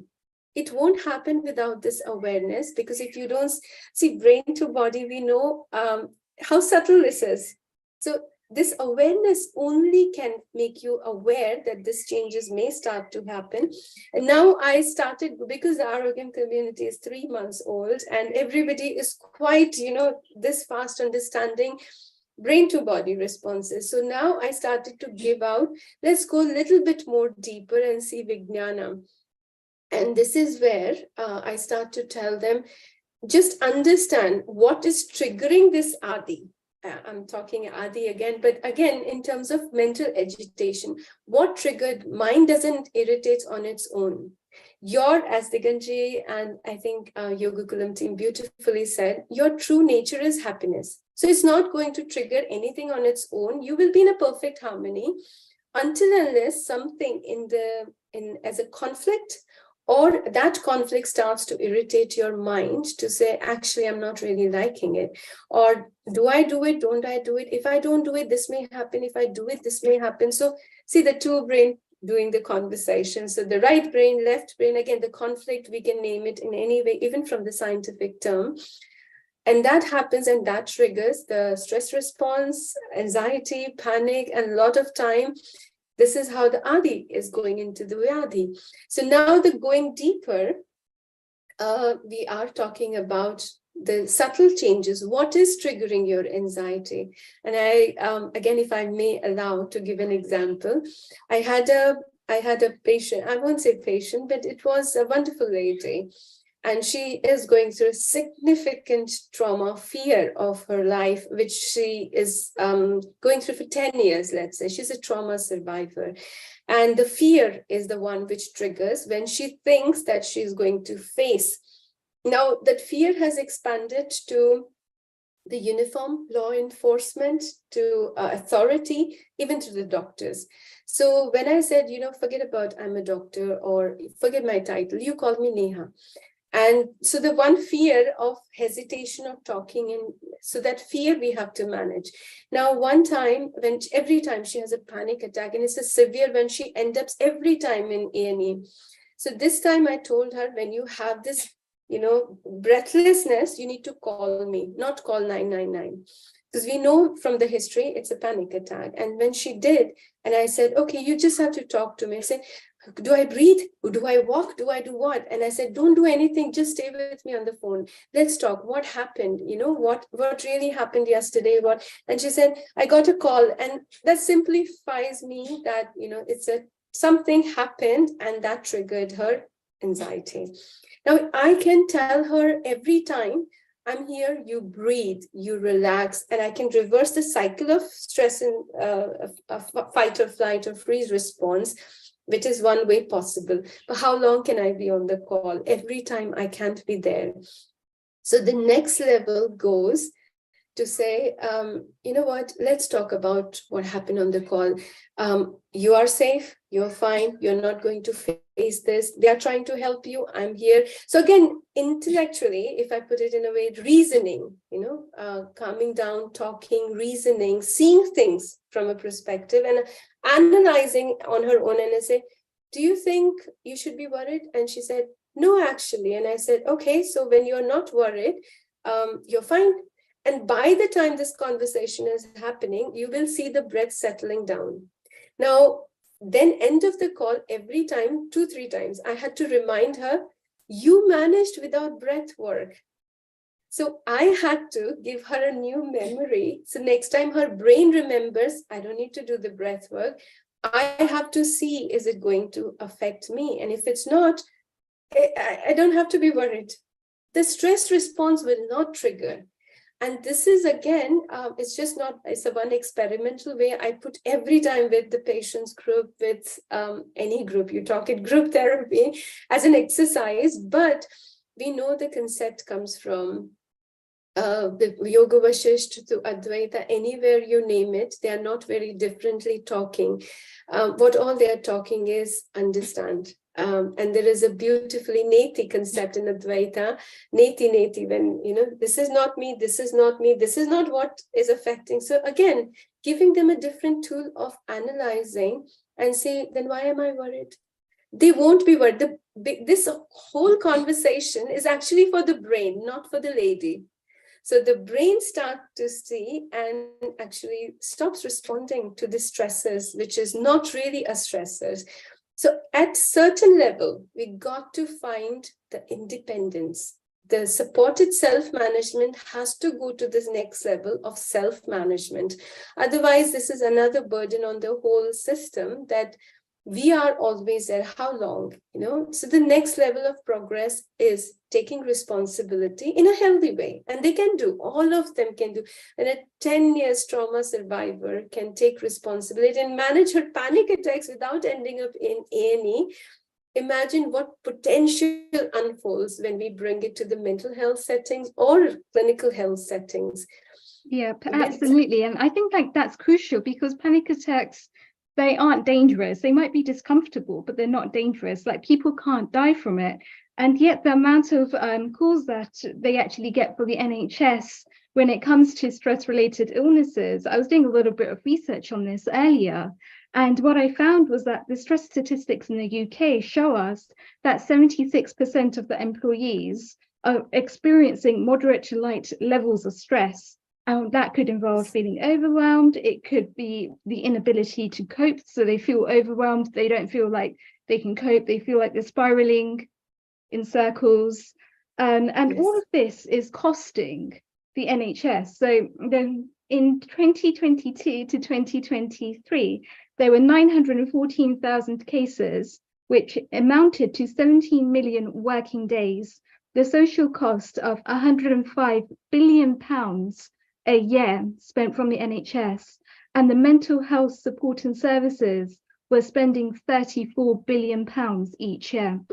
Now, when that's actually the burden that's happening on the NHS, which is already overburdened, by actually starting to self-manage these symptoms and to be able to take responsibility, as you're saying, and to start to look a little bit deeper, that actually helps us on an individual level as well as actually helping overall. When this comes to the individual levels, when we are talking as a professional workforces, and we are bound with a responsibility to take care of people. And this is where the overburdened also is not have much of the space because we are in a position that we should be taking care of. So this this moral obligation, the ethical responsibility itself is overburdening. And this is where the concept of karma yoga comes, not only as part of, you just have to continue the mostly misunderstood concept of karma yoga, which we always quote that, keep on doing your work, don't expect anything. I mean, again, logically, they would say, I would be expecting, the pay rise or my decent work hours and all that. But then at some point, you have to accept, again, as I said, conflict, the cognitive conflict to the levels. Okay, this is my work, I'm responsible, but to this what level? So the boundaries. And again, this is not yoga alone. We know from the psychology, psychotherapy, you name in every intervention, we have these boundaries where we protect ourselves and we protect others. And then professional ethics, again, sorry, I saw the raised hand and I would like to take anything. Dr. Amrita ji, please unmute, go ahead. No worries, I'm listening to you. That's very beautiful, Dr. Jadeja. In fact, please continue and complete your words, and then I'll say, please. No, again, I'm open. It's fascinating to have this, ongoing conversation as well. But most of this, my learning, again, and sometimes as a professional also, we need little reminder, and especially if we are working now, because I worked in trauma settings for way too long in my life. And I understand how important it is when you see significant trauma, everyday misery. So the police professionals, the medical professionals, and all the key firefighters, and all of the who see this acute situations, ongoing pain, ongoing misery in everybody else, and they have to work around that constantly, it starts to affect their brain. And it is really the natural process that it starts to affect everybody's brain. So the standard practice also go to support the professionals. Every 3 to 6 months, we all are bound to go and see a psychologist or somebody where we can let out and rewire our brain. That's what we have been listening for too long. And I was in child labor project with UNICEF.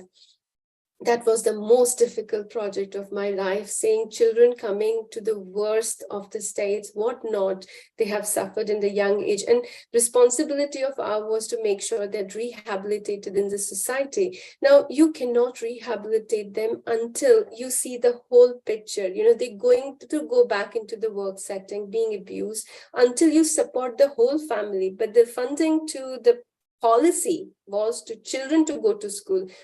How am I supposed to do that if I'm not taking care of the child as a whole and with the family? And he needs whole intervention. I alone, as a psychiatrist to psychotherapist, cannot make a difference of his trauma, but I have to make sure his family understands, supports, and help him to come out and lead a normal life. So again, these interventions at times are limited. And when I worked there, I used to cry every time coming home, because that feeling of helplessness is, not able to do enough. And imagine, we all saw COVID, we all saw post-COVID, and the burden after the COVID and post-COVID era, what we are seeing is the backlog. We are losing our patients in the battle of cancer, mental health, suicide, where not. So that helplessness is more overwhelming for professional. And it's not the work, any of the professional working hours doesn't affect us.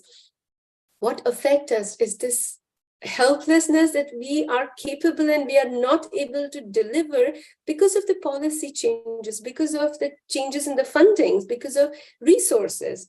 So then back then, what I found that actually, I won't be able to do this until I find resources from outside and help the whole system.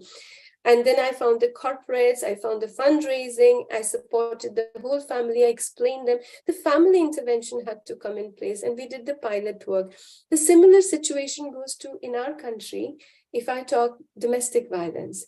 Now, statistically, 60 to 70% of the DV survivors develop chronic pain. And in the next 5 years' time, you are looking at fibromyalgia to CFS developing because of this significant trauma.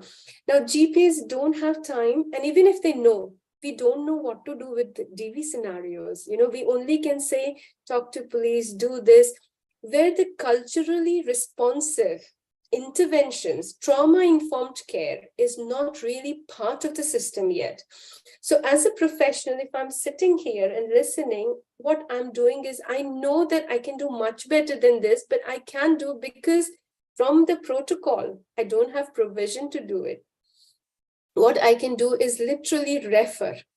So when this happens, this overburden, so if I come back on the conflict, actually this overburden is not the hours pays or just the workload. This is still the conflict playing a significant role into this statistics of stressed workforces.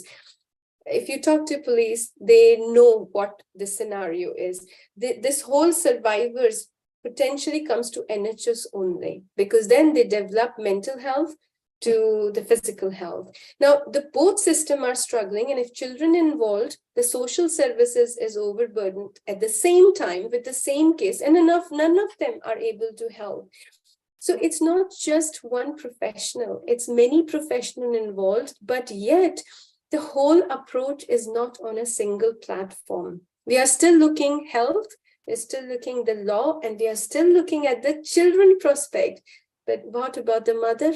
Without mother, how will we supporting the child? And what about the mother's mental health and the child prospective mental health damaging with the physical symptoms and school? So again, this whole approach needs to be integrated. And it's not that we don't have it in NHS. In long-term vision, and NHS significantly works to integrate trauma-informed care, whole person approaches, and we do talk about integrated care. So your changes you see in the CCG to now integrated care boards, the whole idea to bring everybody as a whole to see one case as a whole. But it's process, it takes time. But in that process, every professional is going through this conflict. I wish I could do better.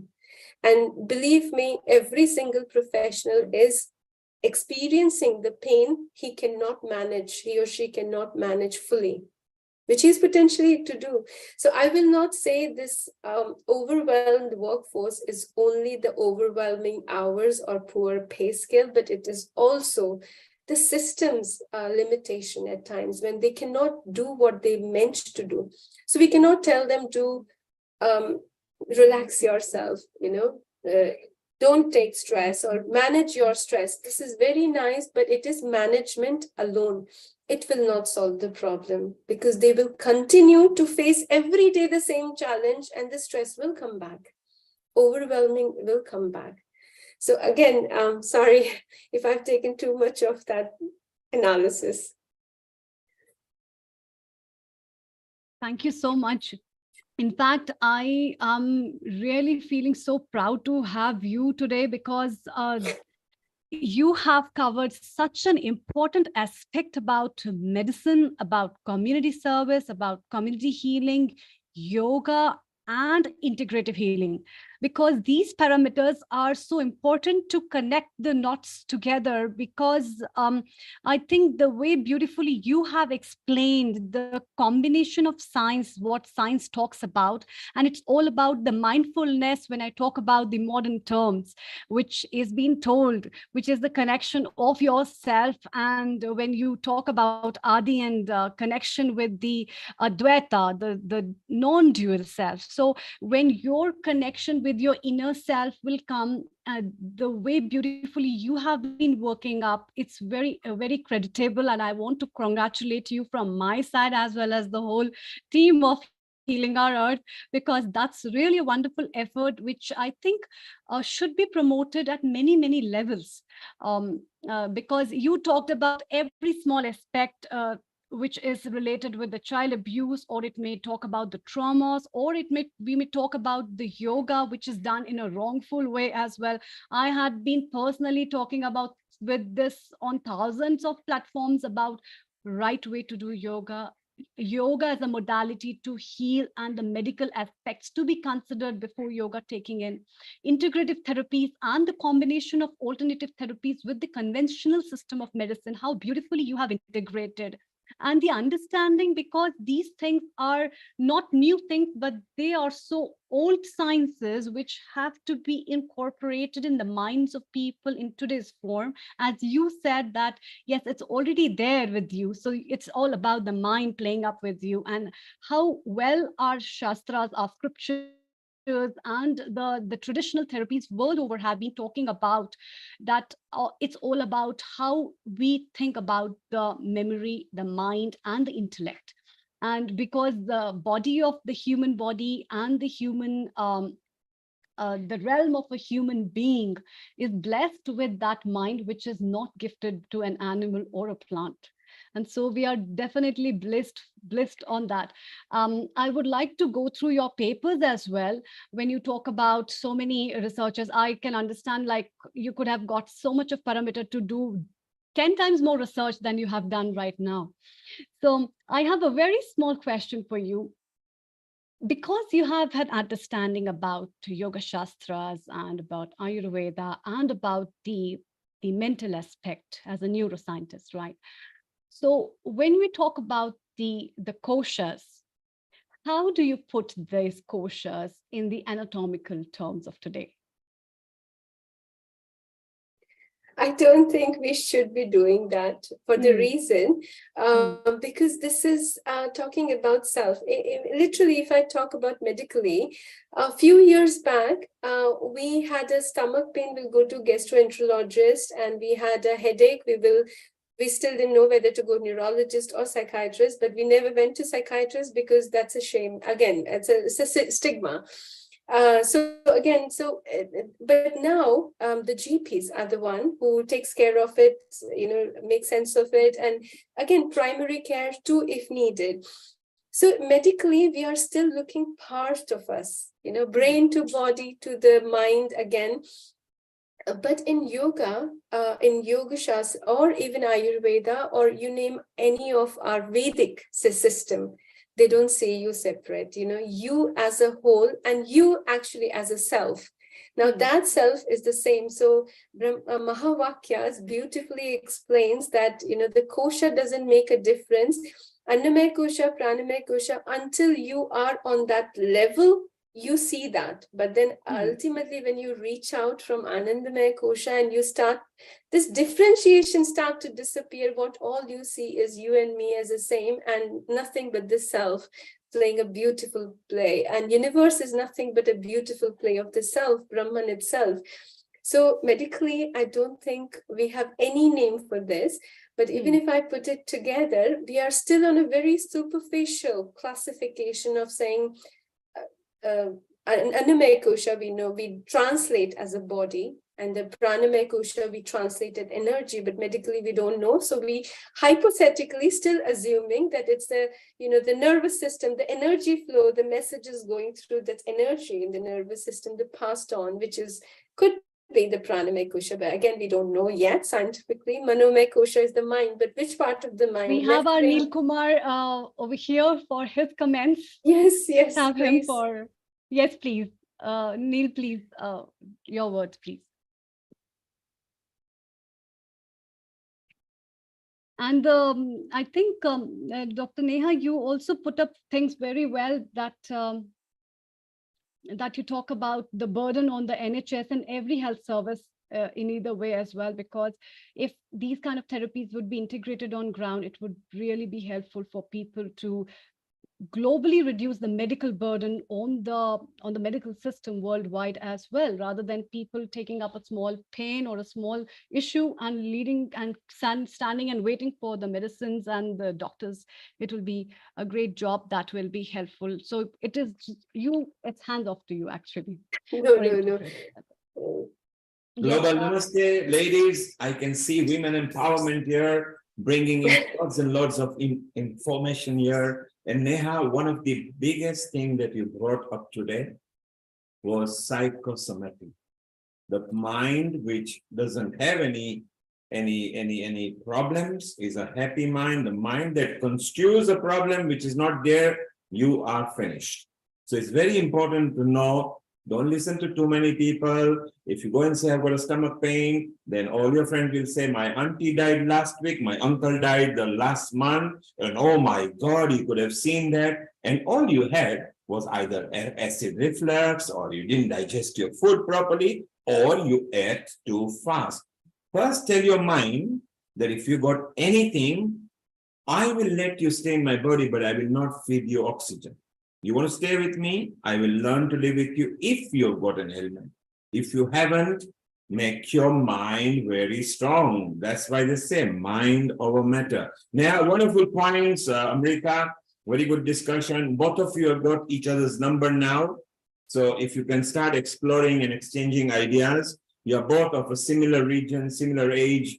Please explore the ideas and we can bring it back on healing our earth. It's a time to say about our future events. From there, maybe a nice mantra, and then we can close the session. So either Riddhi or Amrita, please mention all the future events. Here we go. Riddhi, please go ahead. Okay, just waiting. So next week, we actually have Guru Purnima special. It's a relationship there between a teacher and a student, and that could be in any form of relationship, be that a parent-child relationship, be that a shikshak and a student relationship, or be that something a little bit deeper. So we'll be exploring that relationship next Sunday on 2nd of July. We are then going to have this beautiful session on Ayurveda, looking at the kind of foods that we can eat and that we shouldn't be eating to suit our particular constituency. So we actually have 35 different types. And so it's really important that the food that we eat, we can digest, because we are what we eat, but we are not what we eat. We are actually what we digest. So we start to have a look and a play with the different relationships with food.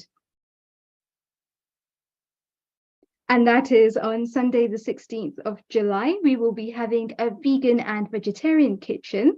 This is actually a really good chance for you to get into the kitchen and start to experience and experiment with different types of foods, with different recipes, to see what works for you and what is something that you might want to take away from the show and to start to implement into your diet and start to play with. It's really a chance for you to start to get a little bit more playful with food, a little bit more experimental. So those are our upcoming shows.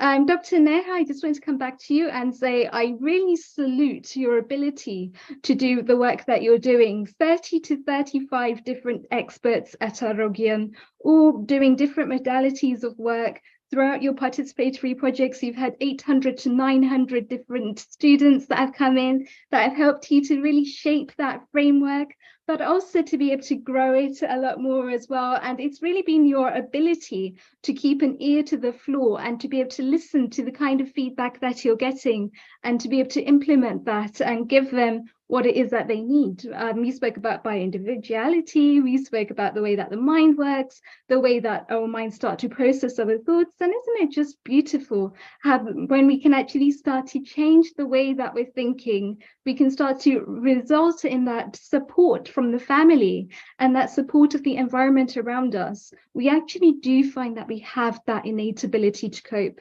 Each and every one of us can face very strongly and very firmly the situation that we are faced with and overcome that and become stronger as a result. So thank you so much for actually sharing such a beautiful presentation there with us, really looking deeper at the trauma and the care that can go on and starting to bring together the different modalities of healing too. Very well summarized, Vidhi. Excellently done. And Neha, Amrita, the 9th of July episode of Ayurveda may be good if you two can explore how we can integrate the ideas of Ayurveda, yoga, and this science of what we discussed today. Then maybe it can even help the global Ayurveda community. Neha, you are part of it. Amrita, you are part of it. As are you. So let's explore that and bring it. The plan on that Ayurveda episode is to see how Ayurveda has taken in different countries. How is it taken off? So we'll be traveling different countries to see what it is. We have our Digandash here, we've got our Lata here, Pradeep here. Let's move around step by step with a minute or two. It's okay if you overrun 10. So Diganji, your question or your comment, over to you. Yes, very good to hear, Nehaji, all your good work, and they are the need. When we are speaking, I was just thinking about here in US, the Surgeon General is a person of Indian origin. So Dr. Vivek Murthy, he was also Surgeon General in President Obama's administration, and he wrote a beautiful book called Together. And the premise of that is that when he was the first time Surgeon General, he went around the country asking people what is the problems they're facing, how as a team they can solve. And they found is loneliness is ailing America. And many people are on the antidepressants and whatnot. A similar kind of comment I got from one of the authors of a book called Art of Happiness in a Troubled World. a psychiatrist, Howard Cutler, and he wrote that book combined like jointly with His Holiness Dalai Lama Ji. And he describes why he was so interested, that the medical science that he went through, the experiments in the university that he studied, and Dalai Lama's answers from a dharmic perspective, Hindu, Buddhist point of view, they were all coming together to the same solution. And that is what will probably answer all these questions. And one more point wanted to add, and Nehaji and me, we all spoke about it before, Riddhiji as well. So basically in US, university just started several years ago. That is Vayu, Vivekananda Yoga University. It provides masters and PhDs in yoga and yoga research. The whole idea is how we can bring the science and the Vedic knowledge and the current sciences together, which is kind of a two streams, but they merge at when we see things that are kind of facing the humanity at large. So we are glad that lot many work is going on, and the key thing, like Pradeepji said, is to join hands, bring this talent and these efforts together. Wherever it can feed each other, will be wonderful. Thank you, Digandash. Wonderful. And you obviously delivered a wonderful session just about 30-40 minutes back. We'll move on to Lata. Lata, your comment quickly, and then we'll go to Pradeep, and then we'll conclude. So yes, can I applaud you all once again? And thank you, Neil, for bringing them all together. Yeah, I just absolutely adored what you said, Neha, Dr. Neha and Dr. Dayton, because I love the way you say we need to join hands and feed each other. And we saw how yoga's taken off, but now we've got to work on these other parts of our Vedas, which is the diseases and the illnesses and the traumas and mental health and loneliness. So yeah, it's so amazing, because I was listening to Dr. Chatterjee. Have you heard of him? He's quite renowned, and he's now doing a project where he was involved with the television camera. I think it was BBC. So the television camera went round with him to the home of the person that was ill. And for 6 weeks, he had to stay with them. So he had to see everything that was going on in the family. So they had a better holistic view and a bird's eye view. And so then the problem, which wasn't able to be discussed at the surgery, even if she's there for half an hour, you don't actually get the feel for what is going on and causing the diseases and the ailments. And it was the relationships, or it was something like the food habits, as well as maybe sleep and whatever. So it was so interesting. He said, by staying with the patient for 6 weeks, like house doctor, it worked, and they started getting better, and they honed in on the problem. And if it was the relationship issues, then, and so it was just the one person, to decipher how it should be handled, whichever expert needs to be coming in, or sitting down with the other members of the family and explaining to them that this is impacting on her, her well-being, and obviously it ripples out, doesn't it, to the rest of the family. So so it was good, because I suppose he identified other issues that sometimes the men don't like to go to GPs, or the children don't go, and everyone's shy. And this was a wonderful approach. I thought it's such a wonderful experiment, which resonates with what you're involved in, alternative approaches to really the medical, the medicines, really. That's not solving the problem, it's just putting a plaster on it, isn't it? Thank you. Thank you, Lata. That was a wonderful contribution from you and very nicely, succinctly put. We move to Pradeep, your quick comment before we conclude tonight. Sure. So my final comments would be after hearing to Nehaji, whenever we end up doing good work, the challenges are bigger than what we tend to do. And that sometimes overwhelm us. And again, I always think that Bhagavad Gita gives answers to all the solutions. So I would like to give a couple of shlokas, which hopefully will heal internally when we face these challenges all the time around. So one of the shlok which comes is Prakrite kriyamanani gunai karmani sarvashaha ahankara vimudatma kartahamiti manyate. As long as we think we are the kartas, that ahankar grips us, and then that is where we start feeling overwhelmed. But we have to understand that we are just a small speck. We do what we can do. Prakriti is doing its, Paramatma is doing theirs. In the end, everything will fall in place. So it is very important that our team, people who are doing good and great in the society, shouldn't feel overwhelmed and burdened and dejected or be in the Vishad mode.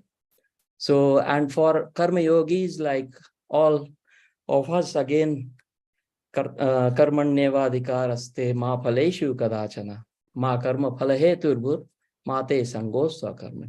Because if Vishad grips us, then we move towards akarmanyata. We don't want that to happen. So once we find this internal peace amongst ourselves and we just dig on, carry on, everything will fall in place. After all, it's a beautiful world. And this Prakriti is again Paramatma's expansion. So let's just, and we are so lucky that we are in the right part of this Prakriti, that we connect with all the wonderful people due to our association with all this work. So that would be my small kind of observation and message from Yoga Kulam. Namaste. Thank you, Pradeep. And you did a very good contribution earlier. We like to remind people, just to tell you, both your events are now uploaded on Healing Our Earth page. So you can tell everybody just to visit Healing Our Earth Facebook and they will be able to see that. We quickly move on to Hayat. Hayat, your quick comment, please, and then we can conclude. Absolutely. I just want to say a big thank you to Dr. Nihal, because she was so amazing, the way she put everything into perspective.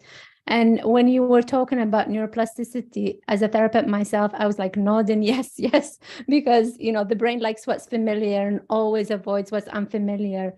And also, I don't know if somebody saw this, but a few months ago, there was a video about a guru going around and he was saying, like explaining to people that they shouldn't be worried about things that they can't have no control over. He was saying, do you have a problem? Can you do something about it? Yes. Why are you worried? Do you have a problem? Can you do something about it? No. Why are you worried? So it's really about staying calm, breathing, and not to worry. And going back to problem, I would like to use the word untapped potential rather than using the word problem.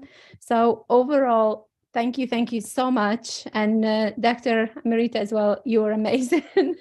And everything. So thank you all so much. Thank you, Hayat, and we'll see you again next week. Mita, you had your hand up, but I guess you've got no comment left anymore. Do you have a comment? Make a quick comment, yes. You can unmute yourself. Yeah, thank you so much to everyone, especially I was very attentive in the last presentation, which was done by Dr. Neha Sharma. And I was wondering, Nehaji, you got immense, whatever you said to the point, and you said everything relevant research-wise as well. You have immense experience when it comes to international bodies to do with health. So how are you seeing this integrated approach? You are saying NHS is taking it, but how are you seeing, meanwhile, how can it be translated to the benefit of the communities before it is officially, accepted as an integrated approach by NHS? How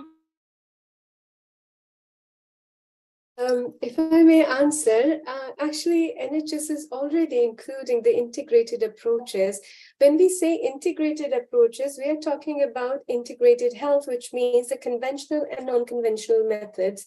But in holistic alternative therapy, so there is a two system, complementary and alternative system.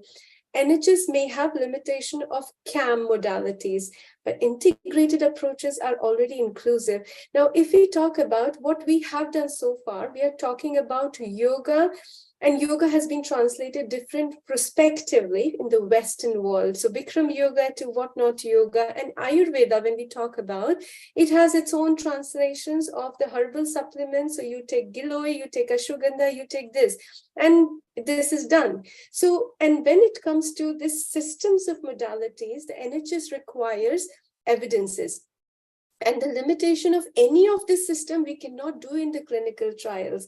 So we try to put a clinical trial on Ayurveda, we will fail miserably, because Ayurveda is not just supplement. Yoga is just not pranayama. It's a whole person approach, and the research methodology is wrong to prove.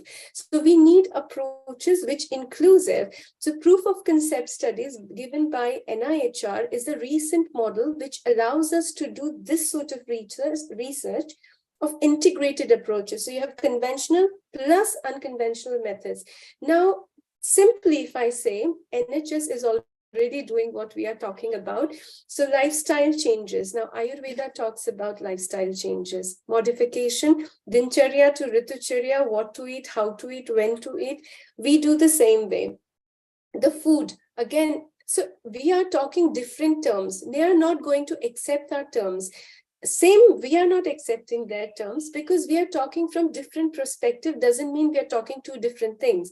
We are talking same things. It is already there.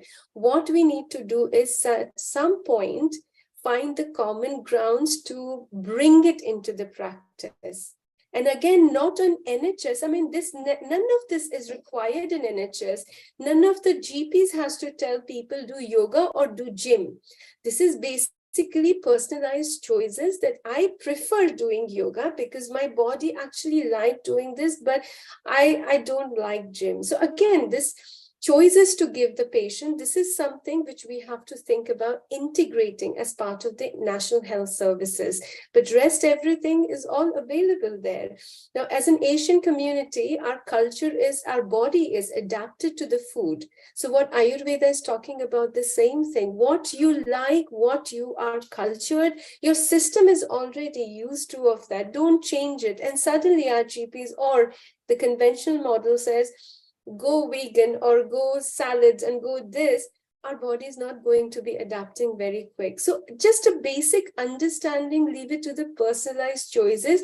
And believe me, NHS has the provision because it is the modeled on the long-term vision of NHS to have personalization, having integrated care, and having the trauma-informed care as a whole person care approaches. So none which is integrative platform or healing our earth and every of us is doing not very different. It's just a terminology. So some point, I think all of us have to sit down and say, you know what, we are talking the same thing. So let's bring it together and give people a choice that will significantly improve the burden and the choices for the people. If that makes sense. Thank you, Dr. Neha. Very nicely succinctly put. As you say, you don't have to pay gym fees. You don't have to pay membership fees. Stay at home. Oxygen is free. Meditate. Do a bit of yoga. Do it at your comfort. Obviously, if you got any serious illness, take some medical advice. Otherwise, sit and breathe and do everything at home. Thank you, Neha. Exactly. Thank you. Neha, you are a permanent panelist at Healing Ayurveda group and integrated group. So maybe for the 9th of July, the Ayurveda special between you and Amrita, maybe you can work out some 30-minute integrated chat. So it will be very nice. We continue this with an impact. So Neha, thank you very much. Stay around. We're just going to finish with a mantra. Riddhi, you or Amrita can finish with the mantra and officially say thank you to everybody and over to you. Riddhi, please go ahead. Okay. I just want to say thank you to Amrita as well for hosting such a beautiful session. She does it week in, week out. absolutely flawlessly. So thank you so much. And thank you as well to all of our speakers that have contributed so much today. There's been so many golden nuggets that have been shared, so many powerful transformations that can happen because people now learn something different, something that they didn't know before. And sometimes it really is just about surrendering and letting go to be present in the moment. Let's end with Om Trambakam. Oh.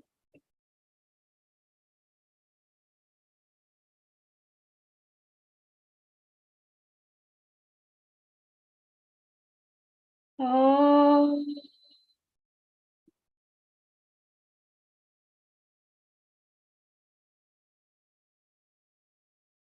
Oh.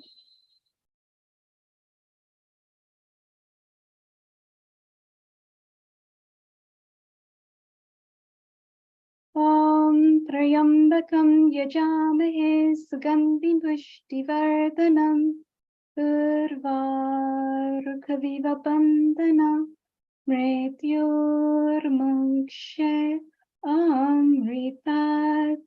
Om Trayambakam Yajamahe Sugandhim Pushtivardhanam Urvarukaviva Bandhana Mrityormukshayamritat.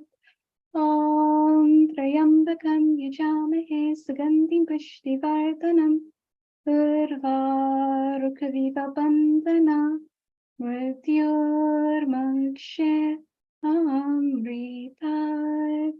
Om